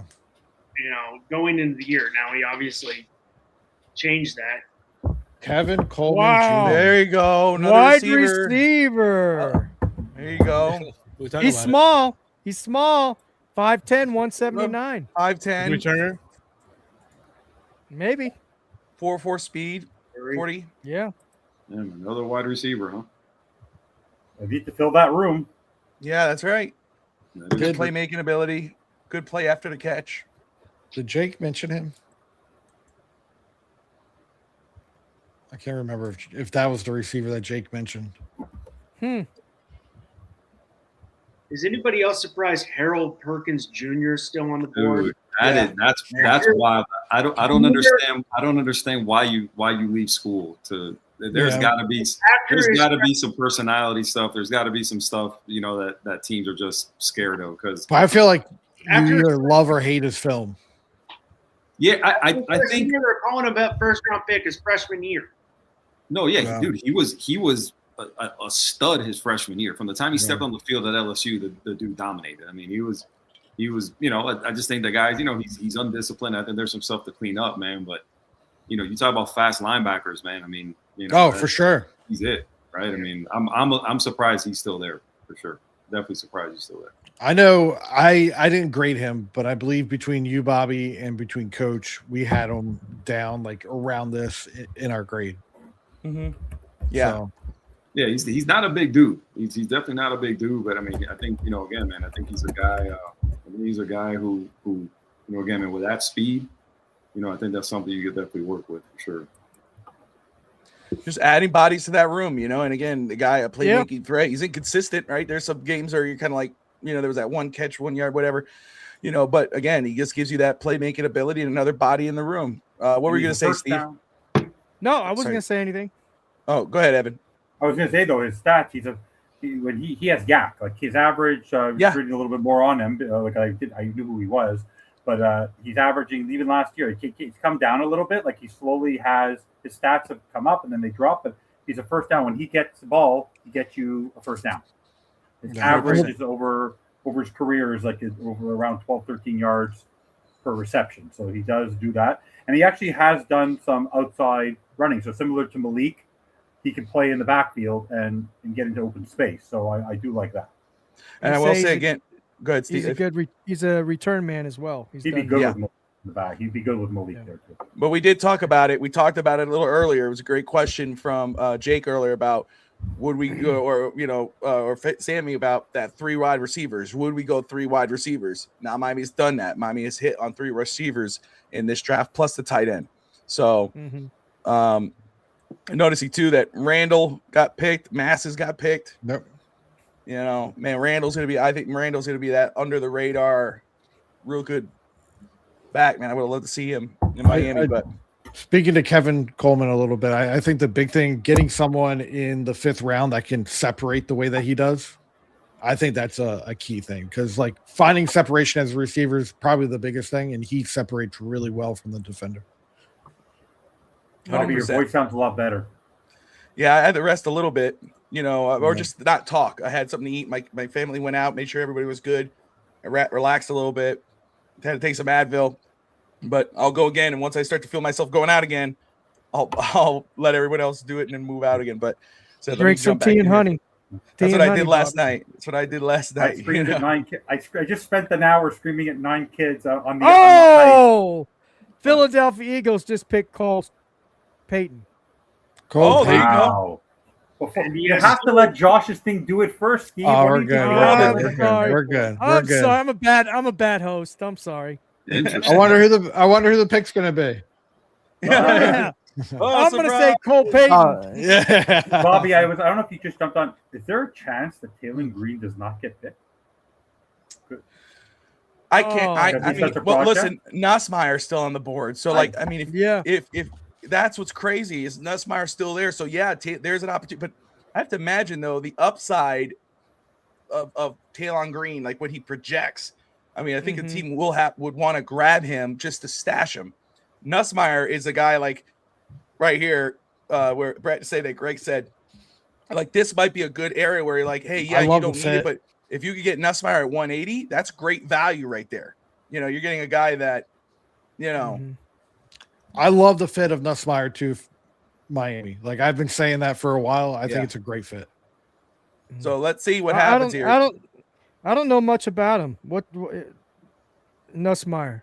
He's the starting quarterback at LSU. He's a good quarterback. Yeah, great quarterback. I can't say great, but I say good quarterback. He developed at LSU. I thought last year's film, he made some boneheaded decisions. He doesn't have the strongest arm, but he has a strong enough arm to make plays. He's not missing the deep ball. He can make all the throws. He's accurate. And he runs around in the backfield very similar to what you saw Tony Romo. He's got great escapability behind the line of scrimmage. I think he had a down year to most this year. He didn't produce the way that they expected him to take that next step. And that's why I think he's falling here. But I think he has all the tools to be a really good quarterback at the next level. Not on my board. Cole Payton would go before Nussmeier either. Yeah. Right? I know. That's wild, man. He has NFL ties. That's what's throwing me off. The NFL ties should help him. I smell a rat. Yeah. Your pick. What do you want? Hey, Q, we did talk about that, one of our NDSU finally in the FBS now. Yep. No, listen, I think if you're comparing the traits, right, and you're looking at, the upside and everything, which, obviously, again, you have to at this point in the draft. I mean, I'm not, you know, again, what is the ceiling for a guy like Nussmeier at this point, right? I mean, you know, again, he's good, right? But if you're looking at, you know, if you're looking at this kid Cole Payton, I mean, in terms of, you know, the measurables, the traits, and everything like that, I mean, he's definitely worth taking a flyer on at this point in the draft, especially if you're the Eagles, right? You have your starter, right? You don't, you know, you can, you know, let this guy come in, run in packages, right? He's a big kid, 6'3", 230. Do they have their starter? Mobile, I think. Well, that I assume so. I assume Philadelphia wants to get rid of him so bad. Good hat. It depends on who you ask. You know, but again, man, this kid is, you know, again, in packages, right, near the goal line, 6'3", 230. You know, scored 13 rushing touchdowns last year. You know, I think you have to like what you have in this kid, and, you know, started 1 year, looked good. But developmentally, man, I mean, you know, again, I think that's a nice pick right there. You know, get him, stash him, and see what you have in him. Cruz Jr. We're at Miami right now. Let's go Miami. Yeah, Miami's on the clock. 200. Don't spoil it. Don't spoil it. Honestly, I'd be happy with the best players on the board. I can't believe Xavier Harris and Bobby VJ Payne still on that board. Don't do it, Steve. Yeah. Go ahead. By the way, Bobby VJ Payne. VJ Payne. Oh, I think this is where Evan mutes, and then he mutes everything so you can't hear him on his computer. I stopped with the keyboard. I've been amazed. I haven't done the keyboard. Evan, what happened with VJ Payne? Did he get? He didn't pick? He's still there. I would love to grab him. I would be ecstatic. I'd be happy. I would also him or Cooper, and as Cooper's still there too. I would Xavier Harris. Davion Harris, Ole Miss. I can't believe he's still there. I think he's There's too a big, lot of players. too tall. That's a problem. It could be a problem. But if you want to, you know, put some size on that line. Wouldn't that be cool though? Him against Proctor on the line. Oh my God. I think he's going to have to be like a 5 technique. Yeah. Let's see here as we wait for I would Miami. like them to go back. I would like them to, by the way, this would also be a great place to get an S. Cooper, like Josh said. Like, it'd be, and S. Cooper, that would be a solid pick right What about Brian Parker? Yeah, from Duke. Like, how is he What's still up, there? Frank? There's a lot of guys where I look at here, I'm like, how are they still here? And it happens every year. Jack Andrews is still there. Keytron Allen is still on the board too, from Penn State. Yep. Yeah, we talked That's about interesting. Was CJ Daniels taken at any point or no? No, Daniels was not taken yet. Still falling? I guess I didn't see that part. I didn't see him go. Oh, Pat Coogan's still there. Pat Coogan. Just for what happened to Coach? Coach didn't want to come to this? No, he was having issues, so he just decided because everybody was here. Yeah, he just popped out. Right? Yeah, he's good. What's up with What happened to Steve? He had to leave. Oh, he had to leave too. I'll be leaving here shortly. We'll give you a break. My wife is yelling at me. Uh-oh.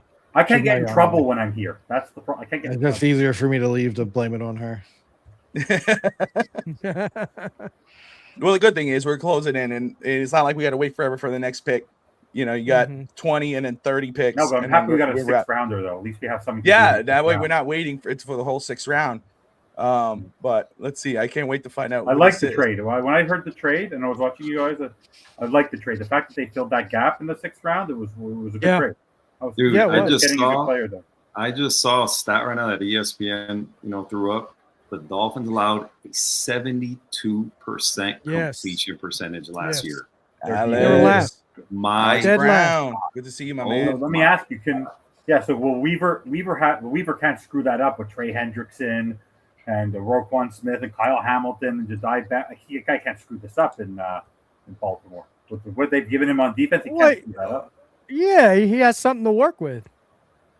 What do you think? You don't? Well, why? Because he doesn't have any corners or named after animals or weather patterns or things like that. Could be, yeah. First off, let's just say we're waiting on Miami's pick. Maybe I do want to wait till it's picked because, of course, when I'm talking, it's going to pop up. But I want VJ Payne. Yeah, I appreciate that's Alex Brown in the former FTSN castmate, always part of the family. On FTSN, appreciate him dropping in. But you guys are watching the FTSN live draft coverage show of the Miami Dolphins, sponsored by Kingswear. A while. Say what? It's been a while since we heard that name. I know. We're at pick 180. Dolphins are on the clock. Got Josh Wingate, Steve Malloy, Vince Stanza, Q and Russ of on deck, and I didn't know college Banter's blitz. still overrated. Let's see here. Okay. Man, they're taking a long time on this. I'm thinking I would pick VJ Payne or Nuss here. I want to see Nuss in Miami. They might be able to get him in the 6th. I think the 6th round pick is the quarterback. Whoever's left, whether it's Taylor Green or whether it's Nuss, I think they think one of them is going to fall. I think this is trenches or this is secondary. Yeah, Alex, I think we're going to have to call the Dolphins the Green Bay Texans. By the way, I like Green Bay's pick. Green Bay's doing Green Bay today. Like, it's very appreciate it.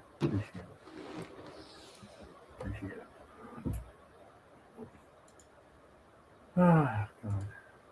A lot of this draft is something else. The names of people I've probably never heard of. You could just imagine. Hey, Logan Fano, is it actually his brother? Yeah. Or no relation? No Yep, relation? that's his brother. That's his brother? Imagine, could he end up in Cleveland? Maybe they'll take him at 182. Second brother connection? Maybe. And then who else? Styles? Yeah. Man, they're taking a sweet time, boy. I know, man. How hard is it to make a pick? This better be a good pick. This better be a shocking pick here. Pick is in. Pick is in. Pick is in. They're trying to decide between quarterbacks, I think. Yeah, that's right. This could be the quarterback. I'm Malik Willis. I have a lot of options now. There's some players though on this board that I'd be happy about if they grab though. All seriousness. Yeah. I don't think they're. I'm not gonna hate on the Kevin Coleman pick, but I would have loved CJ Daniels. I would have been ecstatic if it was CJ Daniels, but it is what it is. But another wide receiver. I'd be happy. Yeah, why not? Right? I think they might double down on a maybe a lineman. Michael Trigg is still there at tight end, man. Trenches. They have to. They haven't touched. Have they touched? They haven't touched the trenches. They haven't. No, they haven't. Anez Cooper, Parker's there. Anez Cooper, Brian Parker. I'd get a guard right now. Guard. I would get a guard. Who else is there? I don't trust Crown over at Texas A&M. Oh no! Crazy. Tight end. Yeah, I just said tight end. There you go. Tight end. Another tight end. Another tight end. Is he a Yeah. blocking tight end? I don't know. I never heard this guy's name in my life. Anyone know? He's a positional blocker. He's very athletic. He's They're really going off the board. He's smooth and fluid mover. He's undersized, but they say he's a good blocker. So, well, 6'3", 185. I mean, you know, the height is fine. It's the weight that really stands out to me. Is he British? Did you say he was small? He's 6'4". 6'4", 6'3", Is he a 185. No, 230. 230. First 235. 235 from NFL. You guys drafted a Brit?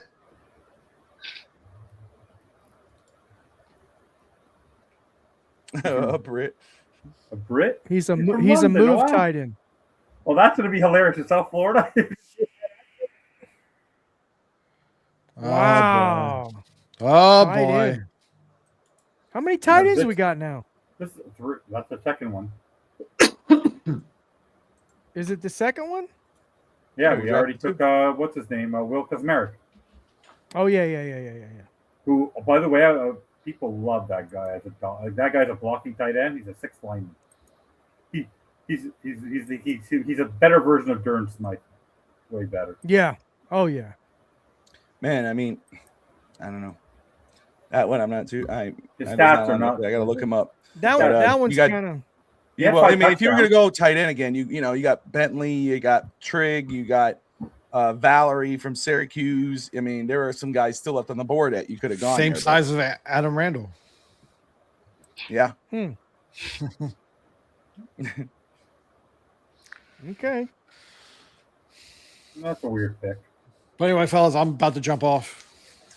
All right, Josh. Might be back. Appreciate you. Feel better. Thank you, Josh. Appreciate you. Josh Wingate.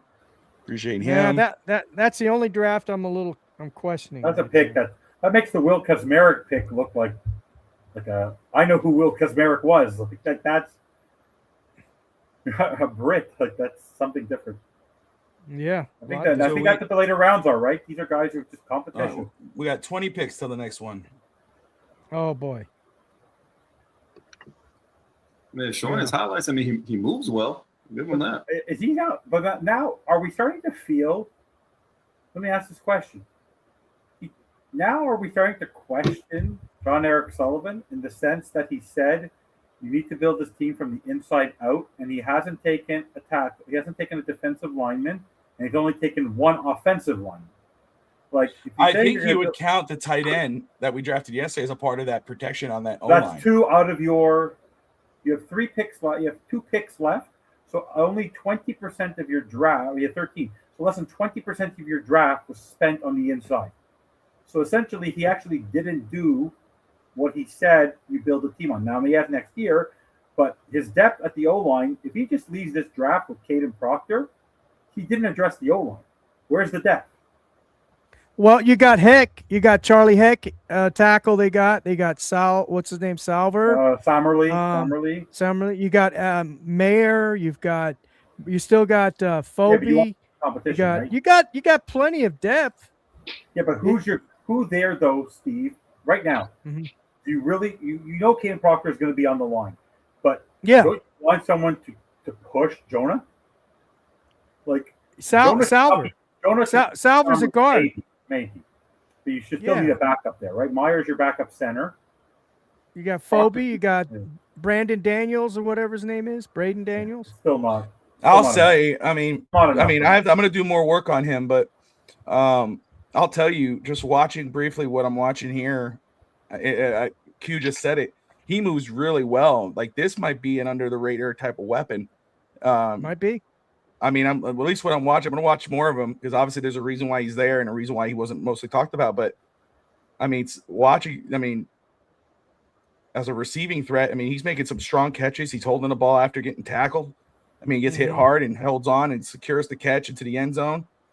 Mm-hmm. I mean, they say he's got great hands. I just saw it right now. There was a behind the back kind of spin around catch. So, I mean, see right here, when we're in this draft or in this part of the draft, this is when, this is when scouts matter. This is when they are watching. And, this is their, like we don't, a lot of just the common people, whatever you call it, we don't know a lot of these guys. We know the big guys. Oh, wow, Nussmeier, all that. But this is where you rely on your scouts. You go, hey, man, this guy you may want to grab and stash. He might be something later on, Yeah. So, good point. Yeah. We'll see. We don't know. There's obviously, again, same scenario, right? There are better players we liked on the board, but they're sticking to their guns here, man. They're going after their guys. Yeah, for sure. He wants competition. I like that. They know they're confident. They're confident and they know what they want. Well, they're what's interesting about the Dolphins, though, is that the last couple of years, did we ever think Malik and Taj in the 6th round would be players that are like Malik is an important player on the team? Or last year, yes, you were forced to do it, but Jordan Phillips, Zeke Biggers, and Kenneth Grant were on the line, and they were both playing. Zeke Biggers was a key player on the defense last year. So you know what? So in the end, you never know. These picks, you don't know what they're going to be. You can find good value in the 5th and 6th rounds if you know what you're doing. Yeah. And they say this guy runs a 4.5 40. That's pretty fast for a tight end. Yeah.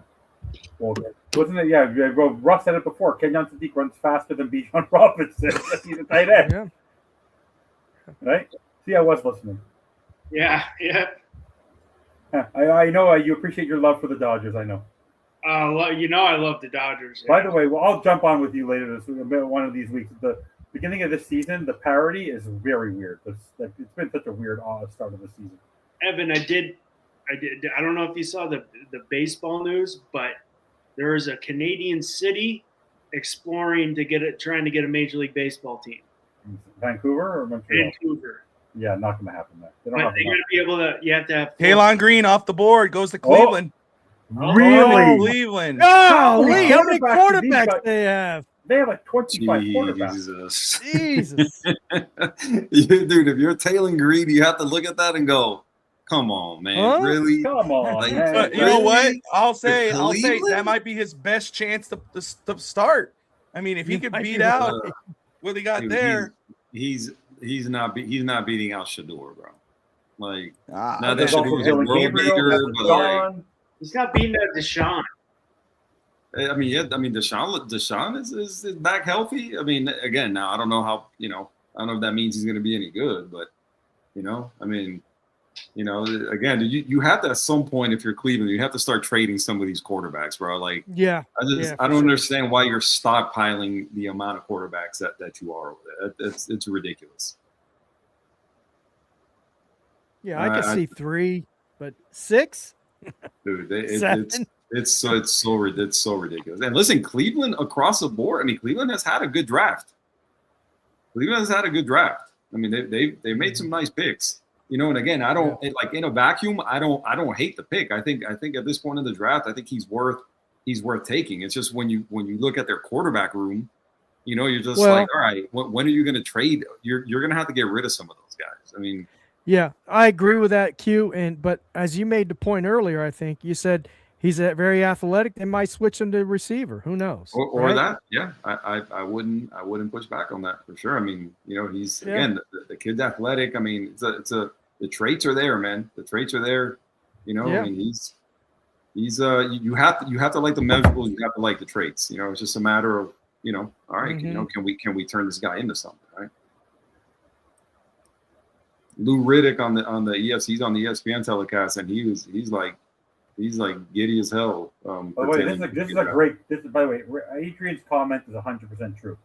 Yes, you need competition, but if you have 15 QBs, you have no. You have QBs. none. Yeah, I wouldn't push back on that one bit, bro. Not one bit. That's the one thing I like about the Dolphins. Like, even if they draft one, they still have Cam Miller, who's a project. Quinn Ewers had some experience, and Malik. By the way, Malik is definitely the third best quarterback by far. But if you don't know Malik, you don't know. Malik is like a rookie, and like honestly, that's why I want them to get an S group. I want them to build up those trenches to give him one more piece. Yeah, like I just want to one more piece. This comment by is it Brett Lagasse? What about Brett? Yeah, he's a part of Ftsn. Okay, so yeah, Terrell Pryor 2.0 definitely gives me some Terrell Pryor vibes for sure. Yeah, Brett comments for about every single show, but he has excuses that he could chat, but he can't come on these shows. I have to coordinate my shows around his busy schedule.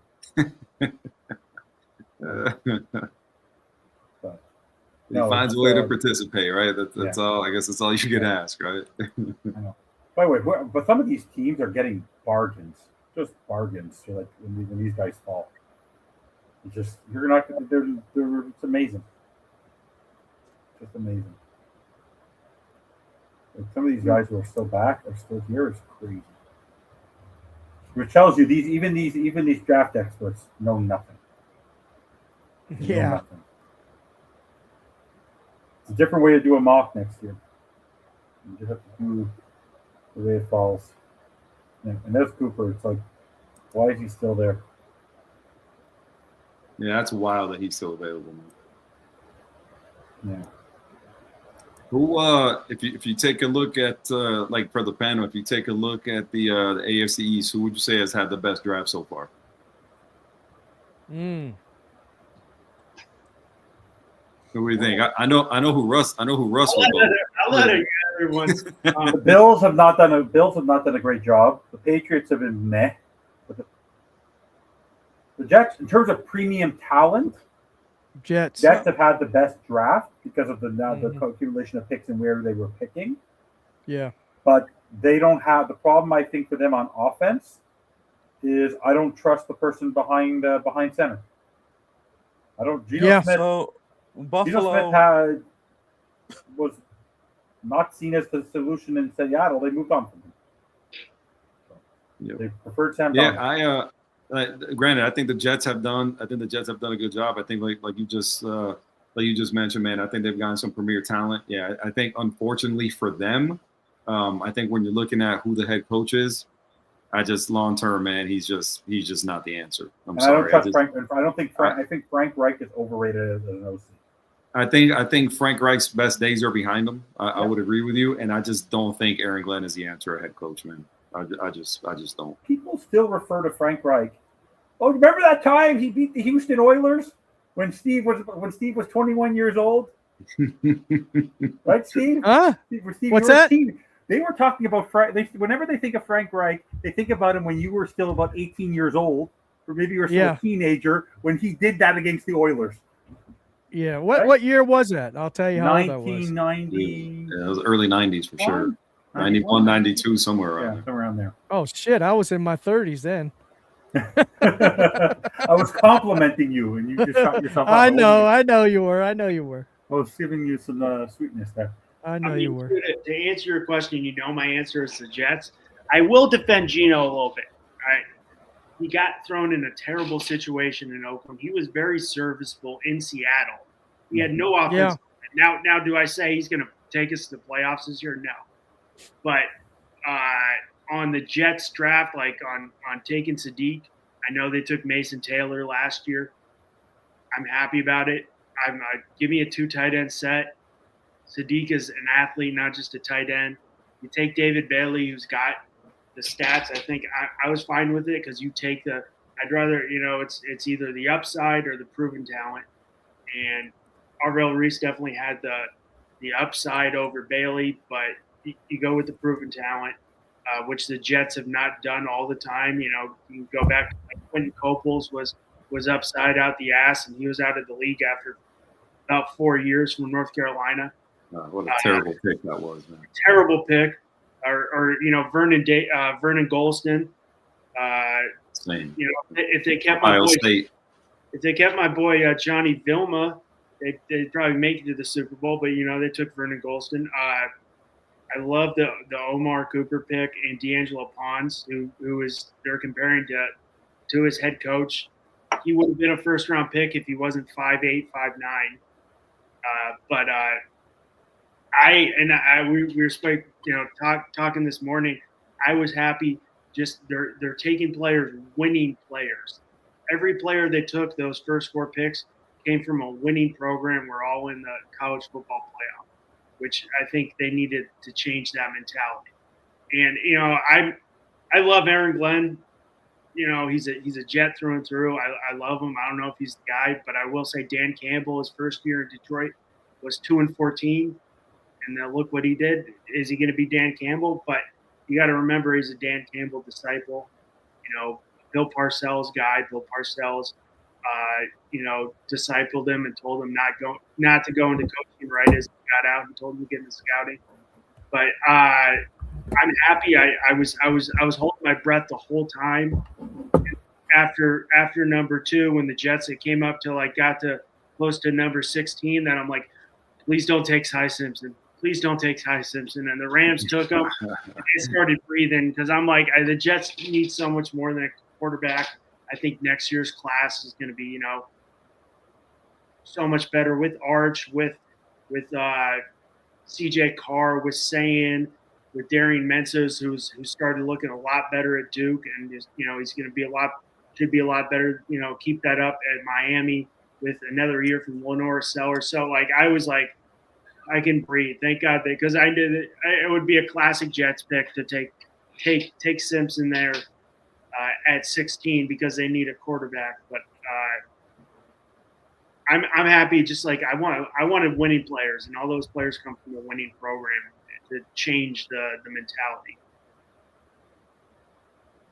Yeah, I wouldn't push back on any of that. Again, man, you'll see what Gino gives you. I don't know if they're going to get anything out of a guy like Cade Klubnik. That wouldn't have been my pick at quarterback personally, but again, man, I think they've got some pieces, man. I mean, they especially on offense. I think you've got some talent you can that a quarterback can be successful with for sure. I think the one thing again, the skill positions you're good, but just the quarterback just isn't there. It's always the running joke, and it was the joke this year. Dante Moore went back to Oregon. He didn't want to play for the Jets, which I'm fine with. I don't think he was ready. I don't think a person would make that decision if he did. But, I think the Jets now look more attractive to a quarterback than, say, a Fernando Mendoza this year, or a quarterback looks just more attractive, looks the offense. So we got some weapons. Yeah. And I forgot Dante Moore will be in next year's draft too. So, I mean, A Jets fan is never optimistic.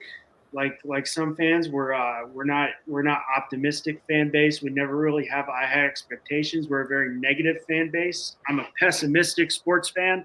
We don't really have minus a few years here and there when I wasn't alive, or 2011 after we went back-to-back AFC Championship games. We're a pretty negative fan base, but I don't think Geno Smith's taking this playoffs.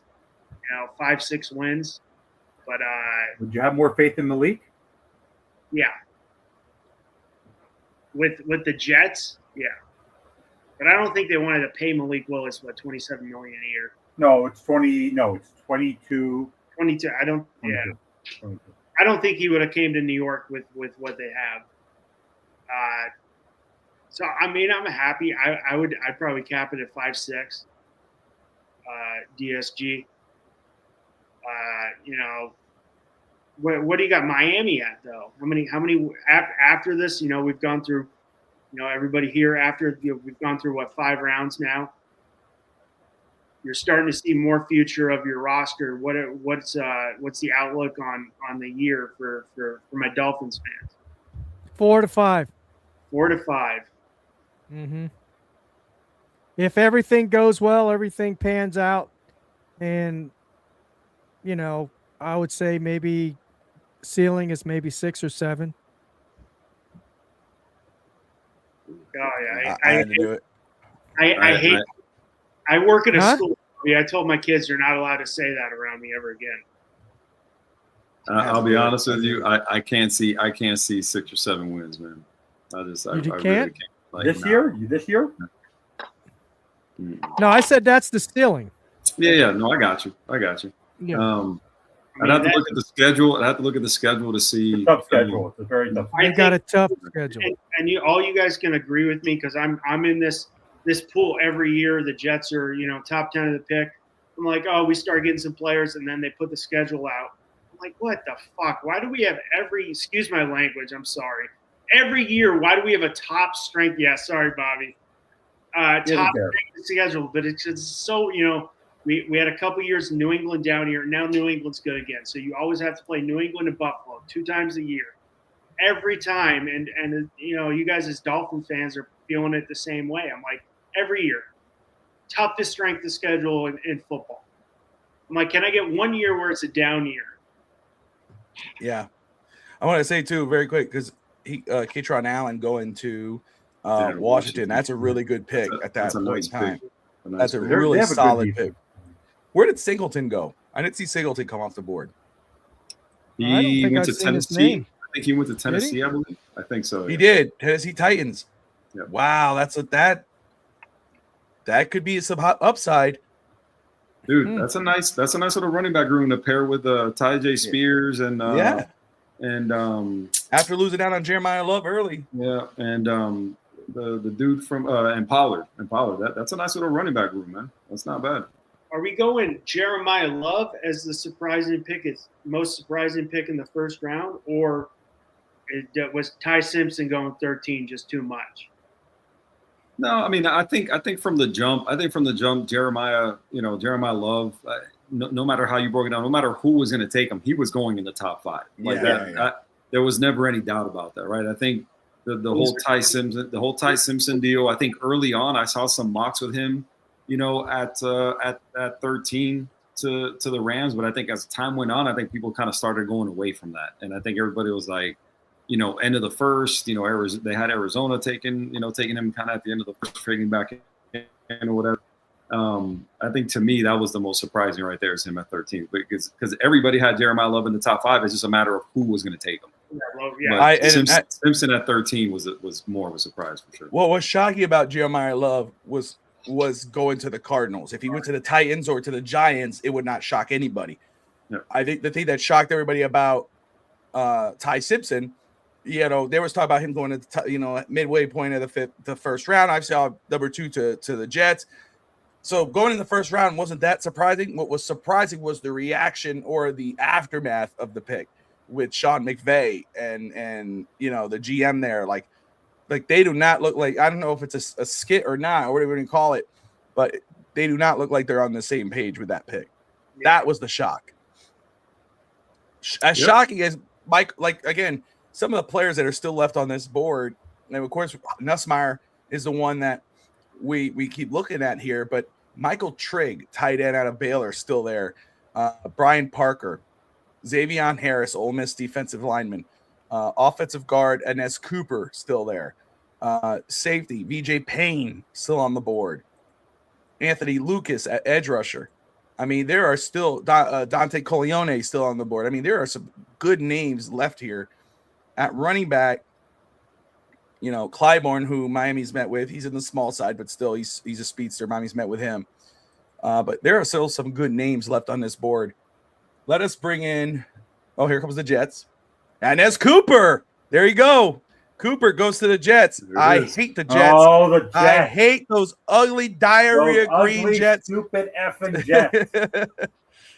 Man, I hate them with a freaking passion. Talking about spoiling a pick. I'm going to spoil your next pick, Bobby. Well, it came up on our board first right here. You could have just kept looking at the screen. You would have saw it. Gone. Yeah, I'm happy for him, man. I can't believe in that Cooper's gone, man. To the Jets, Miss Vince. The Jets. I'm happy for him, man. I'm glad he's off. I'm glad he's off the board. Yeah, at least he that's 8 Canes. I think that's 8 Canes drafted so far, if I'm not mistaken. Yeah. Hey, I got a question. How do you go from a 0.4 in high school to a 3.7 in college? That's Arvell Reese, right? Arvell Reese had a 0.4 in high school. Yeah, I saw that. Which is kind of weird to me because I mean, how would he qualify? How would he qualify in terms of grades and everything? You know what I mean? I mean, you know how hard that is to get that. Like you just don't show up to class. I mean, that's like trying not to. Yeah, you just turn nothing in. Like that. That's how you land a 0.4 GPA. You just turn nothing in. That's crazy work. I mean, the SAT you get points for signing your name.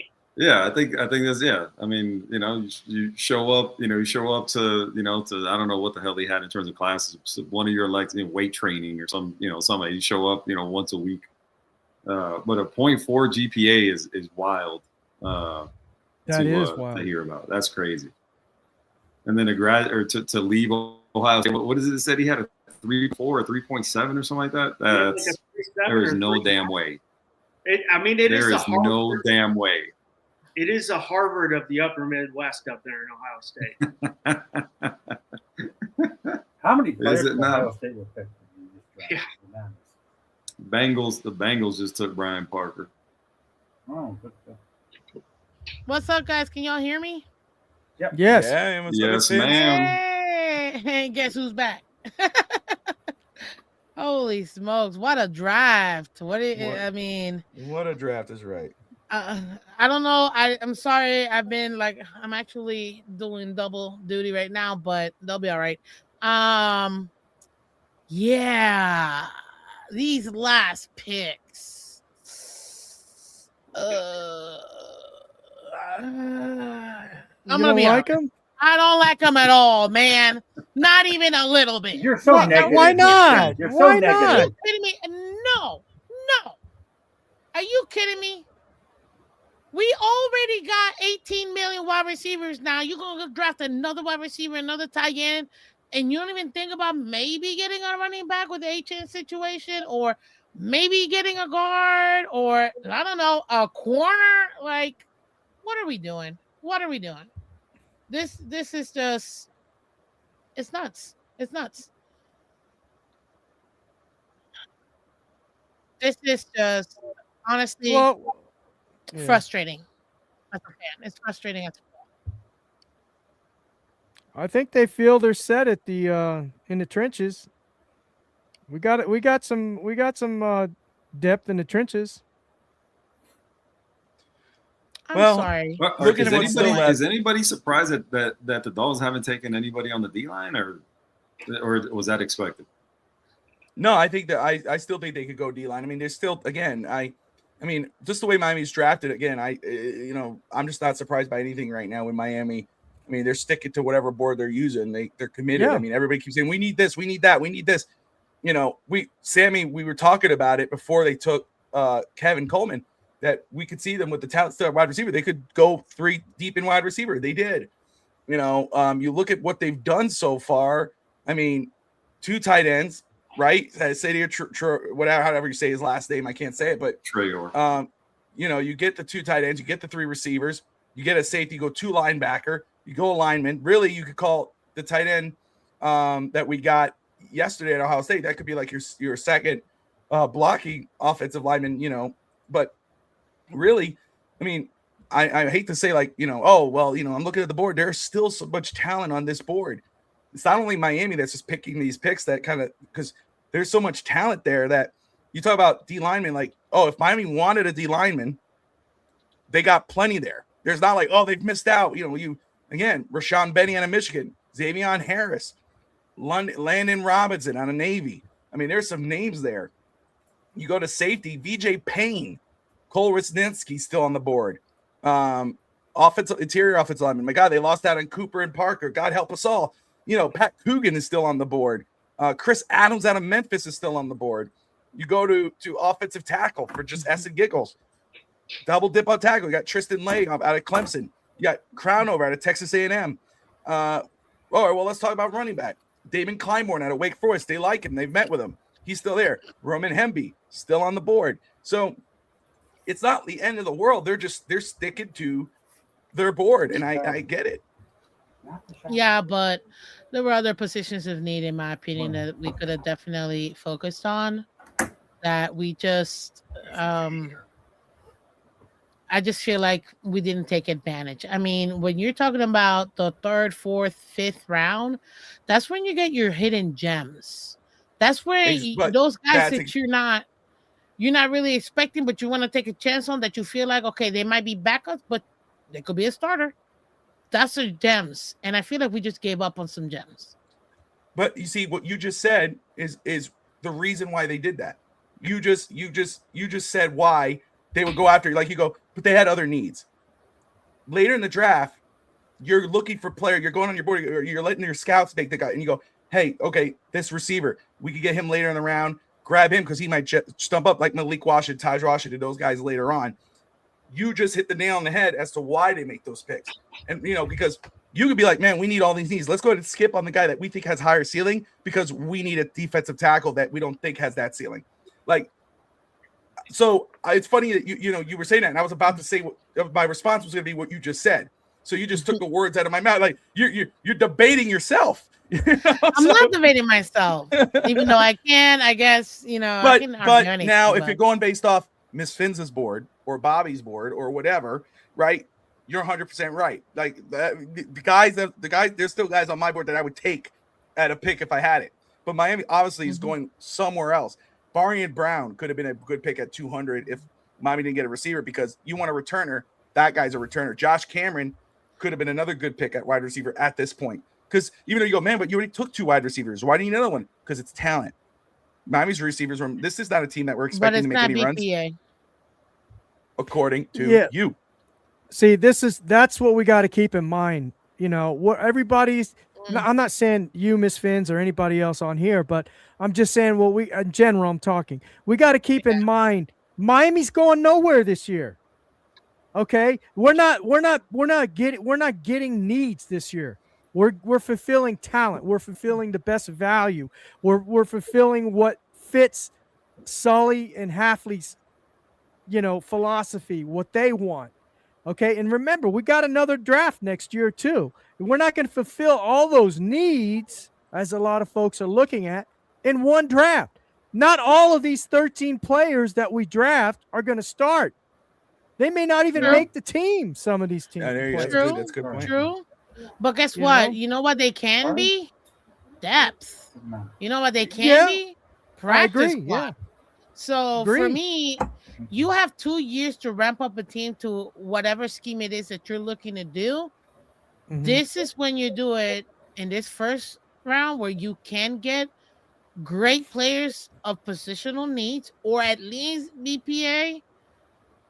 And next round and next year's draft do the same thing. But right now, I don't know. I just feel like see that you just said it. BPA. That in their mind, BPA is the players that they're picking.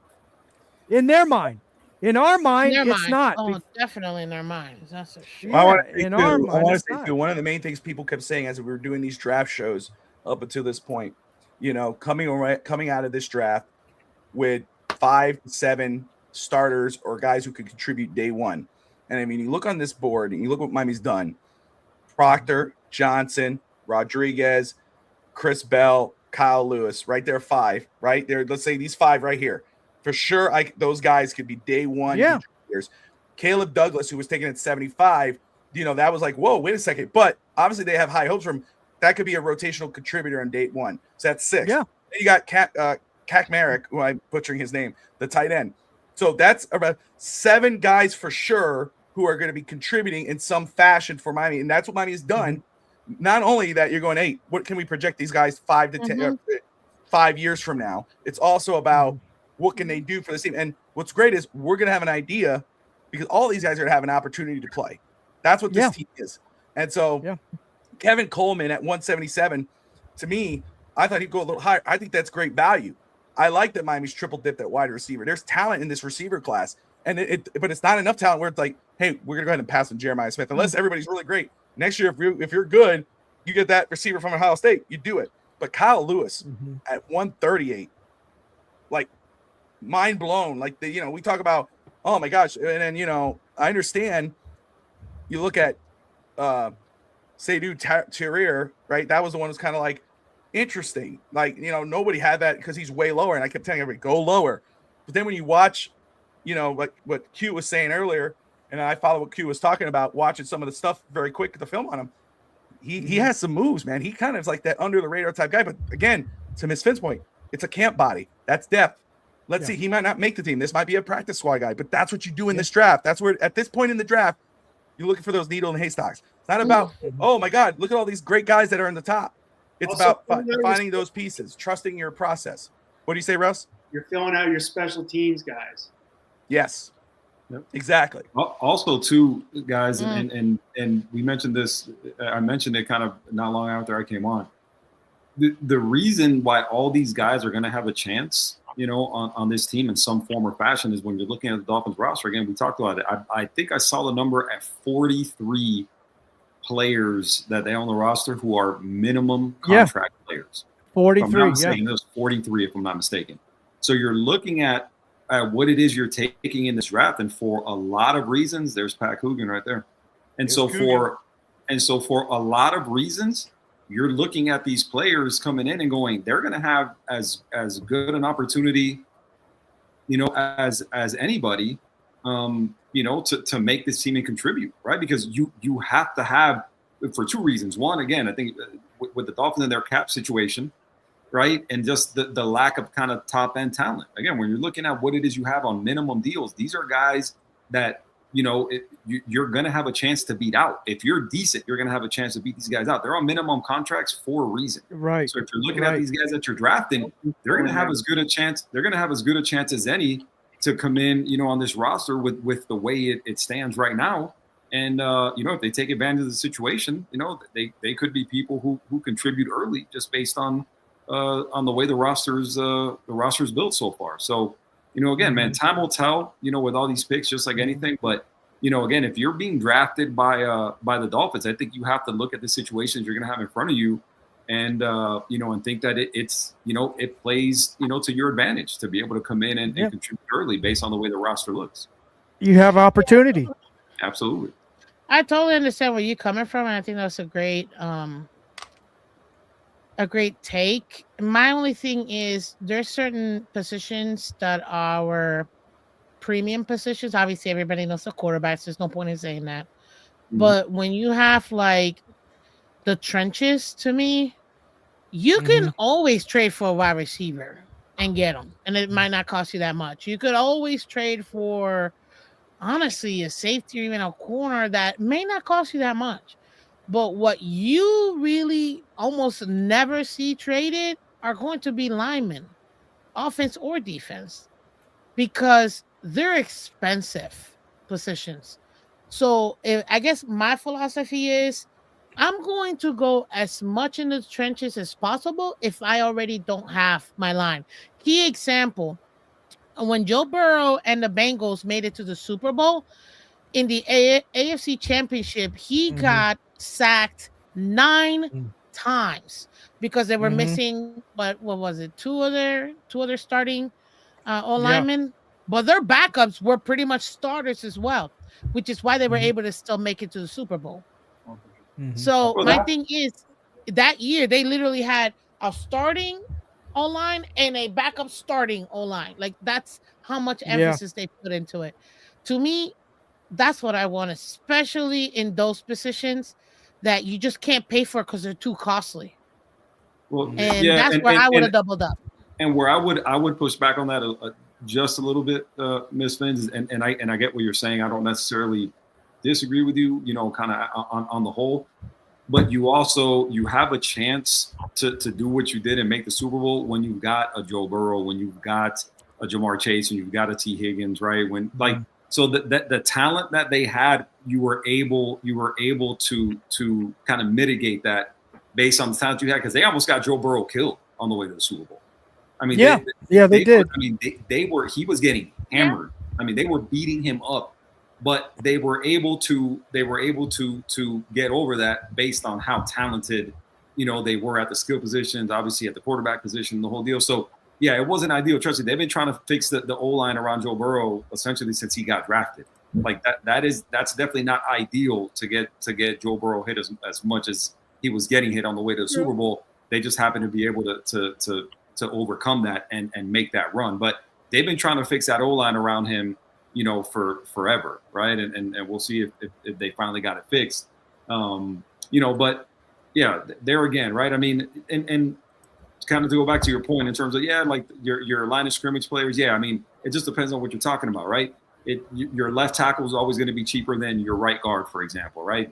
And so it's relative, right? Those moves, you make moves that you have to make to fortify the team and to strengthen the team, however it is you see fit. Sometimes it's through the draft, sometimes it's through trade. You want to get value one way or the other, whether you're drafting or through trade. You want to get value, right? You have to make sure that you're making those moves because obviously, in the NFL, it's a hard cap, right? And so you're hamstrung a little bit, like the Dolphins are going to be for the next couple of years with that dead money. There again, they like what they have at certain positions and other positions, not so much.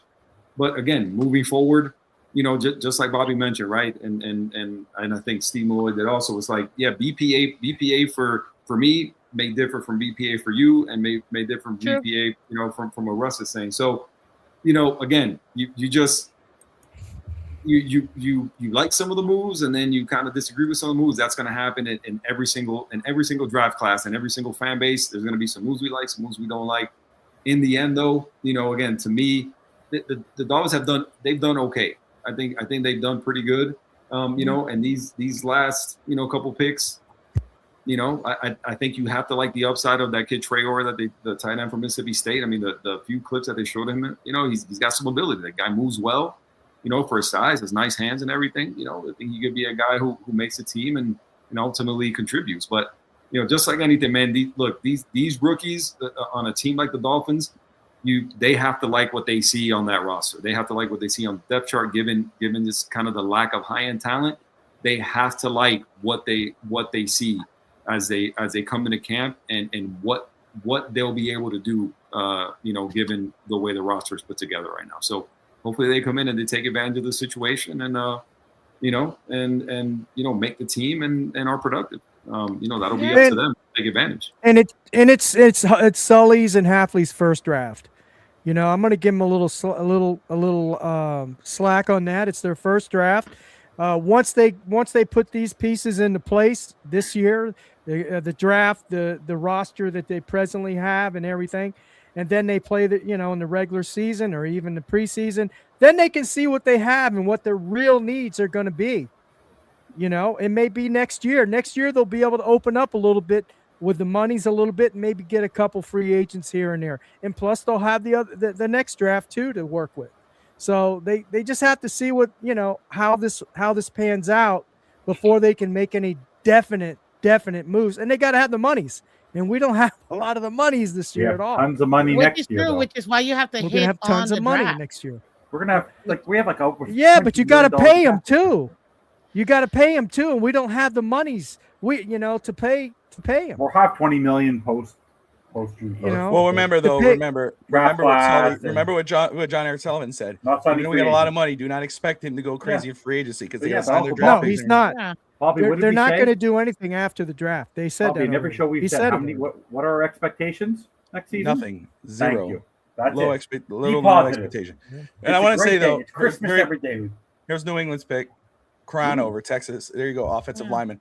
For everyone tuning in right now, we got 1,800, close to 1,900 people watching live right now on all platforms. Here watching the Miami Dolphins draft live coverage show here on FTSN, sponsored by Caneswear. Appreciate everybody tuning in. If you're anywhere other than YouTube, come on over to YouTube here on the Finstock Sports Network. Like and subscribe and comment. Anyone who comments is enrolled into the giveaway for today and could win a Caneswear gift card. We'll pick the winner towards the end of the draft. Except Ray Finkel. What? Except Ray Finkel, who said yesterday he just came for the gift card. Oh, dude, yeah. I didn't see that. The receive, you should see about that. I'm just here for the gift card. That's hilarious. Yeah, I saw it. That's hilarious. I made a comment. Oh, but by the way, you'd like That's this, true. Russ, you'd like this shirt. Big League Chill. Oh, nice. Nice. That was my favorite thing as a kid. I saw Dolphins Thirsty jump in, so I threw on my Yankees hat for him right after that. Wasn't Thirsty supposed to join? Was he here? Did I miss him? No, he was supposed to join. He thought he was coming on at noon. I was like, no, you're supposed to go on with Steve at 2. He was like, oh, and then he's like, well, you have a big panel. I'll just wait. I'll have Steve tag me. I said, okay. So they got any better Wi-Fi at Caneswear? Sure, I'd assume. Yeah, it's the Winston-Salem. It's the Winds. It's the. Hey, so there was a question. Like Dolphins. Like the dial-up. You're still living in the 90s. Here, DSG has a comment. Go ahead, Steve. No. The comment says, Miss Fins, we asked it earlier. How many wins you expect out of Miami next year? Or this year? Great question, DS. And do me a favor if you haven't done so already, hit that like button over here. Let's get these guys to 30 million subscribers. Thank you. Look, I personally think 4-13 for the Dolphins. Prior to this draft, that was my original. No, way too early prediction. 4-13. Right. Right. I would still stick to it. I gotta see the rest of this draft how it goes. That to me, if I have to think about it, maybe we might go 5 or 6 wins. Maybe. So just but I could also see the upside all the way up to honestly 9 wins. Wow. So just so I 100% disagree with 9 wins, and I'll tell you why. We're just to that's to it. Get this San Francisco guy out of here. So I'm just saying. Look, I got their schedule brought up, right? And obviously we know who they play. We don't know when they play them. But if you're looking at the schedule, right, you look at their home opponents. Buffalo, New England, New York, obviously in the division. Then they got the Bears, the Bengals, the Lions, the Chiefs, and Chargers. Good luck with that. And then their away opponents, obviously Bills, Patriots, Jets, Denver, Indianapolis, Green Bay, the Raiders, the Vikings, and the Niners. Fellas, I'll be honest with you. And we're gonna dog walk the Niners. We're gonna dog walk the Niners. The team that we have this year, no matter what it is, will be better than the team Flores had, who got 5 wins. Well, let me all tell you something. You know how many wins we're gonna have next season? To me, it's already a perfect season. Bobby, why is next year going to be a perfect season? Can you guess why? Why? Because Chris Greer's gone. Chris Greer, Tua Tagovailoa, and Mike McDaniel are out of here. So to me, it's a perfect season. Praise the Lord. I just listen, and I'm with you. I'm with you, right? To me, I call that addition by subtraction, right? Yeah, 1,000%. But boys, listen, and lady, excuse me, bro. That schedule is brutal. It's joke, brutal, brother. Hence my 4-13 prediction. That is tough. Miami now. Miami's by big. the way, Bobby, can you believe the Rams room that they now added CJ Daniels? Mother. Yeah, I saw it. Yeah, I saw CJ Daniels. I saw him come off. I hate that. I think that's I would not. nine Canes drafted.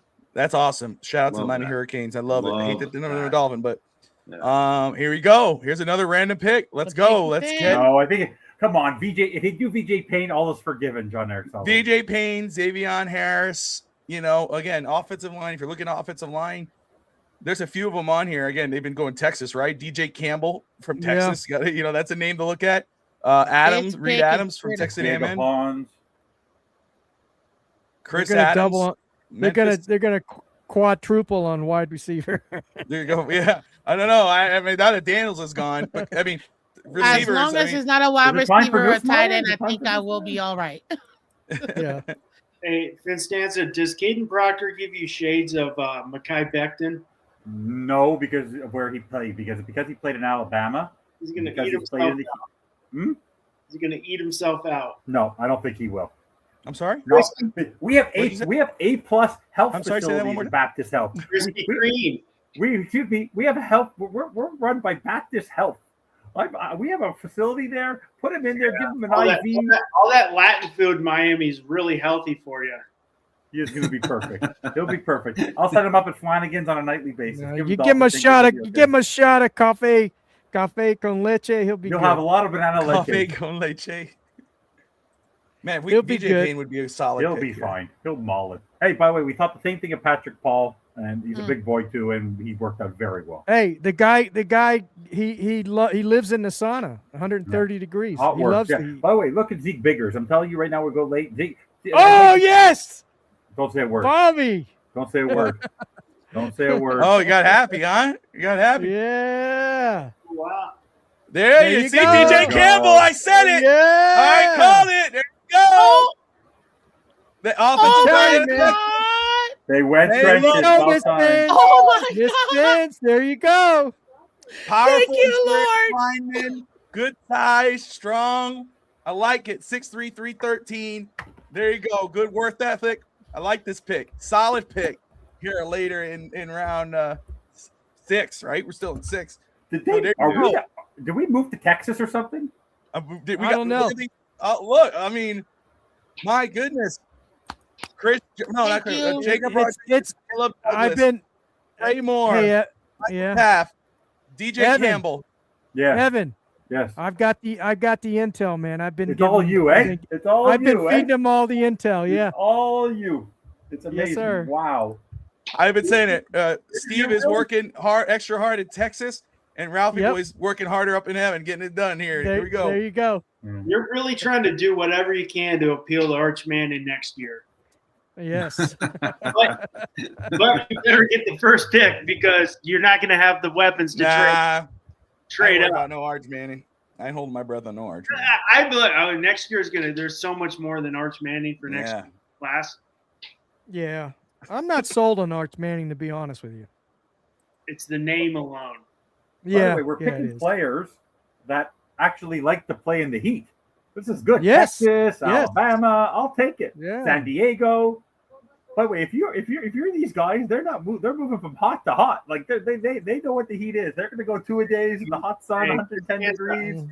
San Diego, depending where you are, it's not really hot. It's 80 degrees and sunny every day. Come on. And you got no humidity. I don't care. It's beautiful there every day. San Diego, 100%. SDSU. Oh yeah. SDSU. Jackson. San Diego's got some good weather. What's our next one? 238, guys. 238. I don't like jumping in the ocean though. It's freezing. San Diego. It's a nice little change of. I mean, it's cold on the. It's nice. About time he showed up. I'm in the Gulf, so it's always once it hits August, you're going jumping in the sauna. Yeah. It's coming. This was a great pick. It was before.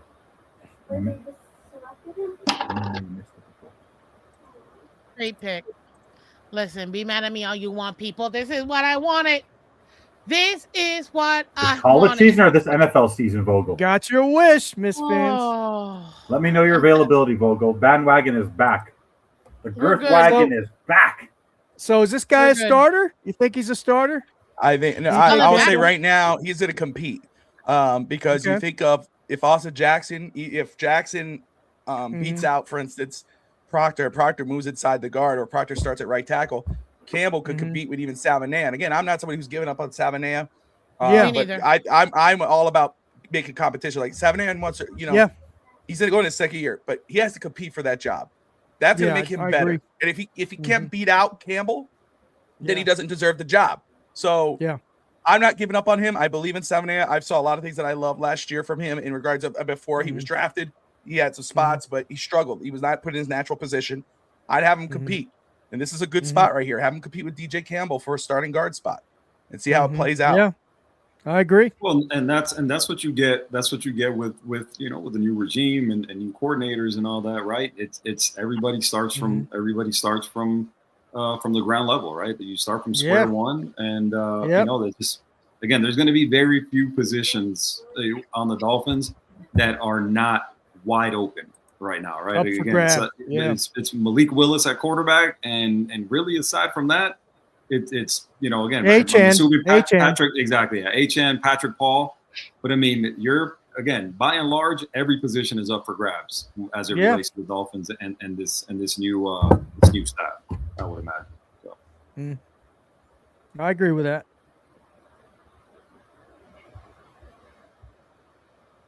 You think we trade? Do you think he's done, or do you think we come back into the seventh? If we look back at the list of players, we got if you look at the list of teams that are left heading into this next round, we got one more. We got one more pick. Yeah, but who needs the quarterback? Who needs Nussmeier? Because how this guy is making it through 6 rounds is bananas to me. This is Quinn Ewers. This could be your Quinn Ewers. I mean, at this point, it's bringing somebody in just to, as a developmental guy. There's nobody at the quarterback position that you're looking at and really what is the bringing knock in on this poor kid? It's wild. It's wild, man. To me, like it's crazy. It's absolutely crazy that he's lasted this long. I don't worse than McCoy. I don't know, Q. I had him above. Yeah, I had him above Aller. Bobby, see, this is the most important thing. Hunter said it. When Constanza's optimistic, we're in the right direction. Only for halfway through the season when he lost it. He goes, "Oh, but I've been optimistic all the time. It's all trash." Did I keep my promise? Did I keep my promise to you? I know. You see that? Jersey? Every episode, point back there. I know. I see. So don't tell me I don't keep my promises. I know. The HN jersey was ordered the day they fired McDaniel. The day they fired him, I purchased that jersey. All right. I want to look at something here. I wish I could. No, we're not taking Manning in 2027. Not happening. He's overrated. He couldn't beat up Quinn Ewers for the job. Yeah, I agree. What are your thoughts? Since you brought Arch Manning, Q and Russ, what are your thoughts on Arch? Don't be mad, guys. But this could happen. Not gonna happen. This could happen. You never know. Constanza, you're a hater, so we understand your position, but you never know, man. Like, this could be setting it up so by the time he's available, his guy's already ready for him. So I'm just saying. Listen, the Arch Manning deal to me, I've always, I've always been kind of intrigued by it, just because, just the hype was unreal, right? I mean, it was definitely, it was always going to be difficult to live up to that hype. Right, based on the coverage he got, coming out and the whole deal. So anything short of the guaranteed first pick overall, is essentially kind of a disappointment given the way he's been covered, from the time he was in high school. Right. Listen, he started off kind of rough last year. I think he had a nice end to the year, and I think that's kind of what what got Texas to win the games. How he projects to the next level. I mean, I'm really interested to see. I've heard a bunch of people raving about him, and then I've heard other people say, they don't think he'll be a first, second, or third quarterback taken next year. If you look at the names of the quarterback class next year, it looks like it's going to be a hell of a class. I mean, you look at CJ Carr, this year's draft. Dante. Say again. They said that about this year's draft. And they did. They absolutely did. When me and Russ talked about that, last season is, how much they hyped Drew Ryler and Nussmeier and Klubnik and the whole deal. And look at what's happened, right? And so, you always kind of have to be careful, with those projections, right? And that's why I look at, not to change the subject, but if you look at what the Rams did, with Ty Simpson, a lot of people may disagree with it, but I think that's one of those cautionary tales, right? That's a great pick for him. If you got an old quarterback, you got to plan, for that guy to not be there in the very near future, right? And so rather than sit there and go, hey, listen, we'll wait till next year. There's nothing guaranteed next year, right? And so, for them, that was the right thing to do. Time will tell if that was the right pick or not. But I can see why they did it, right? And so again, you project to next year. Like to me, if you sit there and you look at that class and you go, listen, is he going to be better than CJ Carr? Is he going to be better than Dante Moore? Is he going to be better than Darian Mensah, Lenore Sellers, so on and so forth? Like I'm not totally sold on that. I'm not the name certain that he's going to be, the top pick overall next year. We'll see. We'll see what happens this year, but he's got it all. When you look at the coaching, when you look at the talent around him and the whole deal, he's got everything he needs to be successful. Right. And so, and the name. And the name, exactly, the pedigree, right? So I expect him to be really good. I don't know that I expect him to be, first pick in the draft. Don't forget. No, I don't think he'll be the first pick at all, actually. I think he might go in the first. I just don't even think he might go top 10, honestly. I think he might go mid-first round, possibly. The name might bump him up a little bit, but he's probably going to end up being in the first round anyways because he is a Manning, so you can't take that away. But for me, it's intriguing. And you know what? If we did what we did with Tua, don't deny me, okay, of having a name. So, listen, I heard. I think it was Dan Orlovsky, somebody on ESPN that was saying if Arch Manning came out this year, he'd be the first pick in the draft. 100%. Now, there again, right? I don't know. I'm not sure. Again, you think he gets taken before Fernando Mendoza this year? I don't think that highly of Fernando Mendoza. I don't think Mendoza's ever going to be, like a top, 7 or 8 quarterback in the NFL. For me personally, but there again is a really weak class. And if Arch Manning comes out this year, then who knows? He's maybe the first quarterback taken. So we'll see. Dan Orlovsky's a moron. I don't know that I call him a moron. Hey, Dan Orlovsky is literally told you Sam Darnold is going to be a huge Sam Darnold guy. He ended up being right. He believed in Tua. He believed in Tua. Okay, everybody's got, Mel Kiper, Exactly. Everybody has that one thing. Trent Dilfer. We spoke about the Arch Manning at length on College Blitz. It's the name, but he showed some serious progression last year. Had some weak games. Ohio State, didn't look good, but he started showing some progression. He has serious athletic ability, unlike his two uncles. He's got. He is lucky he's at Texas, where if he doesn't have the best receiver in college football, he has the second best receiver in college football in Cam Coleman. I could definitely. I could definitely see him going number 1. I think I'm a scout. All right, I scouted baseball. He was going number 1, not because he's better than Fernando Mendoza right now. It's because scouts love potential. They see the potential of him. He would go number 1 overall just because of that, and they'll overanalyze it. But like you said, that next year's class, you got Dante Moore, you got CJ Carr, who looked very good at the end last season. You've got Julian Sane. You've got another year of Lenore Sellers. You've got Darian Mensah, who probably nobody could have told you where Darian Mensah went to college before Duke, and we've spoken about this before. And now, he gets back in Miami.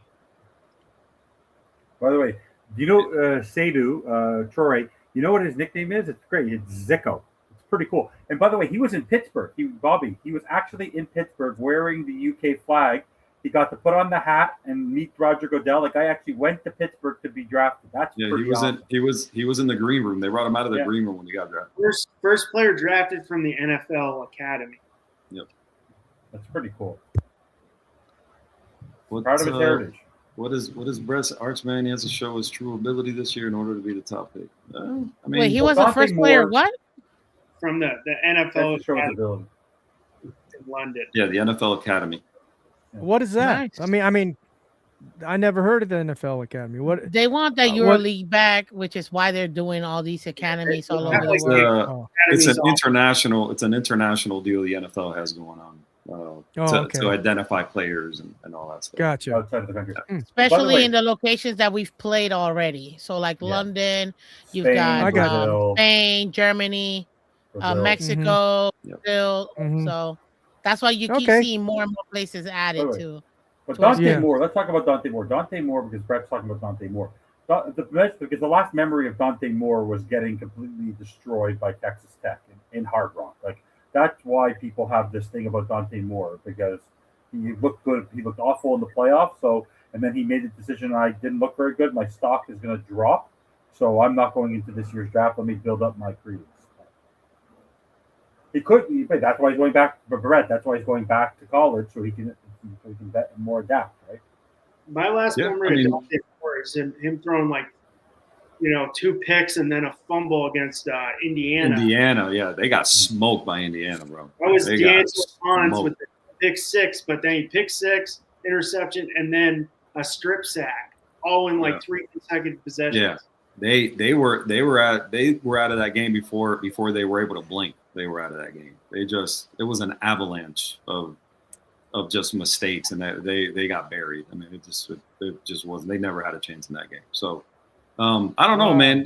Listen, I mean, think about Dante Moore, he's system based. I mean, listen, time will tell. I mean, we'll see what he does this year. I mean, he's a kid too. He's 20 years old when the season ended. I think he's a kid who's got ability, right? I don't know that. I don't know that I would say that. That I agree necessarily with everything. With Brett's takes. I mean, again, I think he's good. I think he's good. I just don't think he's great. We'll see how he develops this year. I think he needed that extra year in college to get better. Because again, I think this year with him having gone, let's say he comes out this year, he goes at number 2. It was more a product of just the lack of quarterbacks, lack of good quarterbacks in the draft, as opposed to what his value truly was, right? So I think him going back to college, I think was a good idea. We'll see how he develops. But again, no, am I super impressed by Dante Moore? No, I'm not. I think he's a good quarterback. I just don't think he's great. So, Bobby, totally off topic. You're gonna make you laugh. So the head coach of the hockey team in Montreal, you know what his favorite thing to do when he disconnects after a game? To watch Seinfeld. And who's his favorite character? Costanza. How ironic. Good for him. Good for him. I still watch it every day. I love it. Oh, Miss Fins, you're on mute. Every day. I think she's been talking. She don't realize she's on mute. Oh, You're on mute? Or is she talking to her channel? Maybe she's on her She might be channel, too. Yeah, maybe she's talking to someone. Oh, okay. But she's on a delay. Notice she's on a delay. Yeah, but even with the delay, we can't hear her. She muted herself. Okay. I think she is cheating. I think she's cheating on us with her channel. She's on her channel too, right? Yeah. Yeah, girl. You see, I know how you. I know what I'm you're doing. not cheating, but I've done this before. double Come dipped on, the man. chip. Guys, she double dipped Come on, the chip. man. You can't double dip the chip. You double dipped Okay, the chip, Miss Fins. You want to know what I was talking about? I gotta dip it. No, I was talking about DJ Campbell. I was just giving the fellas some info about him, and I was just very excited with this pick. Honestly, no.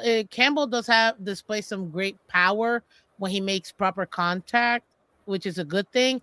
But sometimes he does need better hand placement, where he might actually go after a defender's shoulder instead of actually their chest. So if that's some of the fundamental stuff that he might need some assistance with, but overall, man, I'm really happy with that pick.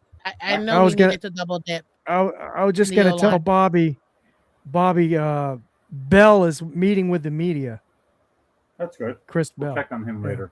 He just left. But by the way, just for DJ Campbell, the overall stats: 3-year starter, natural leverage, physical in the run game, Durability with 800 snaps played in the last 3 seasons. 6 contact and pass protection, 77.6 pass block rate in 2025.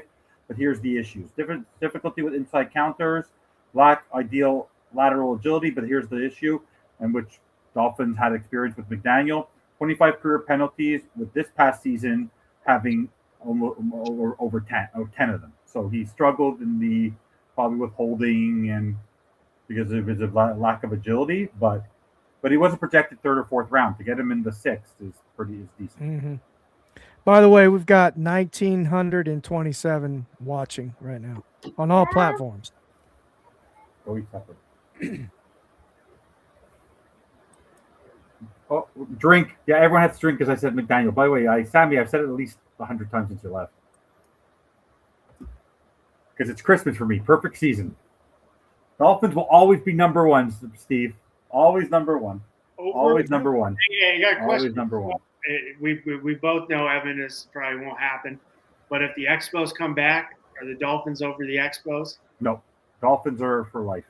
I actually, you'll be shocked. Last night, the Habs, the Canadians, because the Panthers aren't in the playoffs, were out. The game was on, and I was doing the draft. I was double dipping, but I was focused on the draft. I always tell people, my license plate is Dolphins. It's not any other sport. It's Dolphins. I bleed it. It's orange and aqua for life. Orange. Hey, I was so nice that when I first met Miss Finns, I had to take her out for dinner. Well, I agree about Proctor has to play OT, and he better not be moved to guard, But no, he can play inside. He can play inside. I think he can play inside, and the guy plays wide receiver. Or you move Jackson inside. You play him at the right tackle spot, and he develops there. Yeah. That's what I would do. Oh God, I have no problem with him playing in the inside or the outside, though. To be honest, big ass guard. Yeah, but he's got good bend, from what I understand, from what they say. He's athletic enough. I mean, he's got the athleticism and the feet for sure to play tackle, without a doubt. I mean, he doesn't lack for athleticism. Obviously, again, the guy in terms of the athleticism you need to play tackle. I mean, he's got it. He needs some coaching. He needs to clean some things up. And I think the reason why they took him and Sullivan was saying they liked his versatility. Right now, I don't disagree with Brad. Is like, man, listen, you spent the 12th overall pick on a guard. Like I would hope, that if I'm a Dolphins fan, I would hope that they spent that on a tackle, right? Because again, that's where you're going to get your money's worth right there. If he plays tackle, you're going to get more value for him if he's a tackle. But now, can he kick inside if need be or whatever? But yeah, if I'm a Dolphins fan, like I would hope that they spent the 12th pick in the draft and they passed on who they passed on for a starting tackle and not a starting guard. So let me real quick. Jackson, Steve. No, you're right. Jackson's probably end up going to get hurt this year again. He's always hurt every year. Oh, don't be so negative. Don't say Steve. that. But I'll tell you this. Steve. Wait. I mean, I hate to say that, but you're so negative, Malloy. You're so history. Sully did actually say that he could play all 4 positions. So he did say that. Right. However, I think he's still too big to be playing or kicked in to the guard position because you have to remember Willis is only 6 foot. They said or that maybe about 6'1". They said that about Mekhi Becton. Yeah, he is small. Yeah, he's just short. You don't want to put too much of a wall. So you want to keep him on the outside. He'll probably end up being a much better tackle than he would guard anyways. And Austin Jackson coming off of an injury, I think will be an easier transition, which he has played guard for us before, for him to play guard and get kicked inside and let Proctor take the outside. And then you'll have 2 bookend stud tackles in that O-line. Your left guard in Savannah still needs to develop. And you're gonna have a maybe injured AJ, but at the end of the day, if you can solidify those tackles, you got Brewer solidifying that center. You can play around with the guard position and still have a solid O line with the backers that we've been. So that's where I'm at. 100%. You did say about spending 12 on a guard. The Cowboys did that a lot, and they had some Hall of Fame guards, and they were taking them early in the first round. That is true. When the Cowboys were cooking with their offensive line, they're taking guards from Notre Dame. And they've definitely hit on the O line. I mean, they've drafted well, at the O line. Those guys were the thing was there was no guesswork involved in those guys, right? Kind of like they did with like Quentin Nelson with the Colts of Quentin Nelson and stuff like that. Like you knew, like Ione, with Baltimore, like these guys are that, but there's no doubt they're a guard, and there's no doubt that they're going to be able to start them. You assume they're going to be able to put them in that same lineup, and you're going to forget about that position for 10 years, right? I mean, I think that's the expectation. Where I don't think that's the expectation with a guy like Caden Proctor, right? I think you assume he's going to be a tackle. Those guys were guards, not drafted as a tackle. I mean, they're right. Exactly. Those guys were specialists, right? Like they knew they were guards. Yeah, right? I mean, like you said, Martin with the Cowboys, Nelson with the Colts, stuff like that. Like these guys came in from day one. They were dedicated guards, and Martin is going to be in the Hall of Fame. What Nelson, if he keeps on this trajectory, he's probably going to be in the Hall of Fame, right? Like those are the guys that you're drafting, that high at the guard position. It's not the norm. It's that you have to get, special people, at that position to draft that high in the draft, and that's what those guys have been. I don't see that with Caden Proctor. I think Caden Proctor is a guy who, again, you assume he's going to be a tackle. That's why you take him that high. I think the expectation is he's going to be more than likely a right tackle. You leave Paul at left tackle, and you slot Caden Proctor in at right tackle and see what happens. I would imagine that's the expectation. Yeah. By the way, Steve, I literally did not do this on purpose. I literally opened up my Twitter just for a second, and the first thing I see is that four-eyed twerp telling Brennan Thompson, who was picked in the round 4, to take off his shirt or he's dead. Like the guy literally has not changed one bit. Our former head coach. They let like typically, what? Yeah, go watch the LA Chargers Twitter. Like the guy has not changed one bit, and I don't know why an OC is talking to a player. Honestly, like this. Oh yeah, I did see that. I saw him talking to a player on the phone. What a dweeb! Yeah, somebody showed him that I don't know who the other guy was, but he put the phone in his face. Oh my god, he was he's talking not to going to him. change that one. Oh yeah, yuck. I agree. Vomit. Is it just me? Is OC Umanura? Is he sick or something? Because he looks so. When he came out for the Giants pick round 2, he's like. I mean, this guy's a defensive lineman. Unless he did the surgery or he lost a lot of weight. I don't know. I mean, he just lost a ton of weight, dude. I mean, they showed, dude. I don't know if you've seen Joe Thomas here recently. Yeah, but he's lost a ton of weight, man. You would never have thought that guy was a Hall of Fame, left tackle. Like he's lost a ton of weight. So that's what happens with those guys, man. When they retire and they don't have to keep all that weight on, man. I mean, they drop it and they just look totally different. Man. Same as Ponce. Ponce lost 100 pounds. Who was the last pick in the draft? Wouldn't it be funny? Who was the last pick? Last pick is in the draft is who's Mr. Irrelevant? The Broncos. Could the Broncos take? That's fine now. Wouldn't that be something? Because Mr. Irrelevant. Who they're? Yeah. Then he turns out to be another Brock Purdy, right? Yeah. I don't know, man. They like who is it? They have their back is Stidham, Jared Stidham. Yeah, is their back? But how bad was he in the playoff? Oh my God. Yeah. By the way, Tua would have won them that football game. Take a drink. In that weather, you think so? That's how bad Jared Stidham was. After that first drive, I don't know. I would have found Ryan Tannehill. I would have gotten someone from the stands. Stidham was awful after that first drive. Tua, and that look, Tua, he's allergic to that weather. So I don't know that he would have done much better than Jared Stidham. I'm kidding. I'm just saying. No, but Jared Stidham is not a very good quarterback. Yeah. I mean, listen, he definitely didn't show well in that game, without a doubt. I mean, he's thrown in a tough situation.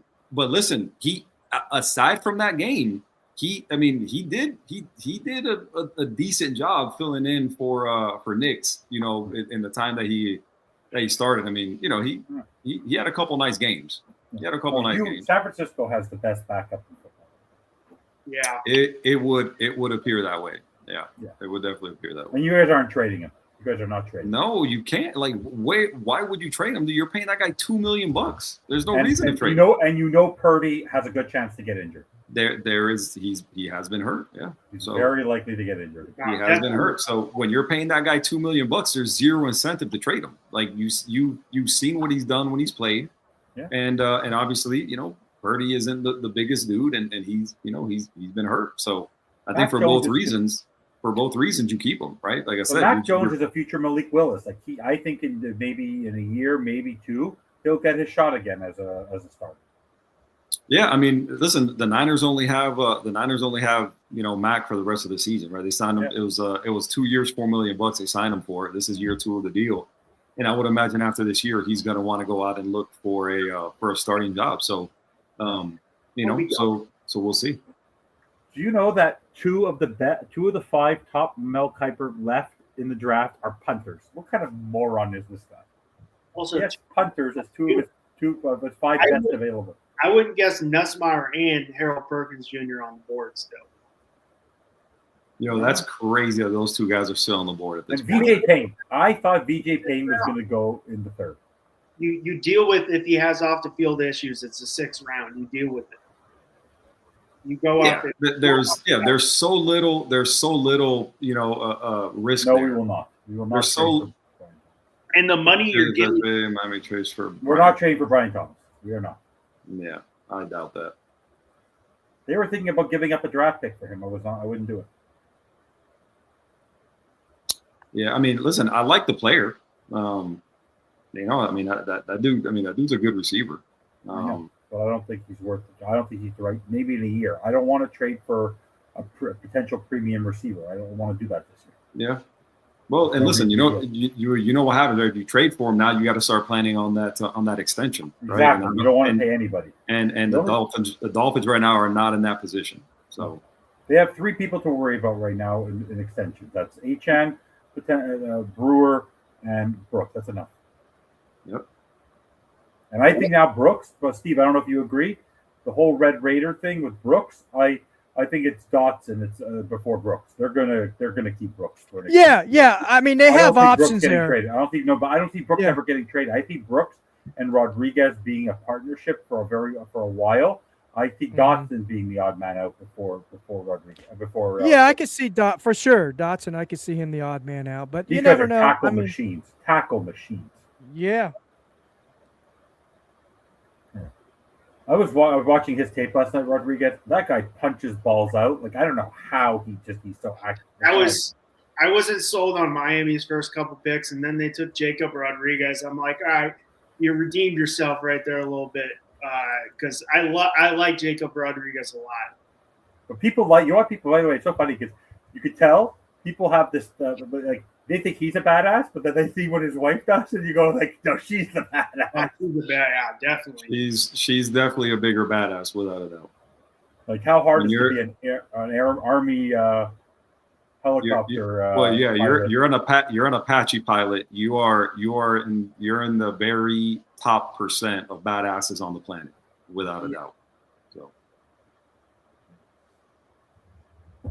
Hey, DSG, I'm looking back at some of these comments, and I would definitely agree. Niners are in a make or break year, and I don't disagree that it may be too late for them.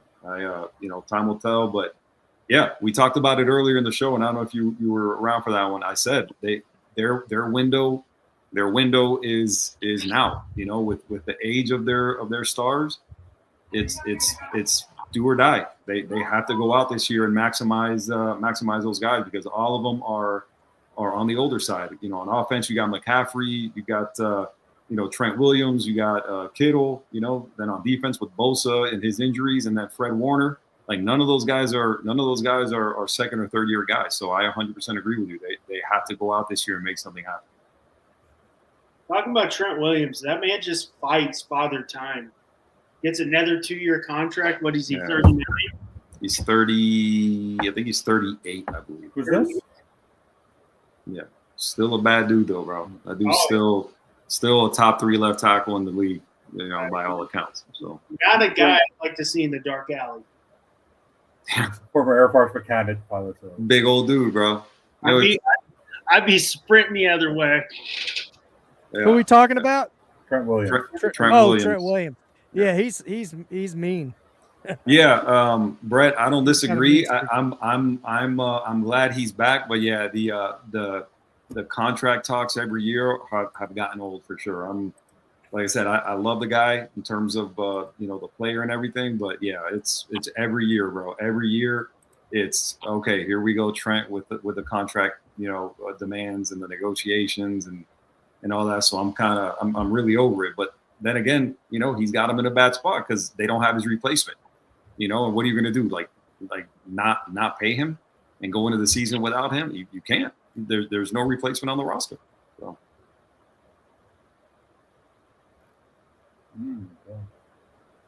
Yeah, someone put something really funny online. We're no longer, Steve Malloy left, but we're no longer known as the Green Bay Dolphins. We're now known as the Texas Green Bay Dolphins. Like we're just like we focus in one place, and that's where the Dolphins go. It's unbelievable. Unbelievable how to focus on one school that way. Well, the first punter went off the board. And Ftsn, yeah, your Canadians they're playing the Lightning right now, right? Yeah, we're up 2-1 in the series. Yeah, but the first round, by the way, usually the first round of the hockey playoffs is phenomenal. Very, very disappointed the way they've gone. There's a lot of series that are 3-1, 3-0. You'll like this. I was teaching. I had to teach PE the other day, and I'm teaching hockey. And I always thought I was right-handed, but I do both. I'm ambidextrous, and it's like make sure dominant hand on the bottom. And then I put I'm like, this is so what? Why is it? I'm like, oh, I'm left-handed for hockey. Yeah, it's very different, right? Even for hockey, for me, I do one thing. Baseball, I do another thing. I'm very weird. But hey, all the great hockey players are left-handed, so No, not necessarily. There's some good righties. Maybe I missed my calling. Yeah, you never know. Yeah. No, I'm very sad that we couldn't repeat this year, man. Or at least an opportunity. We just needed to get in. It's frustrating for the Panthers, but hey, you lost Barkov. You lost Barkov at the beginning of the season. You were done. Oh, and Chucky too. Literally, within the first few weeks. You lost Barkov. Barkov's your Barkov. Yeah, not having Barkov the whole year. Not having Barkov the whole year definitely hurt. Obviously, Kachuk was hurt, and just not things just didn't line up, man. But the Canadians pulled the Dolphins. But the Canadians did a Dolphin type of thing. We did a massive rebuild, and we started from the ground, and now we're firing. We're firing on also. We're not even there yet. We're firing. What team? My Habs, the Canadians. Oh. I'm in Montreal. Don't worry, you guys won't go nowhere. So, the country of Canada is gonna be winless this year again. Don't even worry about it. It don't even matter which team. It'll be a USA team. I don't think they're going to win this year. They're not ready to win this year, but they're doing well. Oh, it don't matter. Oilers, the Canucks. The Canucks didn't make the playoffs. So the Canadians, the Senators. Get the out of here. None of you guys are winning because guess what? Since the inception of my very beautiful 2-time back-to-back Stanley Cup winning championship winning Florida Panthers back in 1993, since our inception, no Canada team has won a championship in any of the 4 major sports, with the only exception of 2019 being the Raptors. Yeah. That's it. Which is why you guys cried so much about it. The run. USA hockey women's hockey beats Canada, men's hockey beats Canada, USA World Baseball Classic beats Canada, and then to add it off, I'll get real thick. USA beat Canada in the Paralympics in hockey too. Oh, it's beautiful. Like, look, we own you in your own sport, man. It's beautiful. And I love it. And I will never apologize. By the way, you do realize a Canadian founded the NBA, eh? You know he created the sport, eh? You know what? I'm glad that he founded the NBA. I'm pretty sure there were a couple leaks before then, but hey, whatever. We'll leave that. We'll leave that. By the way, there I'm a for Dolphin. the By the history way, books. you're coming after the token Canadian on FTSN who lives and breathes aqua and orange and took you out for dinner the first time we met, and this is how you treat me. You. Ouch! Come on, Evan. You know I I love you, but I'm dude, kidding you with started you. talking hockey, and I'm never gonna If apologize. you guys That can find a rivalry will way be to there. get me to the States, I'd move tomorrow. A buddy of mine had to try to move to Dallas. It took him. He got married. He thought that was his way in. It took him 4 years to be with his wife. 4 years. Wow. It's so Trump has made it a policy. Like the rules right now with the whole immigration policy, he couldn't get to the States. He was married. He couldn't get to the States. Damn. Listen, no offense when I say this, but that's you guys' business. I'm not gonna touch that. But at the end of the day, nah, man. He's like Canada's the 51st state. What are we arguing? Yeah, about? it's gonna be Team USA every day, man. Yeah, I still love you, Evan. But DSG loves me. DSG and me are brothers. All good. He said we're the 51st state, bro. Always pleasure. Always a pleasure. If you guys want to adopt me, I'm happy to be adopted. All good. Things rough up there. Things rough up there in Canada, Ftsn. What's going on up there, bro? The taxes, the weather. There's nothing. The language. There's nothing exciting about Canada. But you got free health care. I'm young. What do I need the free health care for? Yeah, well, it's free, but they tax the hell out of you for So again, I don't That's know. what I'm saying. Yeah, It's also free. You can. It's free. So like, I broke my arm, but I'm waiting for this person for 6 hours because they got. Yeah, dude, I've heard Canadian healthcare is rough, man. No. Oh yeah, you gotta wait 6 months just to see your PCP. Like what? Yeah, my grandfather. My late grandfather broke his hip and he was in Florida and had insurance, and they did the surgery that day. Yeah. In Florida? In Florida. Back in the 90s, he had insurance and they Florida, broke his baby. hip, and they did it. I thought I love when you drive in Florida and you look up at the billboard sign, wait in ER 4 minutes. Yeah. I mean, we are the best state in the union, so you can't expect any less. So, yes, if you're asking, Harold Perkins off the board to the finally. I want to ask a question to everyone. Maybe Miss Finns, you can answer it. Maybe Q. Why do you think that you have the Hurricanes, who obviously are national championship runner-up, in your backyard? You were at the games. Like the day that Jeff Hafley was fired, they were literally at the playoff game that night. Why is it, do you think, that they did not draft? There's 9 that were drafted. Not one ended up a Dolphin. Not one. And they're all. And all those positions were needs for the Dolphins. Yeah, go ahead, real quick. I actually think that if you take a look at traditionally, the Miami Dolphins, being that we're the southernmost team in the league, we have a huge hard time playing in the winter, in December and January. And when you have players that are accustomed to this heat, is great, for half the season, but typically the postseason is played in cold weather. So I think that they're looking for guys that are able to adjust to those type of climates and able to be versatile as well, because Hafley did say in one of his press conferences he was looking for guys that are versatile, that we can place in more positions. This is going to help with the depth. This is going to help with injuries.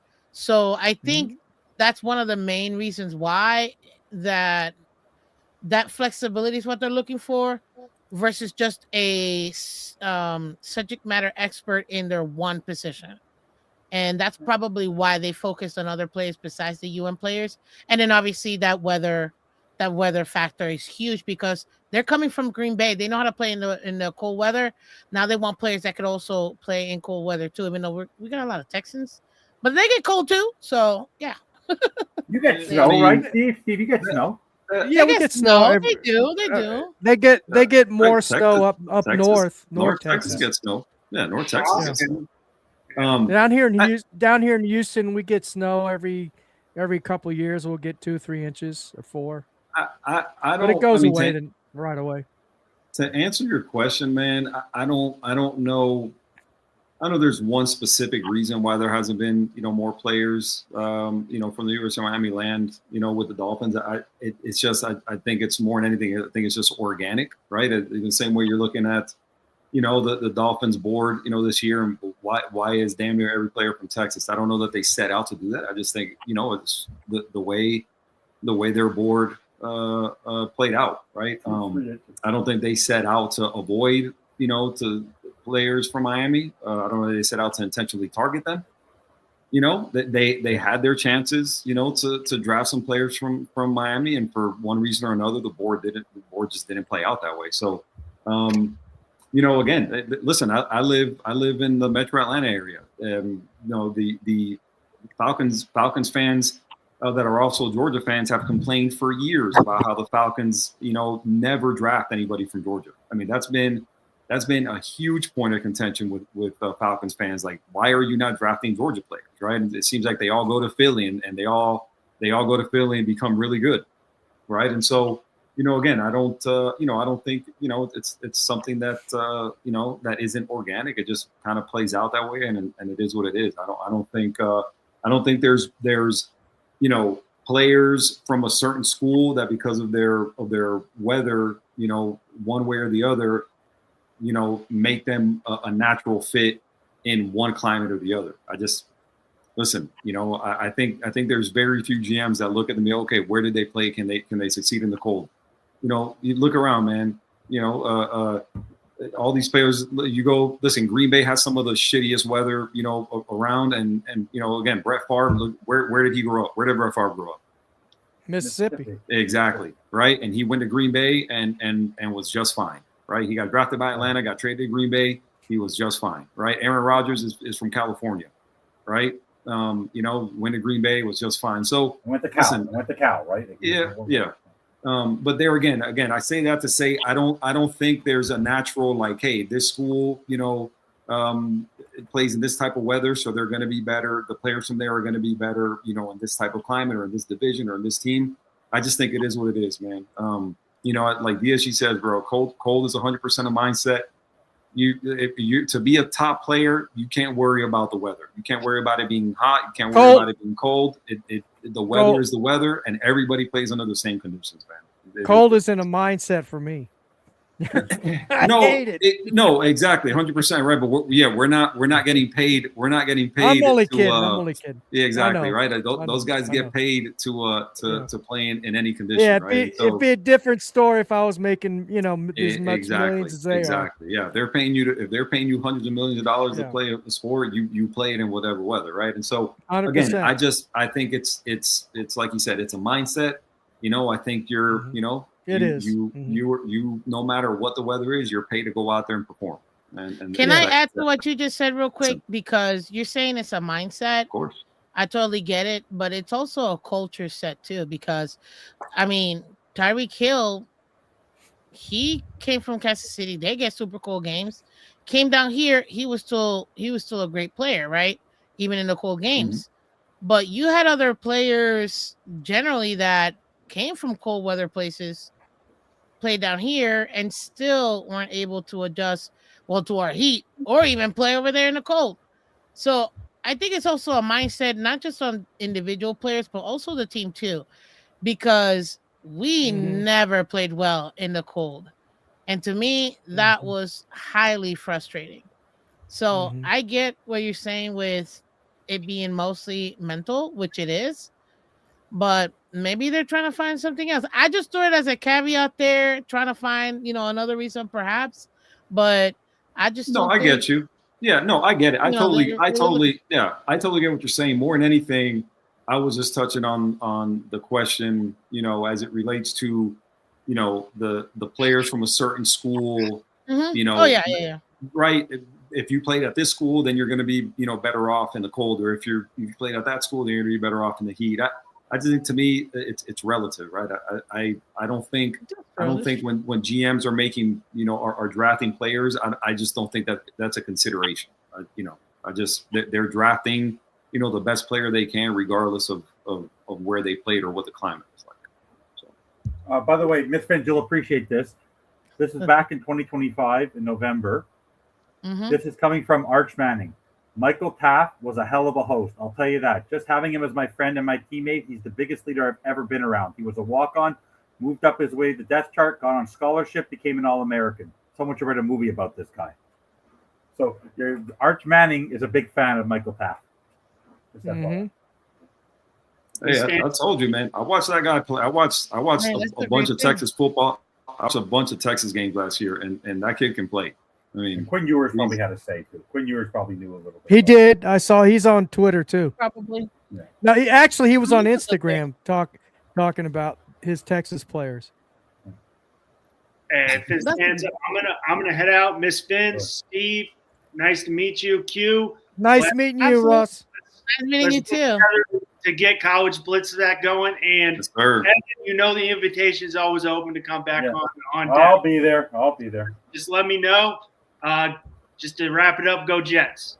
You had to throw that in. You're a Jets fan? Where are we getting infiltrated by these fake fans? Man, I can't. No wonder. See, you know what? You did good by hiding that part because all I saw was the lid. Because I would have trolled you the entire time, sir. I'm just being trolling. Your team sucks too. No, you're what? Listen. Sucks too. Perfection.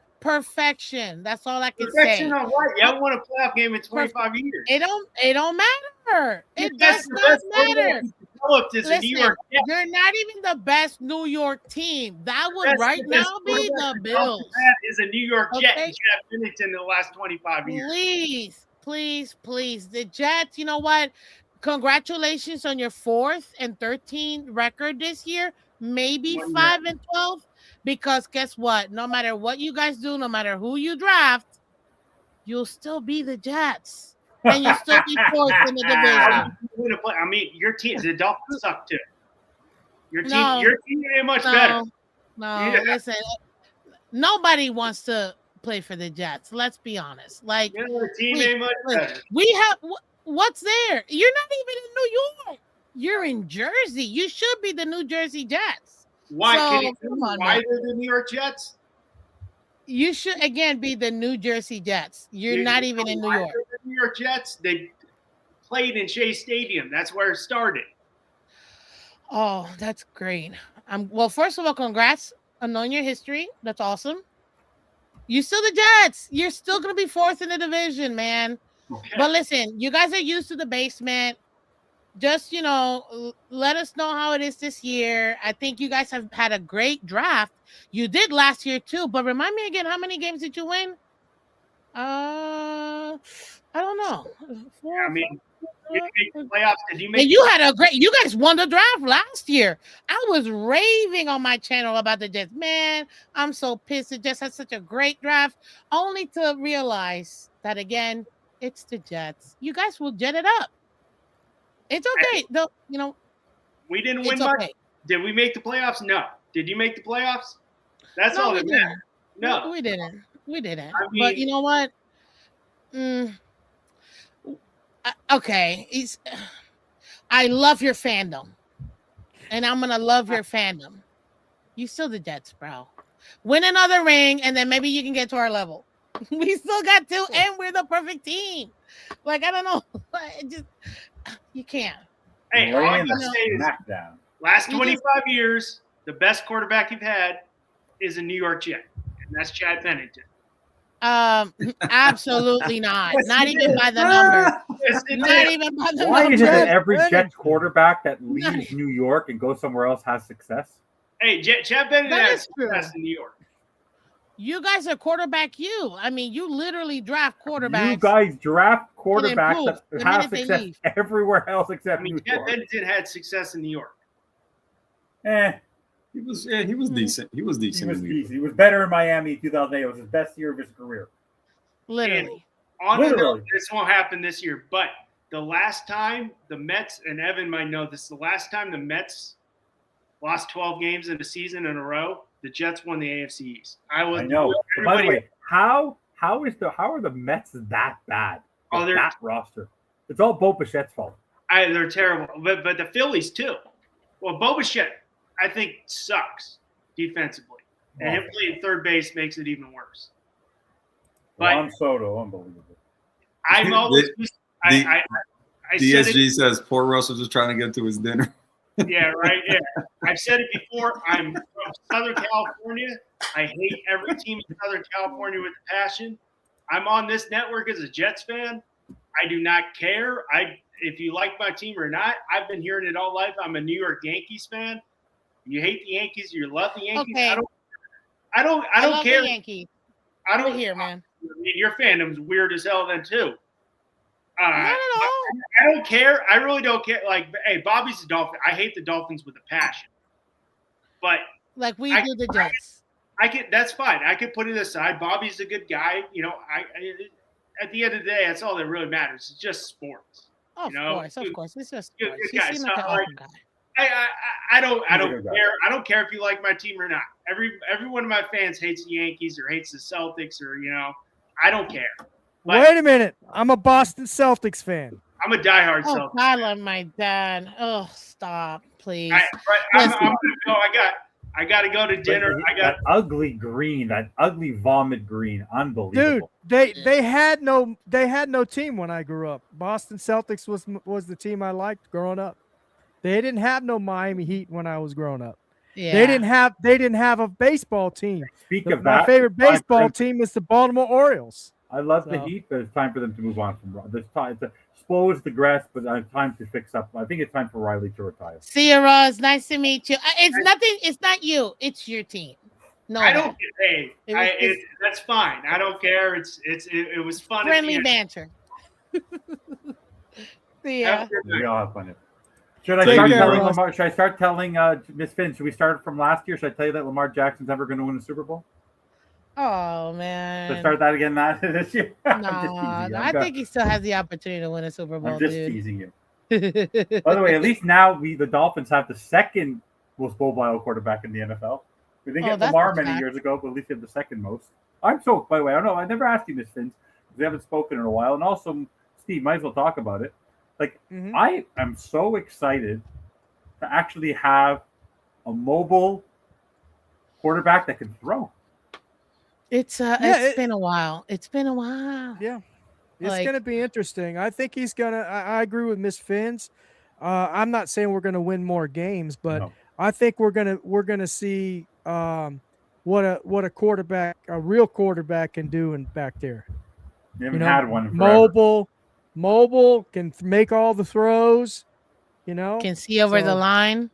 Can see well, he's about the same size as two. Guys, we had 13 years of a quarterback. And yet somehow you can still see over the line. Yeah, but by the way, we had our last quarterback for 6 years had a degenerative hip, and the previous quarterback was a wide receiver turned quarterback.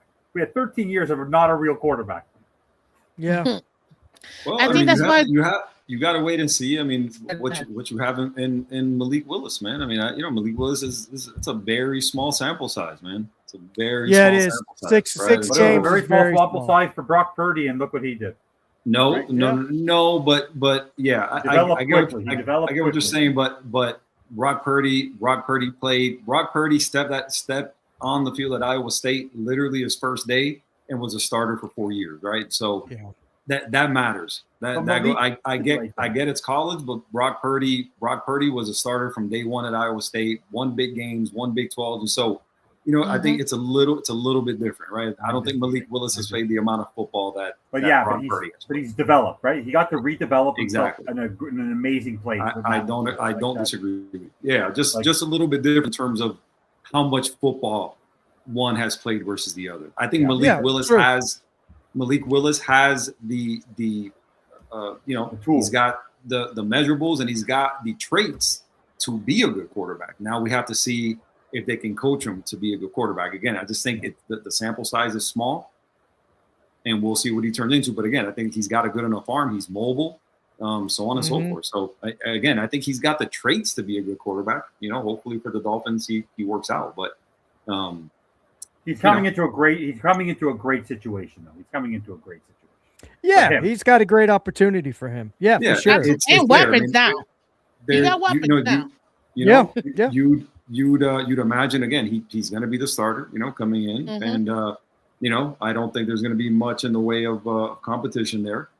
We'll see what they can put around him, and we'll see what kind of offense they're going to have with him. But again, I think the traits are there, and it definitely helps that he's mobile. I think you can do a lot more with a guy who's mobile. But we'll see. Again, Bobby, sample size is limited though. Bobby, did you hear Miss Finn's? You should have heard her. You have to go re-record this. The smackdown that she laid on. She had no idea that Russ was a Jets fan, and there was about a 3 or 4 minute rant ripping the Jets by Miss Finn's. It was awesome. I was not there. I was doing some other things, but I was made aware. My mother actually messaged me and said, "Are you seeing what Miss Finns is doing?" And I said, "No." So I'm aware. But I just poor smackdown on him. Oh boy. Poor Russ. Poor Russ. We are a welcoming group here at FTSN. I'm sure it's not the first time he's heard that. It hadn't been anybody else. I mean, honestly, Q, Niners fan, I get it. I'm not even gonna touch your race. And you got Purdy, which was an excellent pick. So I don't know. It's just not really much. Actually, I like the Niners. So you got CMC. Not much to say there. Not much to say there. You got one of my favorite players of all time, which is CMC. So for me, I can't really go too hard. I will never like the Jets. I don't care who. My brother could be drafted to the Jets, and I will only have his jersey because it's him. And I will still root for any other team beating the Jets than my brother. Like that's. Well, listen, I'm right there with you as it relates to the teams in the NFC West, right? Like my favorite team is the Niners, and my second favorite team is who's ever playing Seattle. So, I mean, that's just kind of how. That's how it goes, right? I'm a huge Canes fan, and that's my favorite team of any team that I root for, and my second favorite team who's ever playing Florida State. So that's that's how it is. And Q, yes sir, yeah, I am. That's he is right. The Canes are the Canes. I am a firefighter. I'm surprised you're not a Bulldogs fan, being from Georgia. Absolutely no, ma'am. I was born and raised in Miami. I am a. In case you got any doubt who I root for, all right? I am a Canes fan through and through. Okay. Yeah. I was born and raised in Miami. I was born at Hialeah Hospital, and I am a. Hey, there you go. Yeah. I'm a Canes fan, Heat fan, Marlins fan, Panthers fan. I just happen to be a Niners fan. Okay, so we just lost you for one. That's fine. I mean, yeah. It's acceptable. They were when I was a kid. They were always on TV. They were always good, and always were a fan. Q, if you think about it, that's one of the major reasons why the Dolphins have so many fans internationally is because of the 80s and 90s. Dan Marino literally brought generations. Well, forget about the 70s because that's like, it was like our parents and grandparents' time. Like you had Shula dominating football during that time. But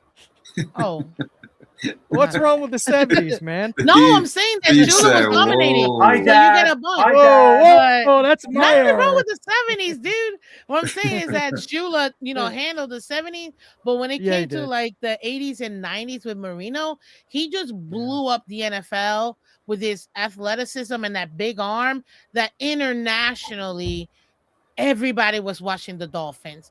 We may not have gone to the Super Bowl multiple times with him, which is a disservice to him in his career and not winning in either. But the Dolphins in that era in the 80s and 90s, all the way up to literally 2000, it was worldwide, which is why you have so many Dolphin fans in other countries where you're like, holy smokes, we got fans here? Like, how do they even know about the Dolphins? But that's the reason why. And that goes to Dan Marino. And I would back on one thing. He definitely did it with his arm, not with his athleticism. Well, for me, to me, the arm is the athleticism, but maybe, we see it differently. But to me, the Yeah. arm is the athleticism. The arm, yes. Part that of guy, it, part that guy of it. was a statue. That guy was an absolute statue. He was. He had like 12 knee operations. Yeah, He had like a knee Achilles. operation every year. He had an Achilles injury. I mean, I mean, which obviously already a statue, and then you're gonna have some lower body injuries, like some lower extremity stuff. I'm surprised he can even walk now. Dude, you remember that boot, that famous boot that Nike built for him? You know, like to play in. It had that big old brace. Like, I mean, it was ridiculous. It was ridiculous. You know what I mean? Like his knee was like 3 times the size. Well, but this is when he tore his Achilles though. When he tore his Achilles. Oh Nike right. made that thing, that big old boot with a brace, thing on it. I remember that. Yeah, it was incredible, dude. That guy again, hell of an arm, one of the greatest arms ever. But mobility, I mean, less than zero. Yeah, he did make 1 touchdown though. I remember. I saw him make 1 ran in a touchdown. I was like, "Oh my God, it's a miracle!" It's easy to remember, right? Because it just didn't happen. It's the only one. Yeah. So yeah, dude. I mean, again, a gifted arm, not gifted in terms of athleticism, in terms of being able to move around. Not blessed with great legs, without a doubt. What grade would you give the Dolphins draft this year?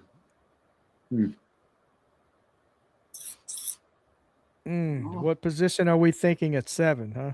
Guys, it's an A+ every single time. It didn't matter who they pick. It's who picked them, not what they picked or who they picked. It's who picked them, and it's not who it used to be. So it's an A+ for me every day, all day. Yeah. Yeah, I think I wouldn't push back on that a whole bunch, man. I think, to me, like I mentioned with the guys who aren't there anymore, addition by subtraction, right? And I think, you have to be happy with the reset. You got to be happy with, there's a new direction, right? You got to be happy with Chris Greer not in the building and somebody else making the decisions. Again, you hate to be cliche about it, but with the drafts, man, time will tell. I just think, again, if you're a Dolphins fan, you just have to be happy that the reset is in place. There's a new regime, and again, all you can be is optimistic moving forward. I think when all this dead money comes off the books, I think you'll have a better chance of being competitive in terms of being able to have a chance at free agents, and the whole deal. I think now you have no choice but to build through the draft and. In free agency, you're going to have to be super, super selective. You're going to be shopping out of the bargain bin in free agency. So I think for 2 years, you're just going to have to grin and bear it, and hope for the best in terms of who they draft. But again, like going back to the original point, the old regime is gone. You have to be excited about that. Yeah, it's great to not have any expectations, and just be excited about, watching how this unfolds, How is Nussmeier still sitting there? That is so people thought he was going to be wild. the third quarterback picked in this game. That is so crazy to me that I got so on the board. He might be the last player pick, Evan. Yeah, and BJ Payne, I cannot get over. I had him in my mock in the 3rd or the 4th so many times in that area. How he is there in the 7th and no one just takes that safety is bananas. Denver has 2 picks in the 7th round. Yeah, they got lots of. I wonder why they got compensatory. Back to back. Yeah, dude. He's at this point, man. Like somebody has to take that kid, man. Somebody has to take him. Actually, Which they one? have 3. Nussmeier. Oh, yeah, I was thinking. Dude, about I could that. see, Man, like I'm looking at this. I'm looking at this list of teams, coming up. Like, like why would Cincinnati not take him to back up Joe Burrow? You know what I mean? Yeah. You're looking after that. Carolina. I'm not sure who they're. Yeah. I can't remember. Oh, Jets they got just a Klubnik though. The Jets. Who? The Jets have Klubnik. The Panthers Jets have Klubnik. Dalton. Yeah. Panthers have Dalton. Have the Red Rifle. Yep. Yeah. The Raiders have Mendoza. Raiders have Mendoza. Pittsburgh has Rudolph. They already got Aller. They drafted Aller. Yeah, Could be Atlanta. Aller. Could be Atlanta. No, they have no. They would have taken only Cole Payton. No, because they still got the reason. Yeah, did they take Cole Payton? No, they didn't, but they would only take Cole Payton because he's a left-hander. Oh, Exactly. They got only take Michael left-handed Penix. quarterbacks in Atlanta now. Tua. Yeah, they got Penix and Tua. They got Penix and Tua. I mean, I don't think that necessarily precludes them from taking Nussmeier. I mean, I think he would fit there. The Rams wouldn't. Jacksonville. Because you got in Atlanta, you got injury concerns with the two quarterbacks. Well, absolutely, So. absolutely. So I don't see why you wouldn't take them. The Rams obviously would not. I can't imagine they would. Patriots, No, they don't need them. The Patriots, Jags, the Vikings won't. The Seahawks, maybe. No, they feel good about Sam. I'm just going to say, and at this point in time, with the quarterback, with Nussmeier, there's no really debating on which team would take him and why they wouldn't take him. This is round 7. This is when you get a guy like you just take him and then you stash him. Like this is not like I think.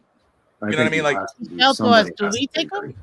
Should we? I think that would be smart. I wouldn't sleep on Miami taking him. I think that would, again, you go, but you have Malik Willis, you got Quinn Ewers last year. Well, this is just another stash pick. You put him back there. Let him Cam compete in the Miller too. preseason. Don't forget about Cam Miller.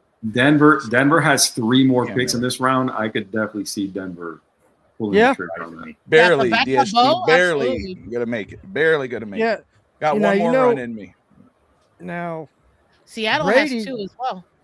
Brady, he had some good things to say about Cam Miller, even though they got rid of him. Brady had good things to say about who? Cam Miller. Cam Miller. The Cam Miller quarterback was the we draft pick from the Raiders that we picked up. He was Yeah. Kind of highlight very quick, and appreciate everybody watching right now. We got almost 2,000 people watching. Got 1,950 people to be exact, watching on all platforms, close to 2,000. So we appreciate everybody watching, continuing to watch with us, and enjoy this throughout the this draft Thursday, Friday, Saturday coverage on Ftsn Miami Dolphins Draft Live coverage, sponsored by Caneswear. I'm Bobby Finstock. We got Steve Malloy of Real Talk Finstock, Finstanza, Q of the I Hate Football podcast, and Miss Fins of the Miss Fins Show on the Miss Fins channel. We appreciate all you guys joining us and everybody who's been with us throughout this draft coverage. Yeah. We are finally in round 7, closing in Miami's final pick at 238, but we'll see. Still a lot of good names on the board, but it has not mattered. Doesn't matter who's on the board. We don't know who's going to be the pick. You go, oh my gosh, this guy's still there. He goes somewhere else. So I excited to see kind of how this is going to play out for Miami. So far right now, what Miami has done, just kind of recap what Miami has done as a whole. Again, in the first round, trading down 1 pick to Dallas, getting Caden Proctor, getting ahead of the tackle run after Malinois and Fano came off the board. Miami got Proctor, and it's, again, you can say whatever you want in regards of, they passed this guy. The fact is, I think if any of those guys were still on the board, I think they would have went Proctor. I mean, by passing on the guys they did and getting the guy they did get, they were dead set on Proctor, and you know what? I could respect that. Then they go and they trade up a couple picks, 27, get Chris Johnson, the corner out of San Diego State. 43, Jacob Rodriguez, Texas Tech inside linebacker. 75, stay in Texas Tech, get Caleb Douglas, wide receiver. Then 87, go to Ohio State and get tight end Will Kasmerick, maybe the best blocking tight end in the draft. Then my favorite player, or my draft crush, if you want to call it that way, Chris Bell, wide receiver out of Louisville. And 130, finally go edge, get Trey Moore, edge, off-ball linebacker, but still. And then you go, another possible steal in this draft with linebacker Kyle Lewis. Finally, they go safety at 158, taking Michael Taff out of Texas. And then wide receiver again, 177 to the third wide receiver off the board for Miami, Kevin Coleman out of Missouri. Another tight end at 180, Seydou Traore. I'm going to butchering that. Q, you probably could save it from there. Traore. Thank you, Q. Call him Zico. His nickname is Zico. Zico, easy. Tight end out of Mississippi State. And then, of course, guard out of Texas, DJ Campbell. And then we wait for our final pick. Josh Wingate is an instigator and a troublemaker. Maybe Evan will stay on post-draft and get the link, and he can invite people on and get their takes on everybody. Maybe not. I'm just saying, throw that out there. Not for sure. Not me today. I can't. After this, I'm going to wrap. I'm going to diffuse. It's a good point. Good point by Dolphin Thirsty there. We got 86 after the draft. We can only have 90, of course. So that's going to be a limited number of UFDAs. Yeah. So we can only pick 4 animals this year. Okay, that's good. Yeah. Only 4 people. So maybe we won't get someone with a weather pattern or an animal name. You never know. Maybe not.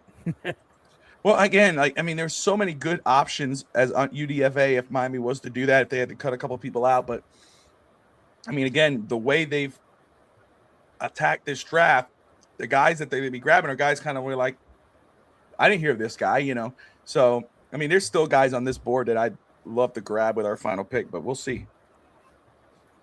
Mm-hmm. Yeah.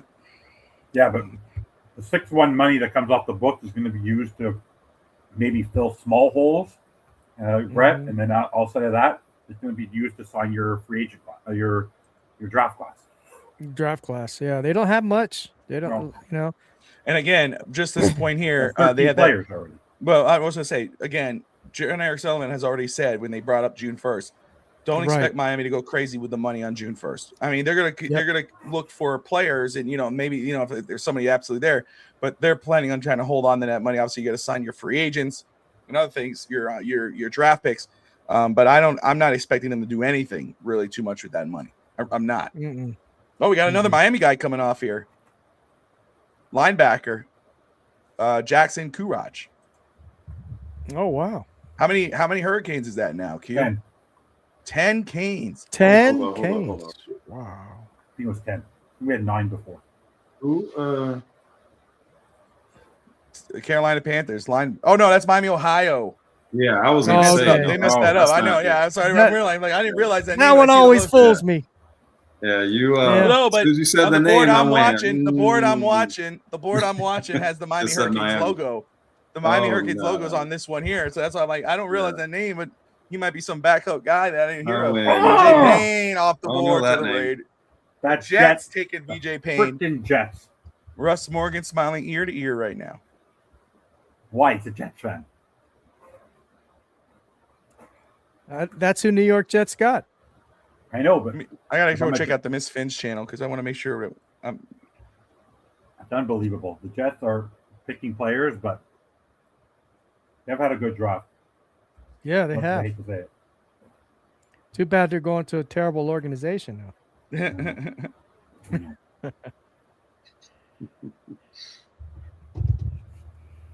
I just think Aaron Glenn is just he's not it. Man. No, that dude is not it. I think he's one of those guys. Like a DC, sure, but head coach, I just think that dude looks. He'd be like North Turner. He looks lost, man. Lost. Yeah. Yeah, North Turner. It's like McDaniel. He looked lost as a head coach. 100%. He's, Yeah, some guys. I think North Turner is just one of those classic examples, right? Always good as an OC, just never could cut it as a head coach. Man. Yeah.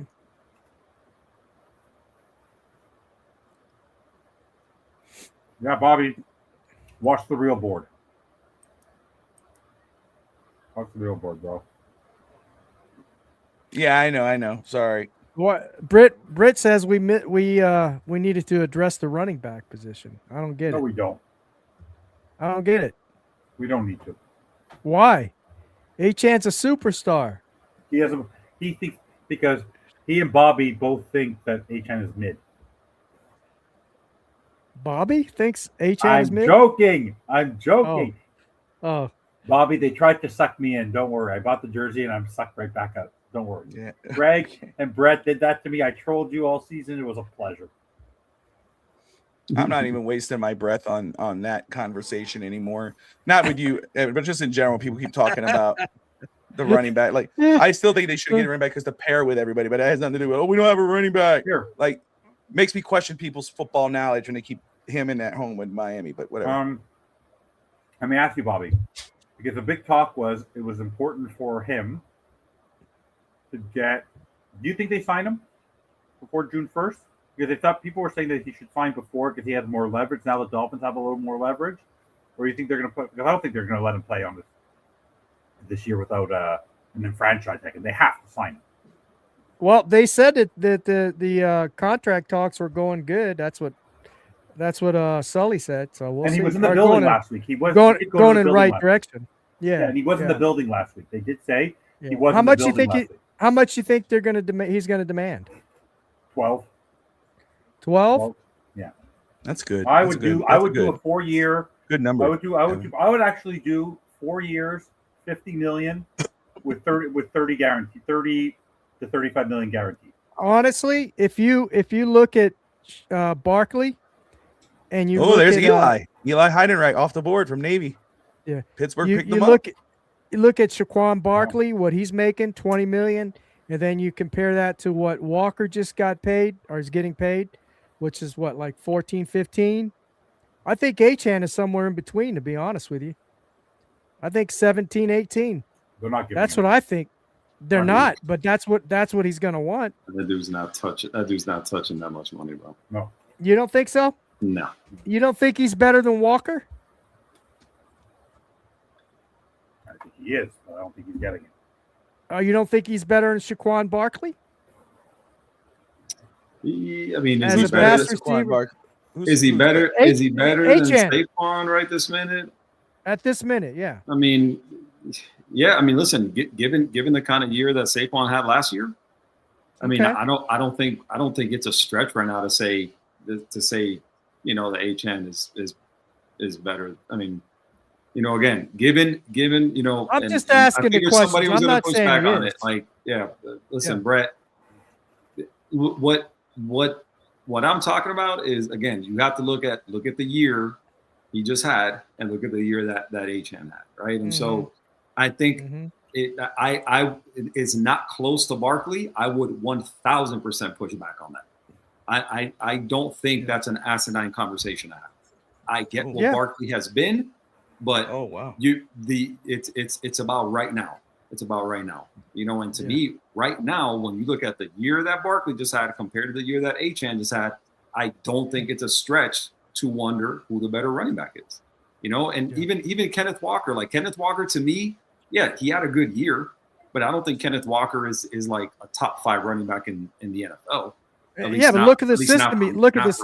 Look at the system he was playing in, right? Yeah, he was playing with Seattle. Mm-hmm. Yeah, 100%. You know, and he's getting 14, 15. So you don't think Achane will demand 17, 18? I think the Kenneth Walker number had a lot to do with how he performed in the playoffs, right? I think he had a really good run in the playoffs, and I think that kind of spiked his number a little bit, in my opinion. And you know, I think that helped him out. That helped him out to land the figure that he did. I don't know how many people were lining up to give Kenneth Walker that type of money. Me personally, right. Well, you know what Tua said: the market's the market. No, yeah, look and what listen, he got. and listen, it's up to whatever team, you know, to decide whether that is, you know, the market that they want to, you know, they want to shop in, right? They have to decide, okay, is this feasible? Is it worth giving him that much money? And if not, then they got to look to trade him, because I guarantee you there's a couple teams out there that I'm sure would value him at whatever number that is.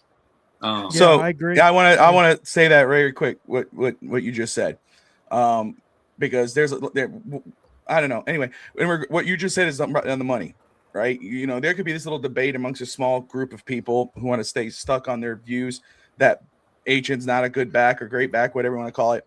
But you know, you better damn believe that there are teams in this league that would be running to the table to go get him. Absolutely. And you know, I agree. So, you know, and he, you know, body of work or whatever you want to call it and everything else. I mean, he is the most consistent player on Miami's offense 2 years running. That's what I was going to mention. A running back and a receiver. A running back and a receiver. And Bobby, his rookie year, he missed 6 games. And exactly. look at his and numbers. What did he do when he came back out of 6 games? I mean, you want to talk about consistency and body of work, then go back and watch the film. Go look back at it's not, you know, respectfully, you say that, but it's obviously you're not really paying attention, because if you're looking at the body of work, you see a guy who consistently comes in every season, the season he's been drafted, and has busted his ass and is one of the best backs in the league. 100%. He's right there with those guys. Yeah. You can keep throwing a bunch of random names out there and hope on their resume, but if you're going on current they've done, Achane's right there. And he led in breaking tackles last year, and he had over 10 runs, over 40 yards. Come on, that's all-star running back. Yeah, this notion, the notion of and again, I think Brett was saying it, and let me get so I get the quote right. What did he say? So it's about body of work and consistency. Yeah, listen, I'm not going to pay if I'm looking to extend whoever the player is, I can't extend you 100% based on body of work, right? Because it's about what you did. It's about what you're going to do for me. If I'm paying you new money, it's about what you're going to do for me in the future, right? Some guys and some teams believe in paying, and paying guys for what they've done, and that's fine.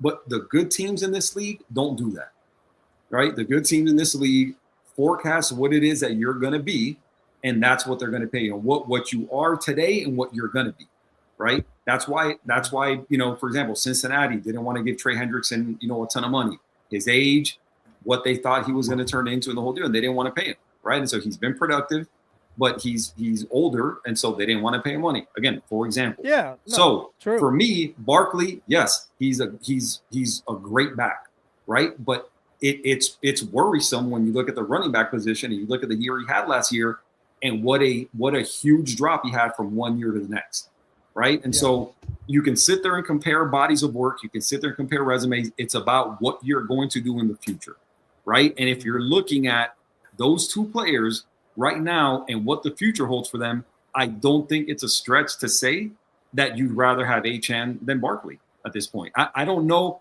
I don't know. To me, Brett, like, what are you saying that Barkley can do that Achane can't? That's what I want to know. Like, it's because I don't know that I see think anything Achane necessarily. has done more with less. Achane has done more with less. Absolutely. You go in the team, you put, look what he did with the Eagles. I'm not taking, nobody's saying everybody would run to the table for Saquon Barkley, but with the Eagles, with their offensive line and what they were able to do, he had a pretty good run in there. He looked really good. But that was, you go with Barkley from the Giants to the Eagles. Eagles look a lot better in that scenario. But you put Achane, put Achane on the Eagles and see what happens. Absolutely. He did a lot more, a lot less. DSG put there about mental toughness. Achane did carry the team on his back. It wasn't Tyreek Hill, it wasn't Jalen Waddle, it wasn't Tua Tagovailoa. It was Devon Achane. He was their MVP 2 years in a row, the best player on the offense. He was their MVP, with the 28th ranked line in the NFL. Yeah. Listen, if Achane was running behind the Eagles line, you imagine the numbers he put up, and with receivers, obviously, like you had with just the whole deal. But you look at that line, which by and large most people consider the best line in the NFL over the course of, probably the last 4 or 5 years. With running behind that line, there's a lot of running backs that would look really good behind that line. So yeah, you want mental toughness. Yeah, Achane carried the whole team on his back. Yeah, the guy's been a stud. The guy's been a stud. Yeah. So the bottom line is how much are you willing to pay him, right? He's got stuff. He's got a lot going for him. He's still young, right? He's only, he still has some, he's still going to be around for another 3 or 4 years. Let's put it that way. Well, yeah, man. This was year 3? This was year 3 of it's year Achane? 3. Year 3. But he's not even in his prime. Yeah, he's not even going to year 4 now with him. He didn't play the first 6 games, came back, looked really good. The last 2 years, the most consistent player on Miami's offense. 100%. Receiving and running the ball. And let me just bring this out too, because he's not elite. How many elite running backs are there in the league? Just throw that around. He's a great running back. He's a fringe elite, right? Because you got Jonathan Taylor, Bijan Robinson, McCaffrey, Henry, who's falling off a cliff, who's not going to be the same guy. And I love Derrick Henry. But he's then you getting got older. Jahmyr Gibbs, Devon Achane, Cook out of Buffalo. Like, what are we like? If we're gonna go, he's not elite. What equates elite? Exactly. Guys who can run through tackles. Not every running back is the same. But if you go Christian McCaffrey's elite, well, guess what? Devon Achane's similar in that fashion. He could catch, he could run, he could make plays outside the tackle. Oh, but he can't do that one thing. He can't escape that certain tackle. Yeah. Put him in San Francisco. Put him in Philadelphia, and let's see what he can do. Yeah, I agree. I agree. There's a ton of teams. There's a ton of teams that would take HN tomorrow. I mean, absolutely. I mean, listen, the guy's a stud. I think. Listen, the comp in terms of like playing style, size, like the whole deal. I mean, again, look at Jahmyr Gibbs, right? I mean, I think they compare favorably, to each other. And listen, right now, I mean, which one of those guys would you take, right? I mean, again, are we saying Jahmyr Gibbs is elite? Are we say again? I think elite is just one of those words, man. People throw around and they have to be elite. Listen, like Bobby said, dude is one of the best running backs in the league. However, whatever word, whatever adjective you want to use to describe him, he's one of the top backs in the league. It's super simple. So, again, he's gonna want to get paid like one. It's just a matter of whether the Dolphins want to pay it or not. Yeah, that's what it boils down to. And then you got to think too. We got to pay Brewer yet. You got to pay Brooks. So hopefully, they can work that out. Can you just imagine? By the way, I love stirring the pot. Talk about HN. Can you imagine Brewer, Tyler Lindenbaum reset the center market? Like they get $24 million as a center. There you go. Same way Rob Hunt got $20 million as a guard. Like these guys reset the market, and you're going. Yeah. If you're the Dolphins, you're not doing. If that's what they're asking for, you can't sign them for that. You can't. You just can't. Yeah. I mean, I think you hit it on the head, right? It's like I said before, it is you have to decide what number you're comfortable bringing him back at. And if he's asking for something that you're not comfortable giving him, then now you have to decide, okay, are we going to trade him or not? It's one or the other.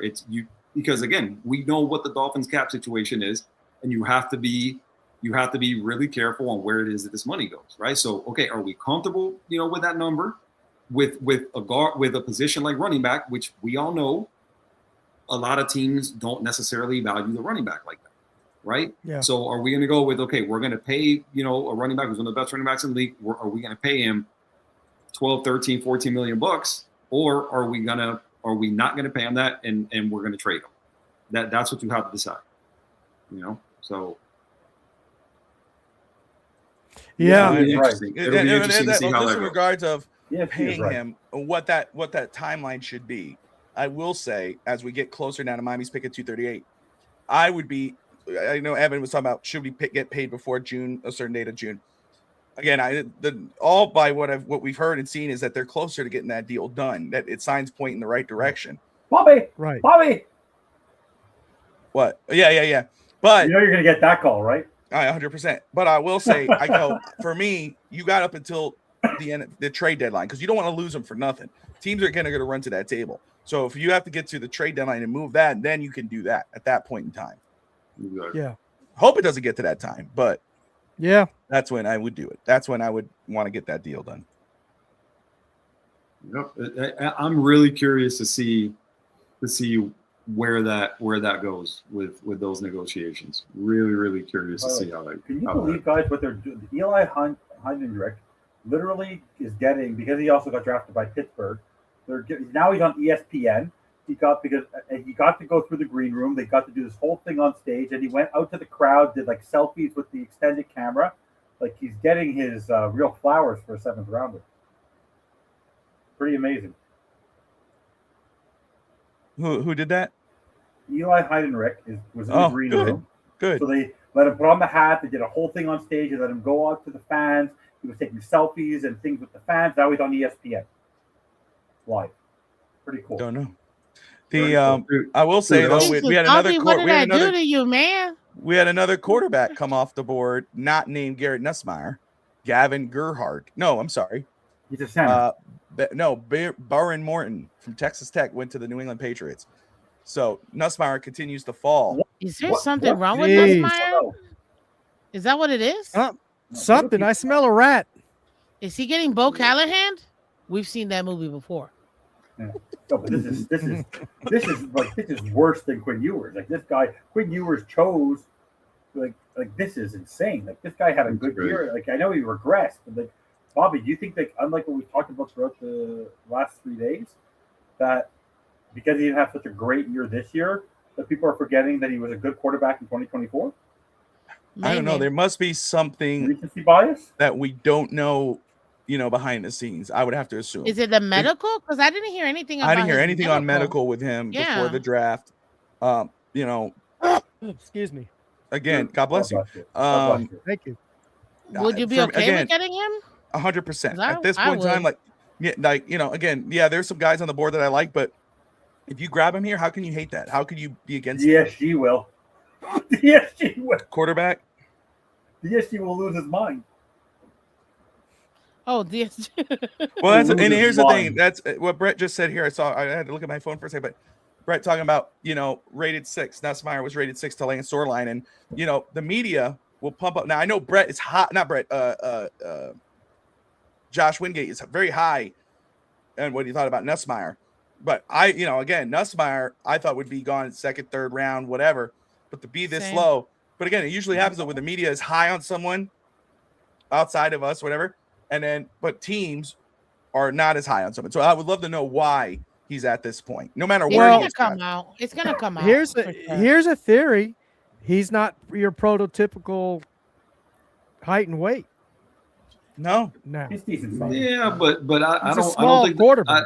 I don't think he's excessively small. I have to look it up, but I don't think Nussmeier is. No, he's what is he's he? not like Diego Pavia or something like that. Yeah, 6'2", 203. He's not bad. Not a bad height. He's that the measurables aren't the problem. Measurables aren't the problem. So I just throwing He it did out there. throw 12 interceptions in 2024, but still, I mean, even with his drop off, I did not see him going into the 7th at all. But again, to your point, Steve, nobody saw yours going in the 7th either. So it's sometimes it does happen. Now, I was listening and paying attention to the whole 8-chain conversation. Thank you very much. And this will be very interesting because if I'm 8-chain personally, you're looking at what the team is building. They're putting up a wall in front of me with guys that can move and that can really open up some holes for me. Look at what I was able to do with the questionable multiple O-lines I had to deal with. Now I'm going to have a solidified O-line. Maybe I might not want to, maybe I want to take a flyer on myself. Maybe I might just do a 1 year, you know what I mean? And give them like 2-3 years for them to like move the money down the road and whatever.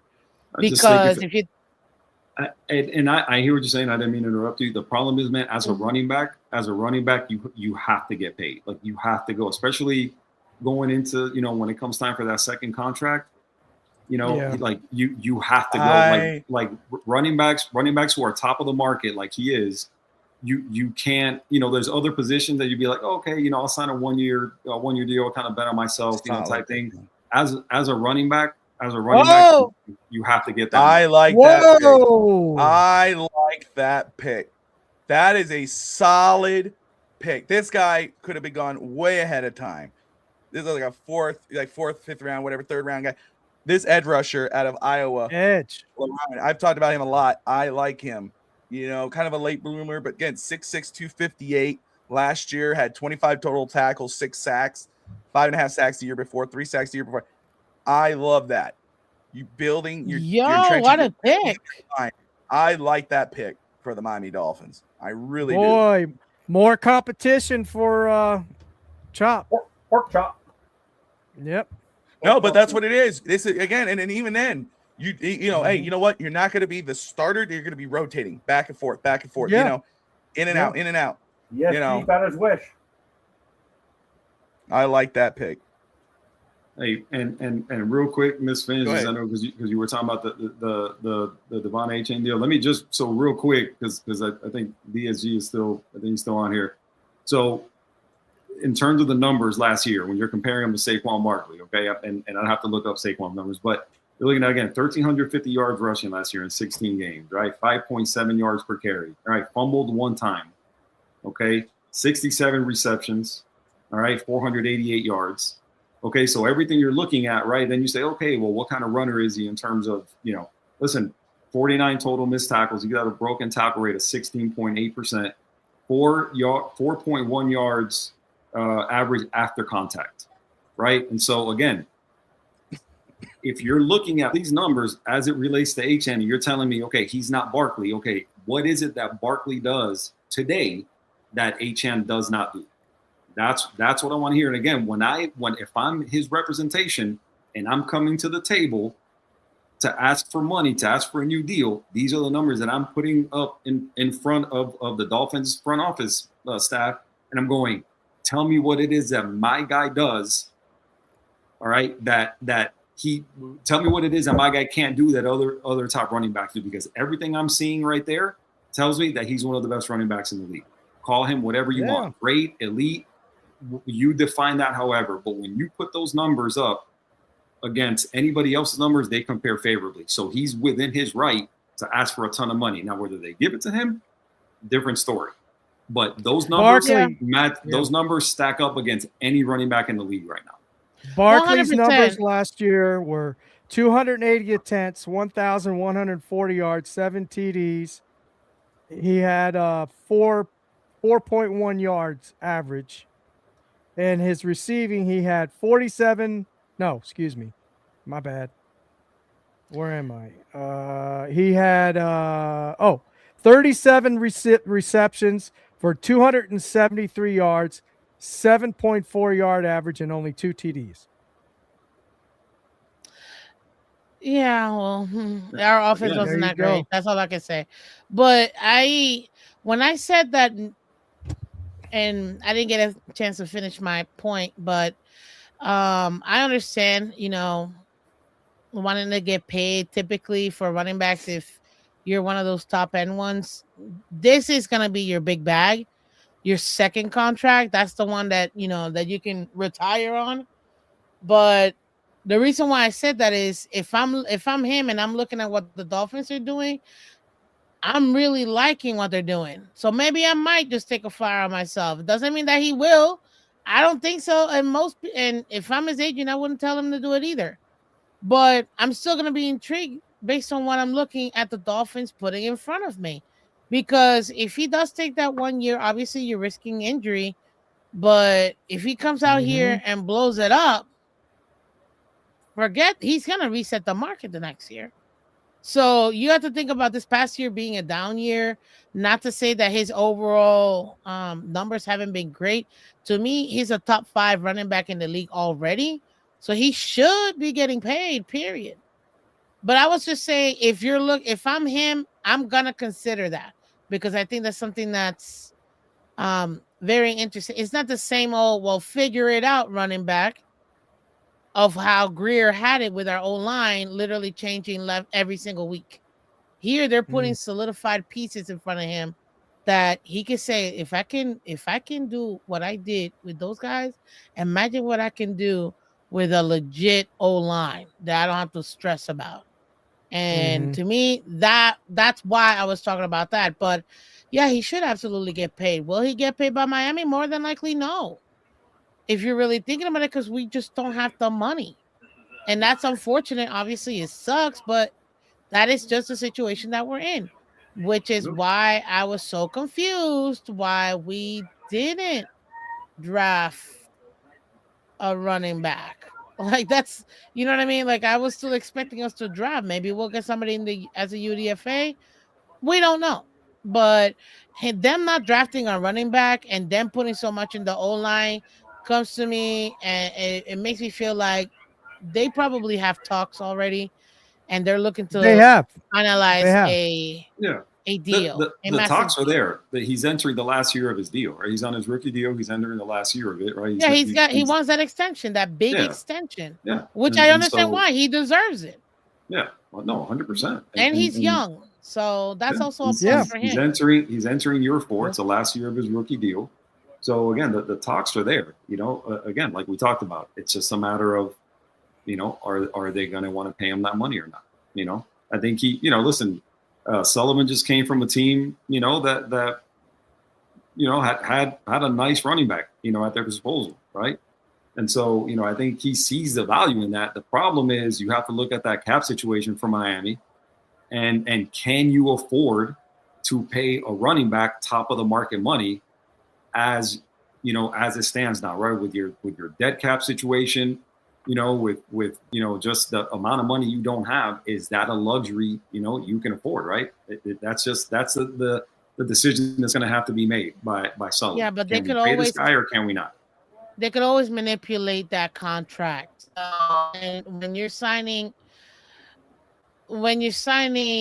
a player like that and you push it down the road, I mean, you're gonna give him the peace of mind of, hey, you're getting paid. But he's also gonna have to help us with the cap. So maybe we might do like a Deshaun Watson. I'm not saying fully guaranteed, but I mean like how they had him only cost them $1 million because they didn't have any money that year, and they put everything in the back end of his contract. We could Maybe do something void like that and years. give him league minimum. Yeah, Yeah, with listen, several void years. you're That's gonna one have of to the be easiest way to do it. Yeah, I mean, listen. That is certainly an option. That is certainly an option. You're just there again, right? Is that something is that something they're going to want to do?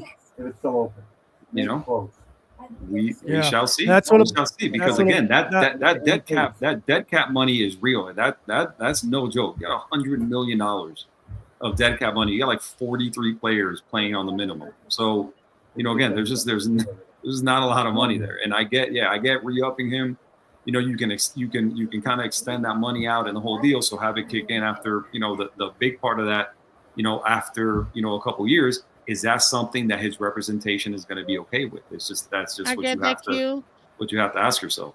But we've seen teams deal with it. You got the Saints that literally for 3 years straight, they were over, what was it, like almost $80 million over the cap.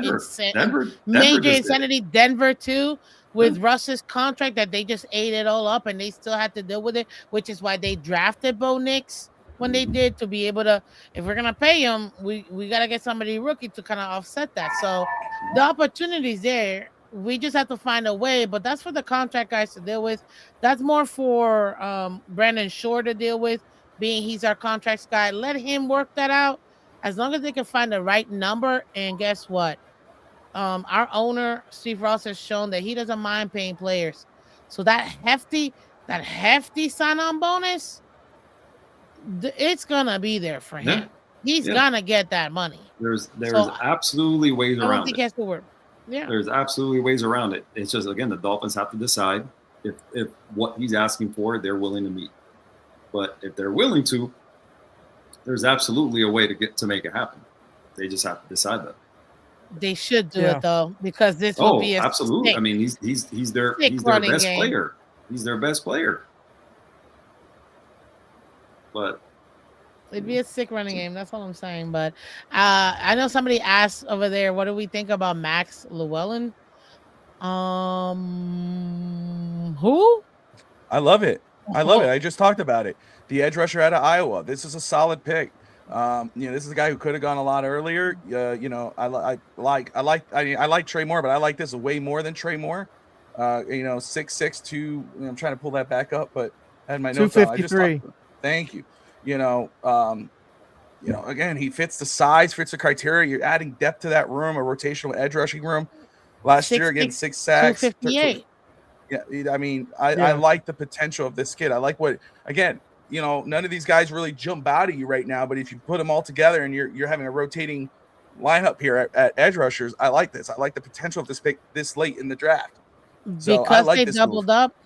Because they doubled up in the guard and edge positions, this was not a wasted third day, in my opinion. So to me, good on you, sirs. Good on you, doubling up on O-line and edge. And I think overall, this is a great draft. I mean, what are we grading it? Did you already start doing your grades and stuff, or no? Well, maybe a little early, but we could do that. We could look at that. I don't know. I'm not. This is your show. I'm just a guest. I'm here to look good. What did I say on the second day, Evan? I can't say that, Miss Vince. B-. I'm not here to look good.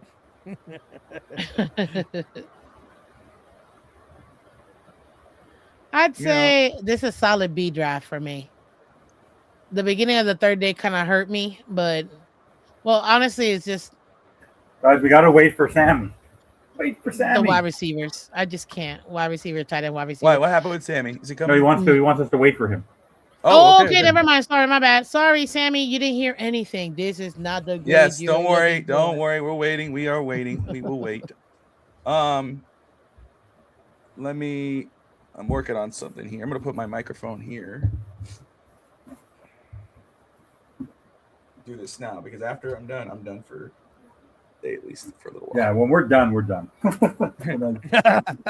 I think Bob. How many hours total? Have we been? What are you at? We're at 6 now. We're probably gonna get to 7 hours today. It was over 4 hours yesterday. 4 hours the day before. What are we at? 15 hours. There you go. We're at 15 hours. We're gonna be at 15 hours by the time we're done. Isn't that crazy? That's nuts, man. So I've been here since 3.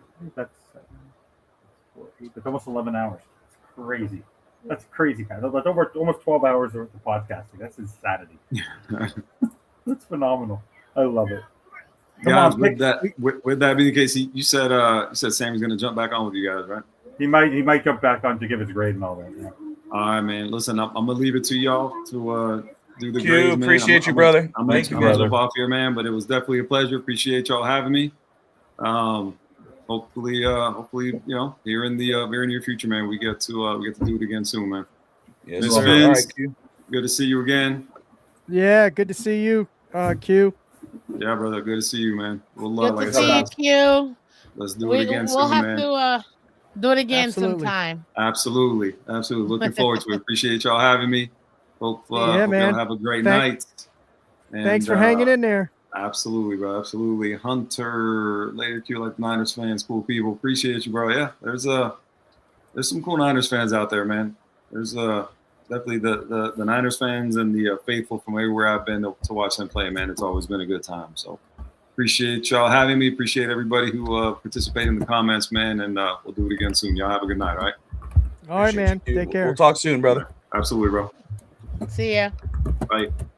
Later. Evan got his Wow, keyboard they're back. eating Oh, pie. I forgot to mute. Sorry. Sorry. I just want to tell you something, I think. Oh, sorry. Okay. I'm just putting it in the chat. You'll understand. Like, Yeah. I got You a agree? text message. I got a couple text messages about it. Yeah. Since the beginning. Yes, 100%. Remember the time, Steve, where I was in the comments, I joined, and I go, one day Steve Malloy I need Steve Malloy on FTSN. Yeah. And I go, can you believe, doesn't it feel like years ago? Like, doesn't it feel how long it's been, Bobby? Like, it has been does. years ago. It's been years. It's been It's years. been 4 years. At least 4 years, right? Crazy, eh? How time flies. Goes fast. And imagine, by the way, can you just imagine where our fandom would? Let's just talk all four of us. Where our fandom would be, or what we'd be doing if we didn't have this. Like we'd be like in our own. I think we'd all the Dolphins would have all given us a coronary by now, eh? Yeah, I think so. Bobby, can you just imagine if I didn't have a time to vent after every post game show, and McDaniel was our coach? Can you imagine me? Can you just imagine the amount of serenity now inside of my body? Serenity now. Unbelievable. We didn't have this platform to vent. Steve, if Tua would have given you a coronary. Yeah, I think I've had a few strokes with him. Yeah. You were last year spending all last season telling me how positive I should be. It's all going to work out. Yeah. Oh my God. I was trying to keep my sanity. I know, it was pretty. But that's the thing, right? This is what the Dolphins did today. Like, we all can question a lot of what they've done, but what's the definition of insanity? Doing the same thing over and over again. And by the way, Bobby, this has been a very Green Bay draft. Yeah. It's a very different mindset. And it's great, right? Yeah. It's great. Because think about it. Even if they develop the players this year with 150 million plus of cap space, and the cap's going to go up, they're probably going to have close to 160, 170 next year. They're going to have so much to do next year. It's going to be crazy. Yeah, well, they're going to have a lot of money next year to use. Yeah, sanity later. It's going to be crazy. I can't wait for this season. It's going to be so much fun. Like, this is going to be fun. This is not like Brian Flores, who had no pizzazz and couldn't speak, or neither could Chris Greer. These two gentlemen can speak, and I like the fact that they're bringing out the director of college scouting, Bobby. I like the fact that Carl Davidson come out. They're letting people introduce him. He's the one who's also been talking about some of the draft picks. I think it's really nice that they're showing off other people. And Kyle Smith, is it Kyle Smith? Kyle Smith. I meant Kyle Smith. Not the assistant. And the director GM. of scouting was there too. Like it's. Yeah.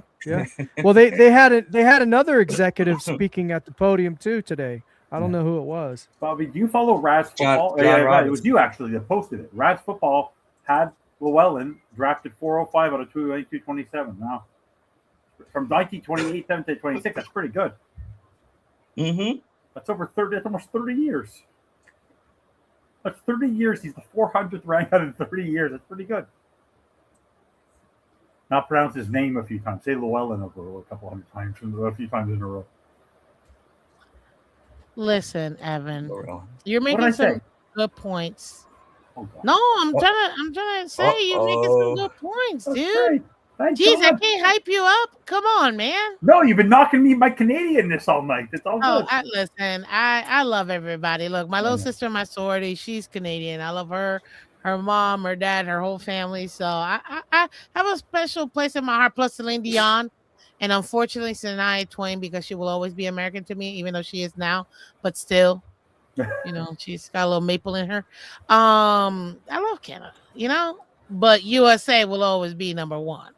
I'm never taking that. I will but never. Always remember, even though he is not Canadian, the guy one of the best edge rushers we got to experience in our last 25 years, where did he get his start? Canada. So we gave my country gave us Cameron Wake. So that makes was Cameron Wake from Canada? No, but he grinded his teeth in the he studied in his He was a star. I know he played there, but I thought I didn't. Him and Doug outside of Doug Flutie, Warren Moon, because they're quarterbacks. Outside of those two, I would even say he's better. Like outside of Warren Moon, he's the best player to ever play in Canada that made it to the NFL.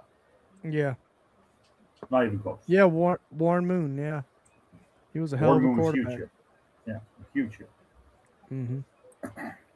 By the way, Bobby, can you believe how many quarterbacks I can't get over? If you're Shador, like how many quarterbacks is one? Isn't he relegated to the 6th quarterback now? This is insane. This is insane. Sean, Shador, Gabriel. Is Flacco going to sign there again for the 50,000 sign? Crazy. It's funny, is what it is. It's funny. Yeah. It is nuts. I don't understand why they have so many quarterbacks. I don't get it. Because they suck at picking quarterbacks, so they have to continue to pick them. And they got the last.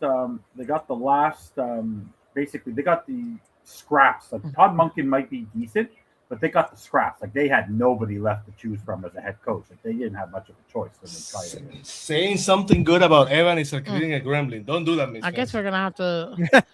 We're gonna have to wait and see, man. Taking that for granted? Yeah. No. Is he gone? They got Nussmeier. Oh man, my dad's gonna have that. Quintavious Hutchins to Boston College edge to New England. My dad's gonna like that a lot. Bobby, Sammy, what were you trying to say? I apologize. No, I was running right coming here.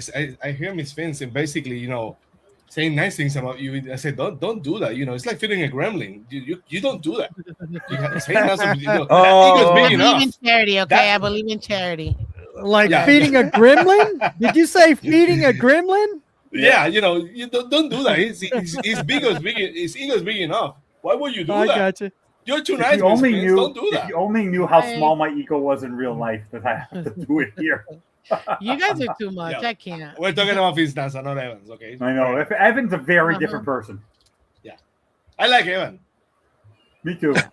No, Evan's awesome. Evan's nice person. Right, Bobby? Evan's great. Couldn't be a nicer, gentle giant, right? That's right. 100%. See? Now you're trying to push it. Now you're trying to Now you're trying to...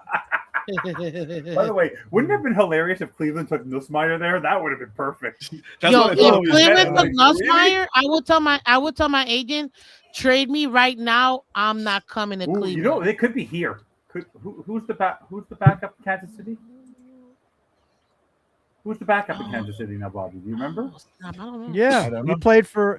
Yeah, he played for. It's not Gardner. He played for the Jets last year. Not Tyrod Taylor. No, the Justin Jets. Fields. Justin Fields. There you go. Yeah, so they're not going to take him. Yeah. The Ravens, can they put him behind Lamar? Because Tyler Huntley's the backup. I can see Baltimore doing it. Right there. Yeah. I'm almost done. Baltimore could do it. Almost Eagles, who do the Eagles have backed up? They took How a about- quarterback. Did they take a quarterback? The Eagles took a quarterback, didn't they? They took Cole Payton. Yes, I think they did. Yeah, Cole Payton. Yeah, I can't believe Nussmeier. Unbelievable.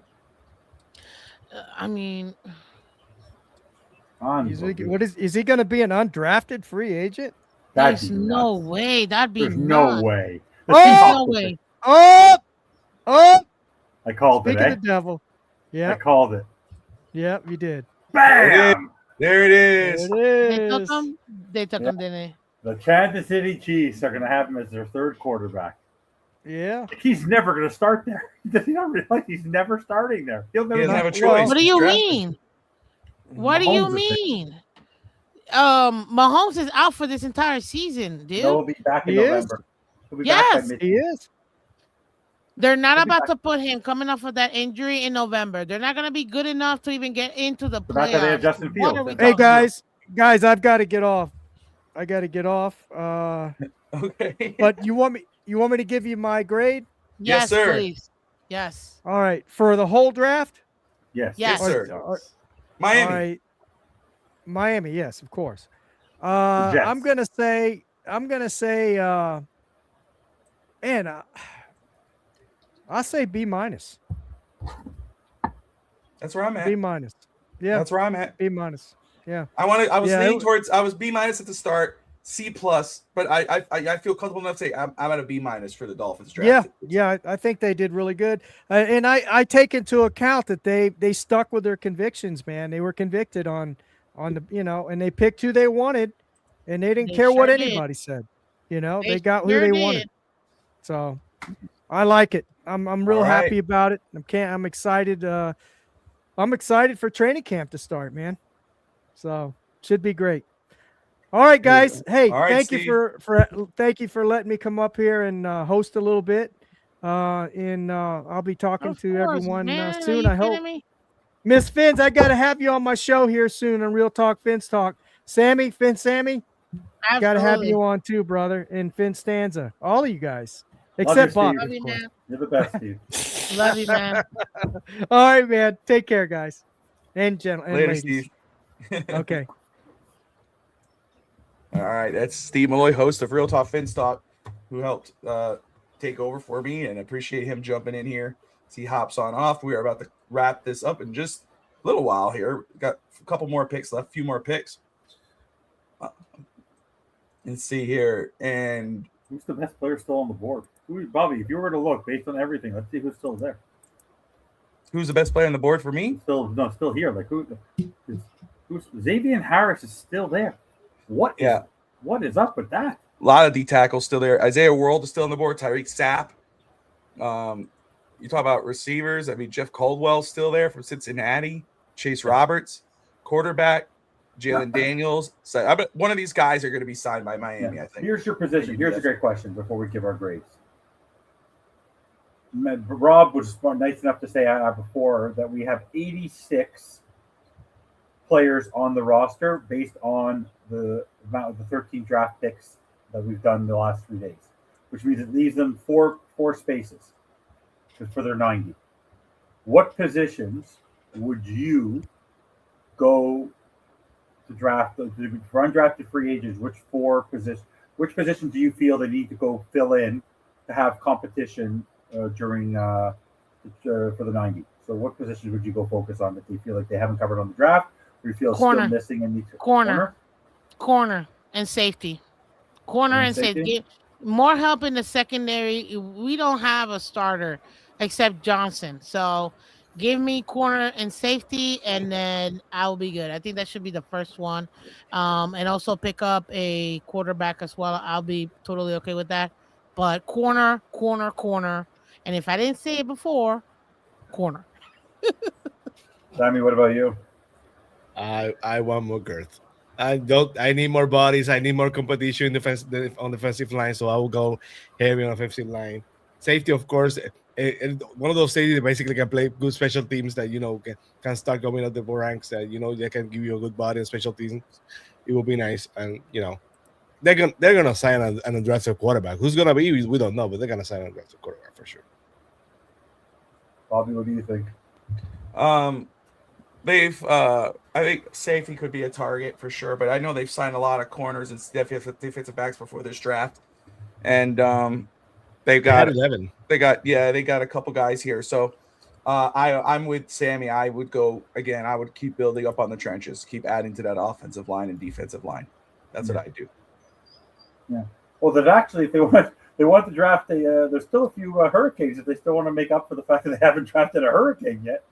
But no, yeah, they know definitely. I feel like they haven't drafted one lineman. I don't think they're deep enough on the defensive line. Defensive line, yeah. Yeah, so I would do probably a lineman on both sides of the ball, a safety, and a corner. That's what I would do. But at least they don't have to go get a punter or a kicker. Right? Right? That's nice. Yeah. Don't they have two of each? Yeah, they have two of each. It's hilarious. I've never seen that before. It's very, very funny. Yeah. Like, if you're Jake Bailey, like, what are you doing? And Bobby, that doesn't include the poor guy who sat outside training camp for last season, remember? Whatever happened to him? I don't know. Whatever happened to him, you think, Bobby? Remember his name? No, I don't, but hopefully he's living a good life and hopefully got to roll somewhere. Yeah. That was interesting. Whomever they are. Wherever they are. But, Yeah. No, we definitely got to go. Wesley Basant had a decent year, Bobby, last year. I'm surprised he wasn't picked at all. I liked him for the Hurricanes. Did y'all give your grace? Because I'm still, No. I want to give my No, grace go ahead. whenever Bobby tells me. I'll be last. Whenever Bobby, no, I want to go first. Just Well, Steve went first. Did you forget? oh, man. And What happened? Bobby threw his hand. And I did. He's on my grades. I'm gonna stick with. I was gonna lean towards C+, but I'm gonna go back to my original, which I feel after kind of thinking about it, and I'm going with the B-. I'm gonna stick with a B- on Dolphins draft. For me, since the Dolphins played it safe, I'm gonna give it a safe grade. I'm gonna give it a B, because basically they play for a B. They drafted for a B. They didn't draft it to try to tell everybody they had an A and go reach and look flashy. They drafted for a B. They drafted for the double off the wall that they said they were gonna do. So the double off the wall is basically a B, a solid B, and we'll have to wait and see. Maybe after a couple of years we go back and they say, wow, they really had a great draft. But for now, it's just a solid B. No, I would say no. I joke around about the A+ grade because I think it's just a fresh start. I think I honestly they couldn't fail here. Honestly, with the amount of players that we needed, they addressed almost every position of true need. The only position they didn't address, which they didn't have to address because it was their position of strength, was D-line, running back, and quarterback. So they filled in all the other needs in all the other places. I think for me, I actually am going to give this a B+, and the reason why is I believe that their picks at the end of the first, in Chris Johnson and Jacob Rodriguez, are going to be foundational pieces for this defense and for this rebuild. So those grades really, for me, were home runs. So even the double of the wall, because maybe they had some singles with some of the picks in the later rounds, and they reached maybe with Caleb Douglas and all that. Oh, and also Chris Bell. Like if you take those my favorite three picks are Chris Bell, Jacob Rodriguez, and Chris Johnson. Those three alone are going to be, I think, important people, key players, day one starters when they're ready for the Dolphins. So for me, it's a B+, because they addressed key areas that I feel are going to be key to the development, and the fact that also they went big. They did not go small on this draft. They went big. There's no really the shortest person on this team is 5'11", close to very 6 feet with our safety. So with Taft, and Taft has actually played with Quinn Ewers, has high praise, walked on at Texas. There's good stories about him. So in the end, I like the character of the players that I'm reading. I like the character. Like Bobby, there's not going to be any pinball tables and Sammy ping pong tables, and unsure who the captains are next season. Like you could see this is a serious team, Bobby. Like this is this looks like a serious, professional, physical football team. They're going to give it all.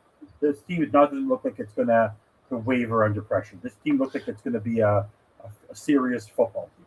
it's gonna be a bruiser team, that's for sure. Yeah. It's gonna be a trenches type of team, which is exactly what we need to change the culture. I'm tired of being wussies, finesse team or whatever they call it. We need it to be bruiser back. We needed to really crack some helmets, and I think that's really something that they're focused on. So I like that. I'm gonna go round by round, give my grade, and then I'm gonna give an overall. First round A, solid A. I'm not mad. I freaking love the first round. Second round,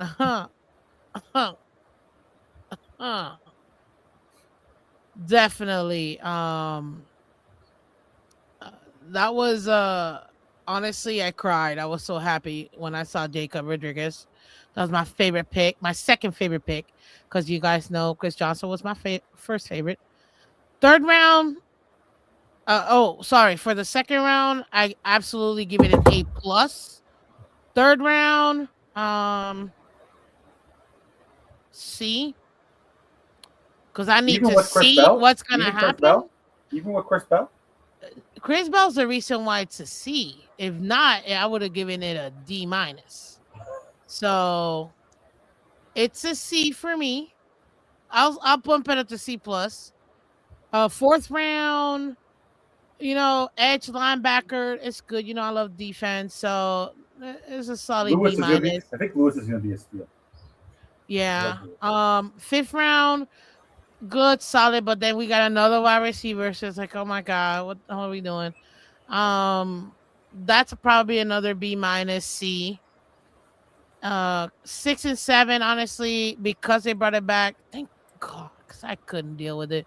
6 and 7, man, B. So overall, I have to say this is a solid B plus.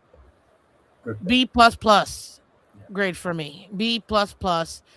Because honestly, that third round is the one that disappointed me the most. Period. I can get over the rest of it, which actually I liked. But that third round, nah. I'm sorry, I can't. I will not give that. Third round really upset me. I understand Kasmerick is going to be, a blocking tight end. Great. We need it. Love the pick. Now that I researched it a tiny bit, but Caleb Douglas, I feel like would have already been there. And we reached Chris Bell. Great pick. I don't want to say we reached, but it's still a really good pick. But no, wide receiver, tight end, wide receiver. That's gonna be my lowest. That's my lowest rated round. So B plus plus for me. Period. That third round is going to define the draft. It's going to define the grade because you had entering the draft. You started with 4 third-round picks. You came up with 3, and the 1 is coming out of injury. We'll see what happens. The wide receiver is a huge question mark, and a huge tight end. So you have to wait and see. That's the draft. Whatever if those are hits, that's going to define this draft. Yeah. Right. I like the guy's name at 253. Nice guy. First Evan in the draft. That's probably why I don't remember. No, but I don't think there's any Evans in the whole NFL. It's not a popular name. It's not. There are no Evans in the NFL. There's more Sammys than there are Evans in the NFL. My you gosh, are just doing this to fill time, man. Okay, I want to ask you this question, Bobby. I really like to ask you this all draft. Why do you think that Jacob Rodriguez, who is basically, they've talked about him as being the best defensive player, like, why do you think he was not a first-round player with the accolades he had in 2025? Like, why do you feel like he never, with the talent and the way people are describing him, how he was a steal in the draft, like the best defensive player probably on the team in 2025, even better than David Bailey? Like, what are people not seeing that why he didn't go earlier? The way that people are talking, the whole NFL's talking about it. Yeah, again, it's this whole draft's been like that with a lot of players. There's a lot of players that could have been taken way ahead of than they should have. CJ Allen, I'm surprised wasn't taken in the first round. CJ Allen could have been a guy that out of Georgia who could have been a linebacker taken early. But Jacob Rodriguez was a guy who a lot of fans were high on. But he kind of went where he was supposed to go. Really, I mean, he could have gone at the end of the first round. but he was a second round prospect on a lot of boards, and if you were following along, he kind of went that way. So it didn't surprise me. I love that pick. I'm surprised that they took it because they were going every other direction, but what should have been the case. So I love that pick for Miami. I think he's going to be a solid pick. Again, you look at what Miami did in this draft. Getting even before Jalen Waddle was gone and Tyreek Hill, but even before Jalen Waddle was gone, I was talking about double dipping at wide receiver, and they triple dipped. I mean, especially we don't have wide receivers. I don't care who's on the roster; those guys aren't starters. So you needed to put talent in that room, and you had to give weapons to Malik Willis. I love what they did in the third round. I love that they got a blocking tight end. You add to that, protection for not only the quarterback but also your running back room. Obviously they got ahead of the run on tackles by taking Caden Proctor.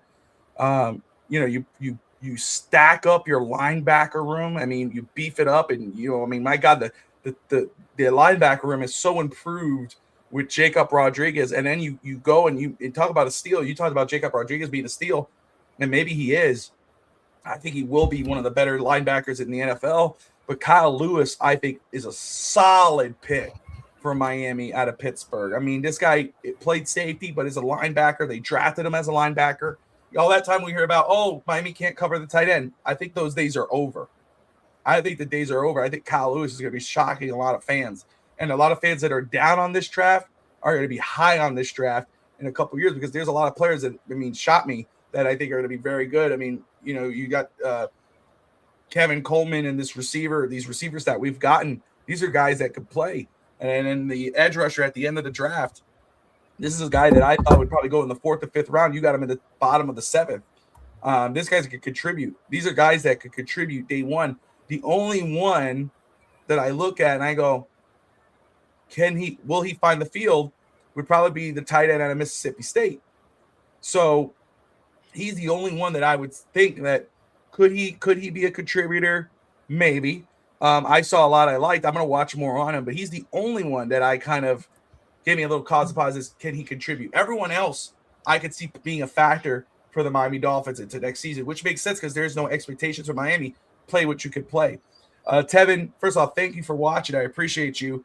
Again, the edge rusher we got, I'm going to butcher his last name. Maybe Evan can say it for me, but Max from Iowa, 6'6", 258. Llewellyn. Llewellyn. Thank you, Evan. Llewellyn, yes. And Thank shout out you. to Vinera for that super chat. Yeah. I like him. Not much of a run defender, not his strength, but as a pass rusher, I like him. I like what he can offer. I like as a rotational guy. I do think he could contribute day one as a rotational defensive edge rusher. I like what maybe we can contribute on special teams. But again, he fits the size criteria, 6'6", 258. I mean, that's a good size for your edge rusher. You pair him now up with Trey Moore, and you pair him up with Chop. And what we have in that edge room, we got a very young linebacker edge rusher room. I like that pick. I think that was a solid pick.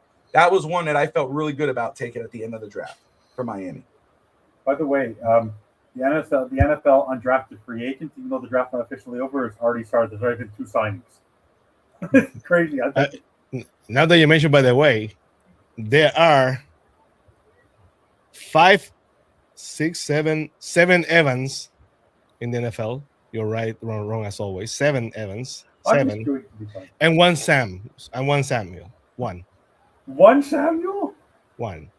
Yeah, but unfortunately, the best Samuel I know 2 Samuels I like: Sam Madison and Finn Samuel. So that's all. Yeah, my favorite Sam is Uncle Sam. Wait a minute. I thought there was a Sam that won the Super Bowl, or am I mistaken? Sam Darnold.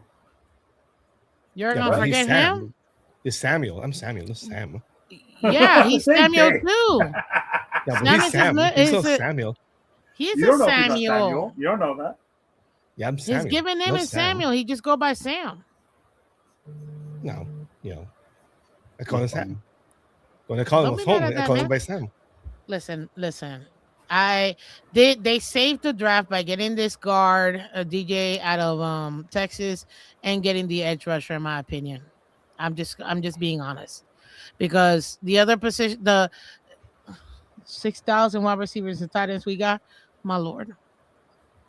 I didn't think those were super positions of need to the point of you getting 3 wide receivers, 2 tight ends. Now, I know you want to get weapons. I'm all for that.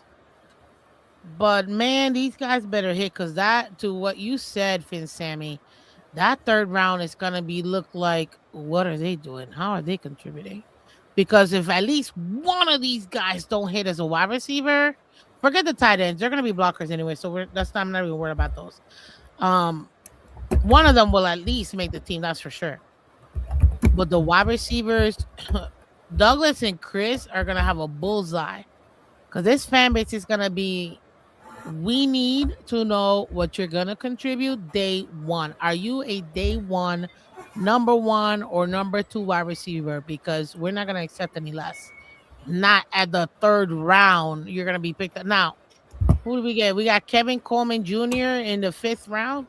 You see I give him a pass. Whatever. It's the 5th Oh, you go round, watch whatever. his routes at the Senior Bowl, Miss Finn. This guy can move. No, I'm not saying that he can't move, but the expectations aren't the same. It's the same thing we did when we drafted a quarterback 5th overall. The expectations are high based on where you were drafted. But if he would have been drafted in the 3rd round, like you should have, nobody would have been as upset as we have been in the last 6 years.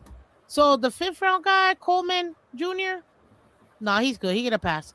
But Bell and Douglas, no, Hawkeyes on him. On both of them. First of all. Just saying. First of all. First of all. No. You're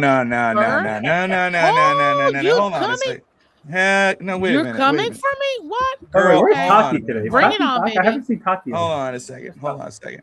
First of all, there's no doubting on Chris Bell. All right, Chris Bell, that guy would have been a 1st round talent had he been healthy. So I don't know how much research you did before, but let me just break that news to you right now. Second of all, Douglas obviously 6'3", has the speed. I have every expectation Miami's going to use these guys, but to pretend that any guy should have a bullseye on these rookies coming into a team that's trash right now, that doesn't deserve any bullseye. This team needs to get better. This team needs to start at the foundation. I'm not going to put it on the rookies to step up and step out. I'm putting it on the coaching staff to get the best out of these guys. To start You sound like a battered Dolphin fan. No, I sound like a realistic fan. I'm not going to put it on the guys coming in. No, sir. It's the same guy. Absolutely No, not. this is the same type of people that go and they hate on Savanea and Chop Robinson. Oh, they play like ass, even though their coaching stuff. Did you not hear what I said? Expectations based on where you're drafted. Where should have Miami gone with those picks? We needed receivers. Where do you think Miami should have gone with those picks? If you're saying, you're hating on the receivers, but why? You said you're okay with the 5th rounder, but not the 3rd rounders. Why not? No, you're Where mistaking should they have gone with those picks? You're mistaking me, Bobby. No, what I'm saying where is, should they have gone? I don't mind getting a receiver in the 3rd. I actually was expecting to get a receiver in the 3rd. What I did not expect was you going receiver, tight end, receiver in the 3rd when you're supposed to be getting your hidden gems. So guess what? Chris Bell, okay, cool. What's a hidden Caleb gem Douglas, though? But what do you qualify as a hidden gem? We don't know what a hidden Ross gem is St. until Brown, we hit. Jahmyr Gibbs. Those are hidden gems. Where were they drafted? 3rd and 4th round. So what? But that's what what would have made Bell you is a feel hit- better? What made you wait? No, but we don't even know if Bell is a hidden gem because he hasn't played. We can't. That's the point. True. Like, Obviously, what are we we can't talking fully about? judge any of these rookies till 3 years out. We know this.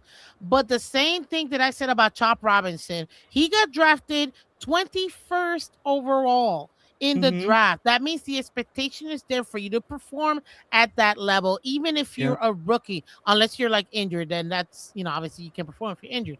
But the expectation is there because we invested the most amount of money and pick on you. So no, I'm not gonna apologize as a fan to have expectations for the players. We're paying millions. You're talking about 3rd round picks, though. You're not talking about a 1st round pick. It doesn't matter if it's a 3rd round pick. Because at the end of the day, for the position. But what is it? Is it hidden gem or high expectation or like? It's both. The but what expectation qualifies is as a there hidden based gem? on where they're drafted. But what qualified? What would have made you happy? Like, oh, this is a 3rd round pick. I like him because he's a hidden gem. How would you know?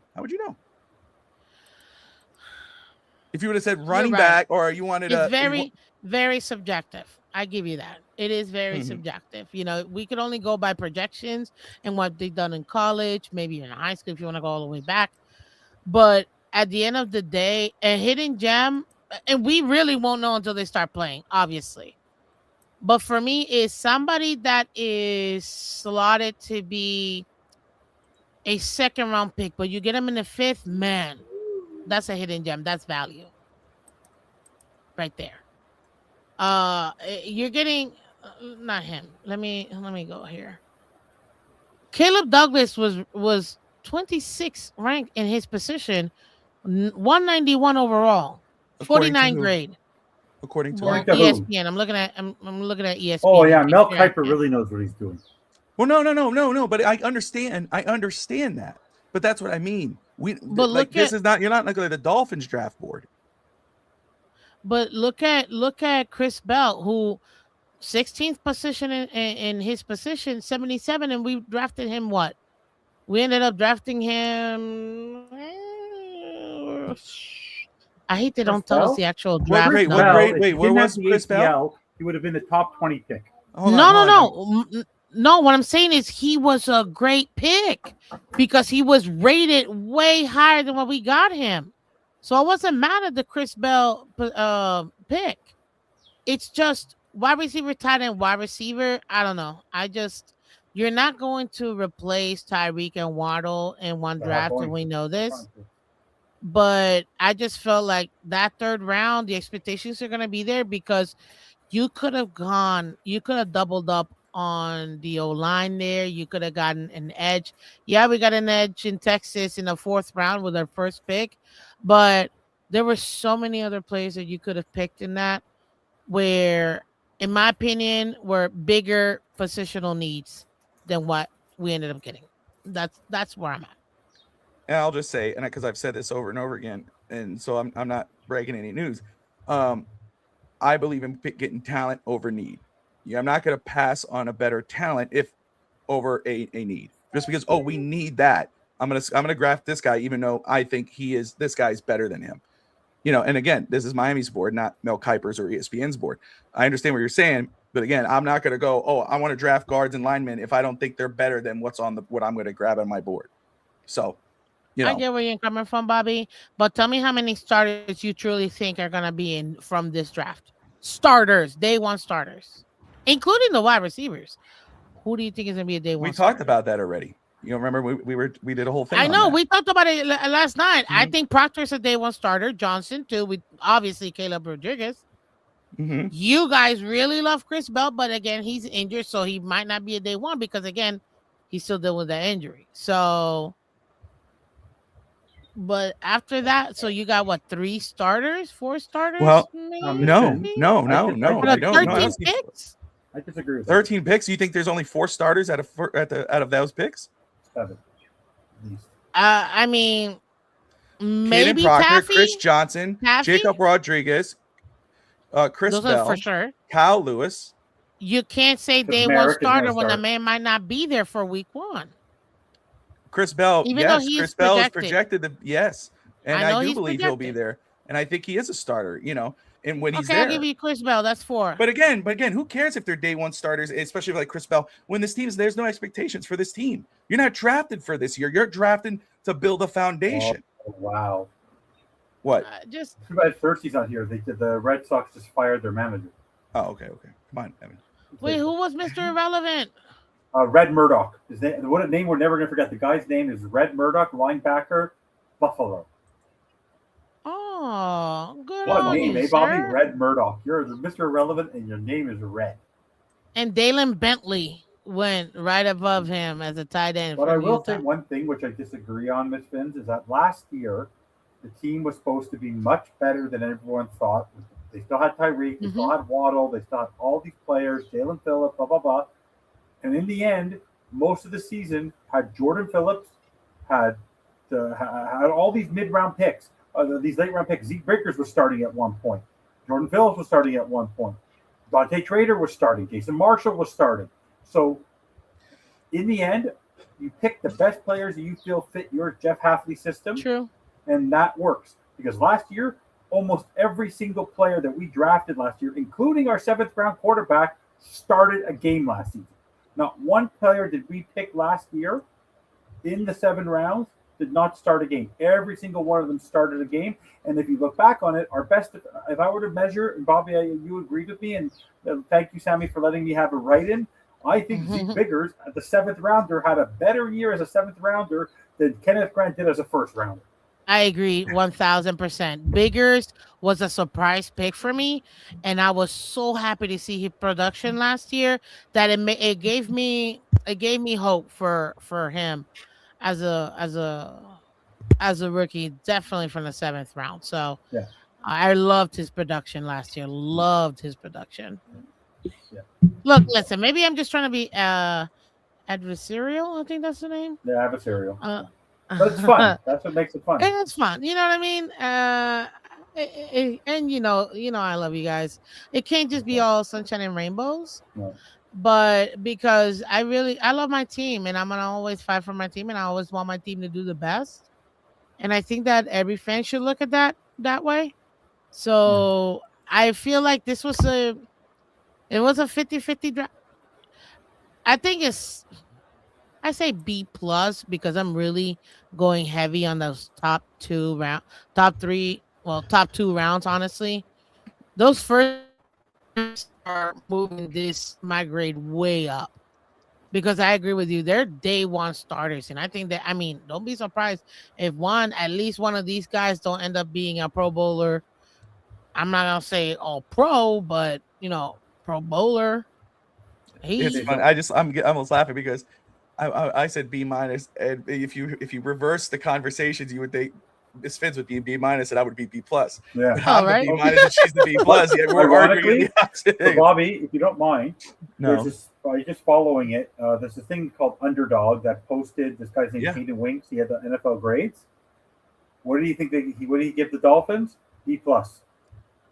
Yeah, well, I saw somebody said that one of the not insiders, but one of the analysts on Twitter said Miami was one of their most favorite drafts. So I mean, again, and the one thing I'll say about this draft class, is that again, I like Miss Vince is saying, there's a lot of like, man, I would have went this route. I would have went this guy over this guy. There was depth in this. There was depth. This was a depth kind of draft. But I will say, I think we could agree that obviously Miami and Sully had a vision, and they were sticking to what they were doing, and they were going to go get their type of guys, not the guys people would say by popular opinion. Yeah, the guy rated that the Jacksonville Jaguars got the worst draft at an F. They actually gave the Jets a C plus. They gave an A plus to the Browns, and the funniest thing is they gave an E star to the Los Angeles Rams. They expelled them. I guess they weren't happy with ideas. But no, but a lot. Let's see some bad drafts. Like I've never seen that in my life. But you don't think that we reach for a couple of guys? Because I know that we got our guys. We got our guys. We got the guys we wanted that were in our board. I totally get it.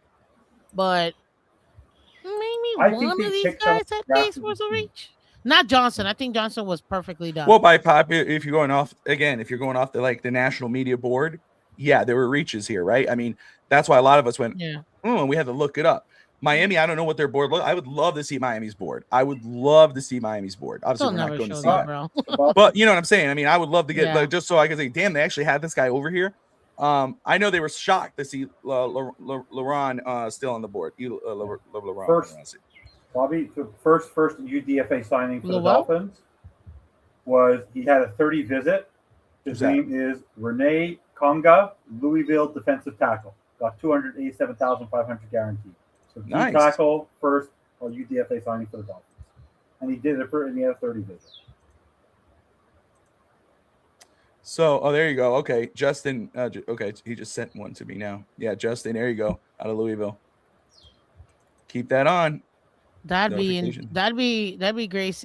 Give me them corners, guys. You know, I want that's a D tackle. Talk about D lineman. There's a D tackle right there off the books for Miami. And second Louisville player. Player. Now, are we settled on the giveaway? I know we've been texting. 1,000%. I think. I don't know if you saw my. I didn't see. I'm going now. Bobby. Okay. Bobby, for this person, I'll talk to Another the draft chat. free I would agent. double it. Which one is that? Oregon State running back Anthony Hankerson. Okay, there you go. Oh, they did. But Omar Kelly just said they actually plan to draft 8 to 10. Who? How do they do that? Who? Oh, sorry. The guy. Okay, this awful reporter in Miami.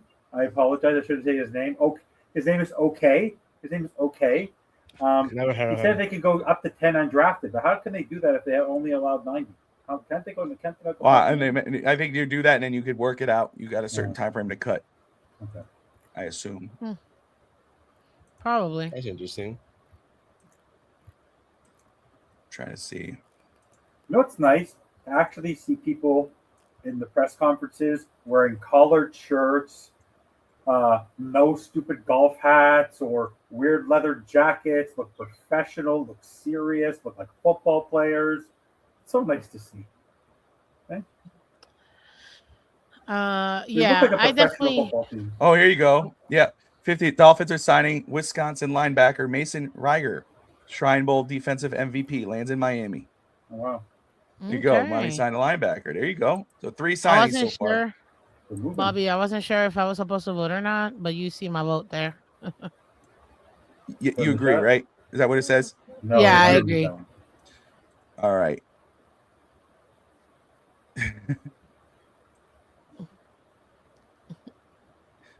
He might not like the answer now. Yes, I just saw his comment. Wait. But hold up. You see my comment, right? When I put it behind that comment that was in front of mine, not the last comment, my second to last comment. Let me see. Where I agree, Bobby. Uh-huh. The comment before, that's the one that I agree for, not the second. It says, I agree, Bobby and Evan.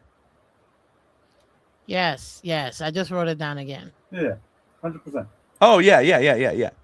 I think we're all on the same. Yeah. To give a speech. Josh, unless you're going to plan to hop on to wrap it up. Yeah, we're all gassed. We're gassed. Yeah, by dude, the way, like... by the way, in the famous words of you know what I mean, I'm all gassed and I have a break. Thank you, Jacob Fatu. I got to take the missus You to know the what I store. mean? She's You know what I hungry. mean? The Evan, you well, again, to the winner. First off, I want to thank everybody who's tuned in, and I was still waiting on is it Kyle from yesterday? Has to send, go to Bobby Finn's Talk, DM me, give me your email address so I get you your gift card. If not, maybe we'll pick another one on the next show. But for tonight's On the giveaway, flagship show. On tonight's giveaway, better believe it. Mm-hmm. Evan, you were pushing this, so I'll let you make the announcement there. Okay. The person who gets this is more than you, though. There's other people text me too, so I just want to say that. But you so are on behalf of the Fins Talk Network.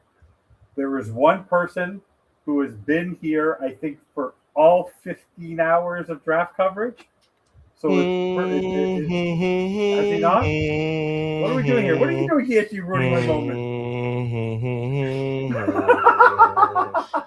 The winner of the $25 gift card for Caneswear is everyone's favorite chatter, DSG. Congratulations, DSG. My hero. Yeah, you kiss Evans so much that you deserve that card. Congratulations, baby. Ouch! You should to get a room, brothers. Come on. You guys said too much. Ouch. That hurts, Sammy. That hurts. What about you? You have enough from Caneswear. Zach would like something from Caneswear. My son's unhappy. My son's unhappy he didn't win. Your son needs something from Caneswear? No, he's upset that he didn't win the gift card. I go, you only made one comment the whole week. Son, your dad is a vice president or something. He's a millionaire. Ask your dad for something. I'm far from one.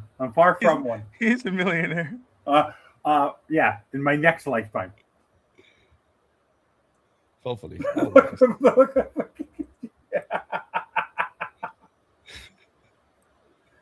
Oh, Ftsn Jr. I cannot accept the decree. Anthony the Whiner. I can't even spell winner. He spelled it whiner. How ironic did he spell Anthony the Whiner, not the winner? Or does that say wiener? I'm not sure what that says. Oh wow. Well, tell you what, DSG. Oh. Bobby can send the card to you. You can send them to him, or she can. Yeah. Well, again, we still waiting. I got to hear from Russ, right? No, not Russ. Kyle. Russell? Huh? Kyle. So Kyle, if you're still there, you got to get yesterday. So you can find me at Bobby Finstock. And today, by popular demand, okay? It is what it is. You don't like it. Mm-hmm. It's DSG. You don't gotta like it, but you gotta did we deal get rid with of it. Le'Veon Moss? Really? Hey, Running listen, back Le'Veon Moss. That's good. Texas A&M. love that name. Love that name. Oh, I wonder who else went to Texas A&M as a running back. I like this. I'm going to Good save one. this picture. Running back, no, Anthony, former Wait, if you're Oregon taking a State, screenshot of us, Hankerson, you heard about Hankerson, you gotta Bobby? tell me, man, so I can look good. Hankerson. What? Two running What backs. You heard about Hankerson, right? No, I'm saying I was doing something else. I wasn't because they also announced that they running back Oregon State running back Anthony Hankerson is going with the Dolphins. No, man, Bobby took a screenshot the other day, and I looked weird, and I'm like, bro, you caught me blinking and like. By the way, Chris let me Johnson. know. Basically, Jeff Hasling's favorite player in the draft was Chris Johnson.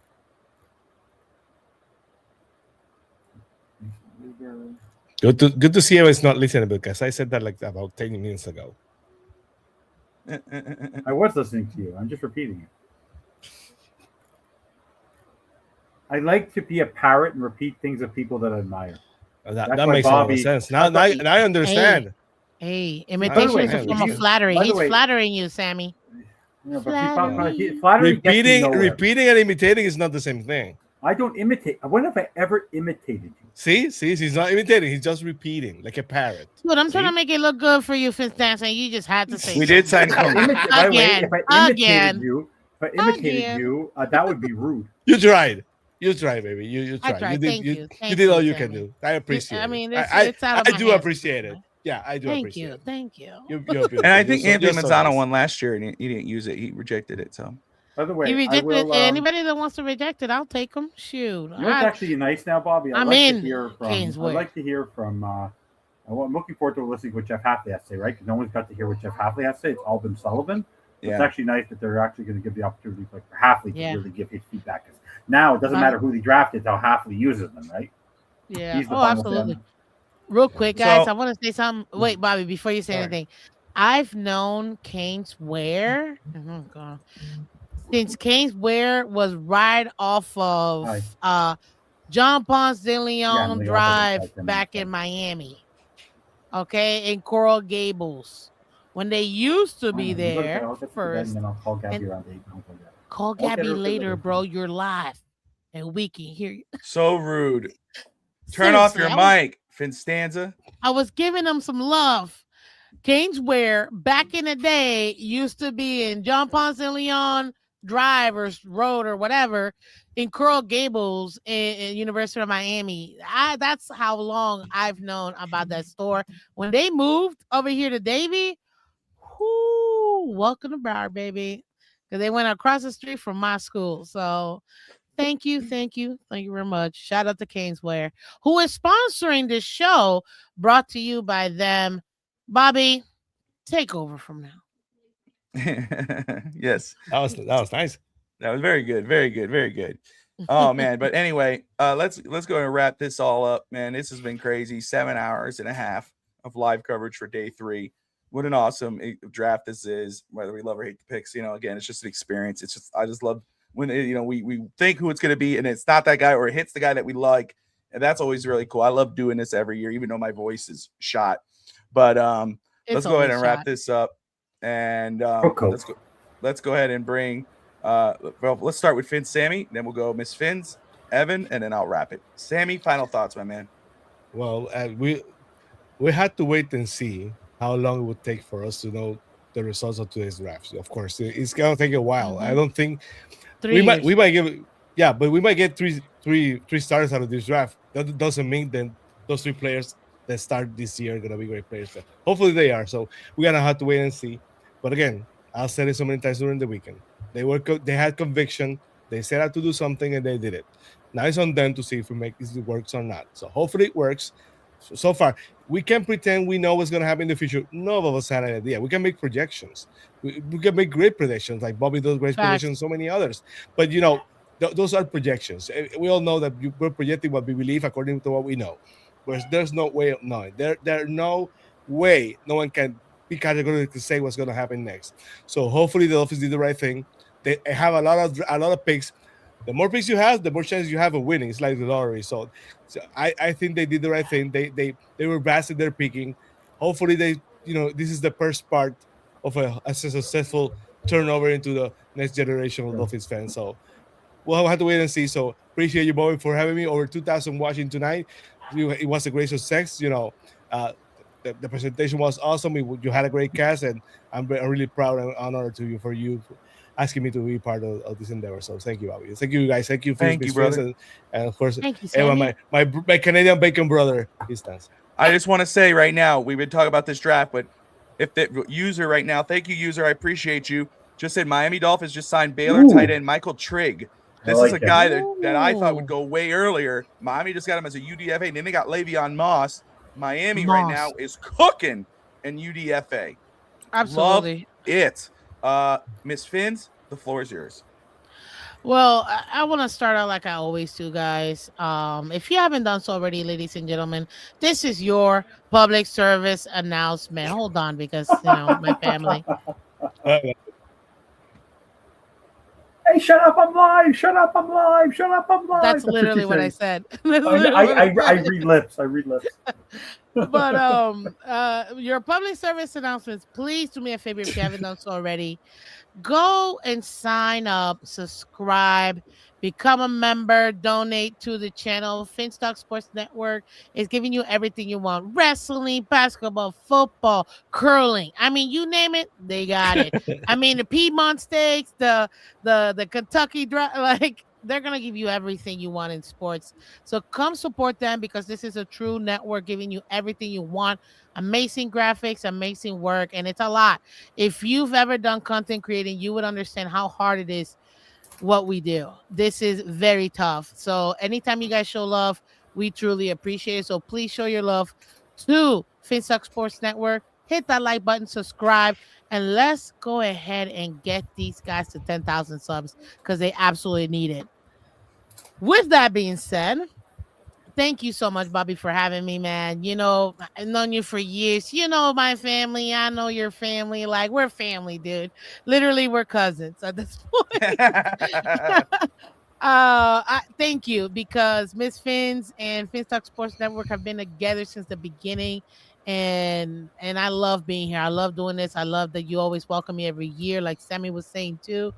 It's a great experience, and to reach all your audience and provide, great commentary. It is my pleasure, my honor. Obviously, bringing you the lady perspective. Definitely a lot of fun. And honestly, it's something that I look forward to every single year. So thank you so much for that, and the blessing you are to my family and to my channel. And guys, if you want to go ahead and support me, I am Miss Finch. You can catch me during the season, Monday through Friday, 8 a.m. Eastern, every Monday through Friday, 8 a.m. Off season, listen, we're about 3 to 4 days at 8 to 8:30 start time, okay, because it's the off season. But we're doing big things. We're getting some big stuff. Come subscribe. We're looking to get to 3,000 subs by the end of this year. We could only do that with you guys, so I appreciate all you guys for having me. It's an amazing opportunity to be here, and I just love all of you guys. So thank you for having me, Bobby and Fistanza, Evan, and Sammy Fins TV. Go check them out too, guys, because look, he's not even in the continental North American plate. So you give him some love too, okay? Go subscribe to Fins TV right now. Look at that merch. Look at the merch, people. Love it. Thank you. By the way, those of you watching on Fins TV on X, Please give us a follow. Please give us. We're gonna be on Tuesday, back on Tuesday for Fizz TV at 8 p.m. Back on our monthly episode during the off season. We're gonna talk about a review of the draft. Go to Fizz TV on YouTube at Fizz TV _. Please go ahead and subscribe. Thank you, Bobby. Sorry for that. Evan? Oh no, don't be sorry for that. Let me say it. Anybody watching on Bobby's 2,000 people watching right now, come from Twitter, Twitch, YouTube, wherever you guys are at. Come check out Miss Finn and subscribe and help me to get to 3,000. I appreciate that. You're close, right? You're very, very close. You're close. Yeah, we're more than halfway there. So very happy about awesome. that. That's awesome. Okay. Evan? Once upon, I must say, was it almost 4-5 years ago? I was sitting at home watching football, and all of a sudden I came across a video of a guy wearing blue ruffles with a pointer and a whiteboard. His name was Bobby Finstock. Started watching the show with him and Fish Tank. I'm not going to say his name actually. No, and okay. Fish Tank Hank, and hope he's doing well. And then I saw something. That's what I do. And another show, Fin's Overtime with Brett. And one day he said, anyone who wants to come on the show and talk football, come on. And we've been brothers ever since. People actually thought I knew something about football. I learned more. I've been doing this for about 4.5, 5 years. You've created a personality for me that I allow myself. And I might tell you this. We've all gone through stuff in our lives. We love our sports. It's our outlet. But the therapy, the mental break, the escape that this network has provided for myself, the support that this network has provided for me as an outlet has been amazing. For me, what was the draft 4 or 5 years ago? Not much. The last couple of years, learning about it. Last year, I knew a little bit more. This year, I feel like the education I've had, the escape of it, the learning about it, the fun of it. The last 3 days have been an absolute pleasure to be here with everybody across the network. The fact of how big this family is, like Sammy has said, there's no other network like it. All the other networks try to do their own thing, but these collaborations that all these networks are doing across Miss Finn's TV, Caneswear, Q's network, like all the different networks, all the different sports, everything that we're doing is just absolutely incredible. And the fact that a lot of these people who are on this network, including myself and Steve and Brett, were commenters before we became collaborators and content creators, is absolutely great. And honestly, like I've said all season, this is for me, no expectations. The bandwagon is back. This is a new era in Miami Dolphins land, and thank you all. There you go. There you go. And Anthony, to answer your question, yes, Evan is the George Costanza of our group. That's why we call him Finstanza. That started a little while ago. Where's he been? 2 years ago. Did he just run so? the network? No, man, I want to thank everybody for their kind words, but also, I've heard a lot of them, so I really do appreciate that. I want to say though, this wouldn't be what it is without all y'all there. Thank you. We love Tati more. We love Tati. Yes, I love Tati more too. And she sits there waiting for me. She's staring me down with her eyes. She's like checking me out, like calm down there. Tell Tati I love her and I love the kids. Love your whole family. Say hi to your mom for me. Miss Fed says she loves you and the kids and all that. Love you. She said whatever. No, just playing. But no, I'm grateful for everybody, man. This has been awesome. Yeah, again, from starting and in my little space there with a board and talking Dolphins, talking what I love, and where it's where it was, where it's been, and it's just continuing to grow. Appreciate everybody, Josh Wingate, for putting this awesome board together, and just Fitstanza, Sammy, Miss Finns, you taking the time to come on here out of your busy schedule, and everyone who's joined, in our streaming here in the last 3 days. I mean, almost 15 hours of coverage. Again, we're not perfect, but we work hard. There's been a lot of, I'll tell you, there's been a lot of looking around different channels have done great stuff, but I'll tell you, nobody's busted their ass a lot more than this group right here and the what we've been able to provide and do. So I hope you guys got the most out of this. I hope it was enjoyable, whether you agree or disagreed or hated or loved the draft. I appreciate all of you. There's no stopping here. As Miss Finn so elegantly said, I'm just going to tag on it. If you love sports coverage, you love content, things like that, come on board. You know, like and subscribe. Dolphins, Heat, Marlins, Panthers, NFL, college football, Hurricanes, wrestling. We got it all here on FTS. Fantasy sports, we got it all, and we're building up more. We're adding more. We, again, and we love doing what we're doing. So do me a favor, Dolphin fans. We appreciate you. Thank you. Like and subscribe. Most importantly, as always, fins up. See you guys on the Fins other side. up.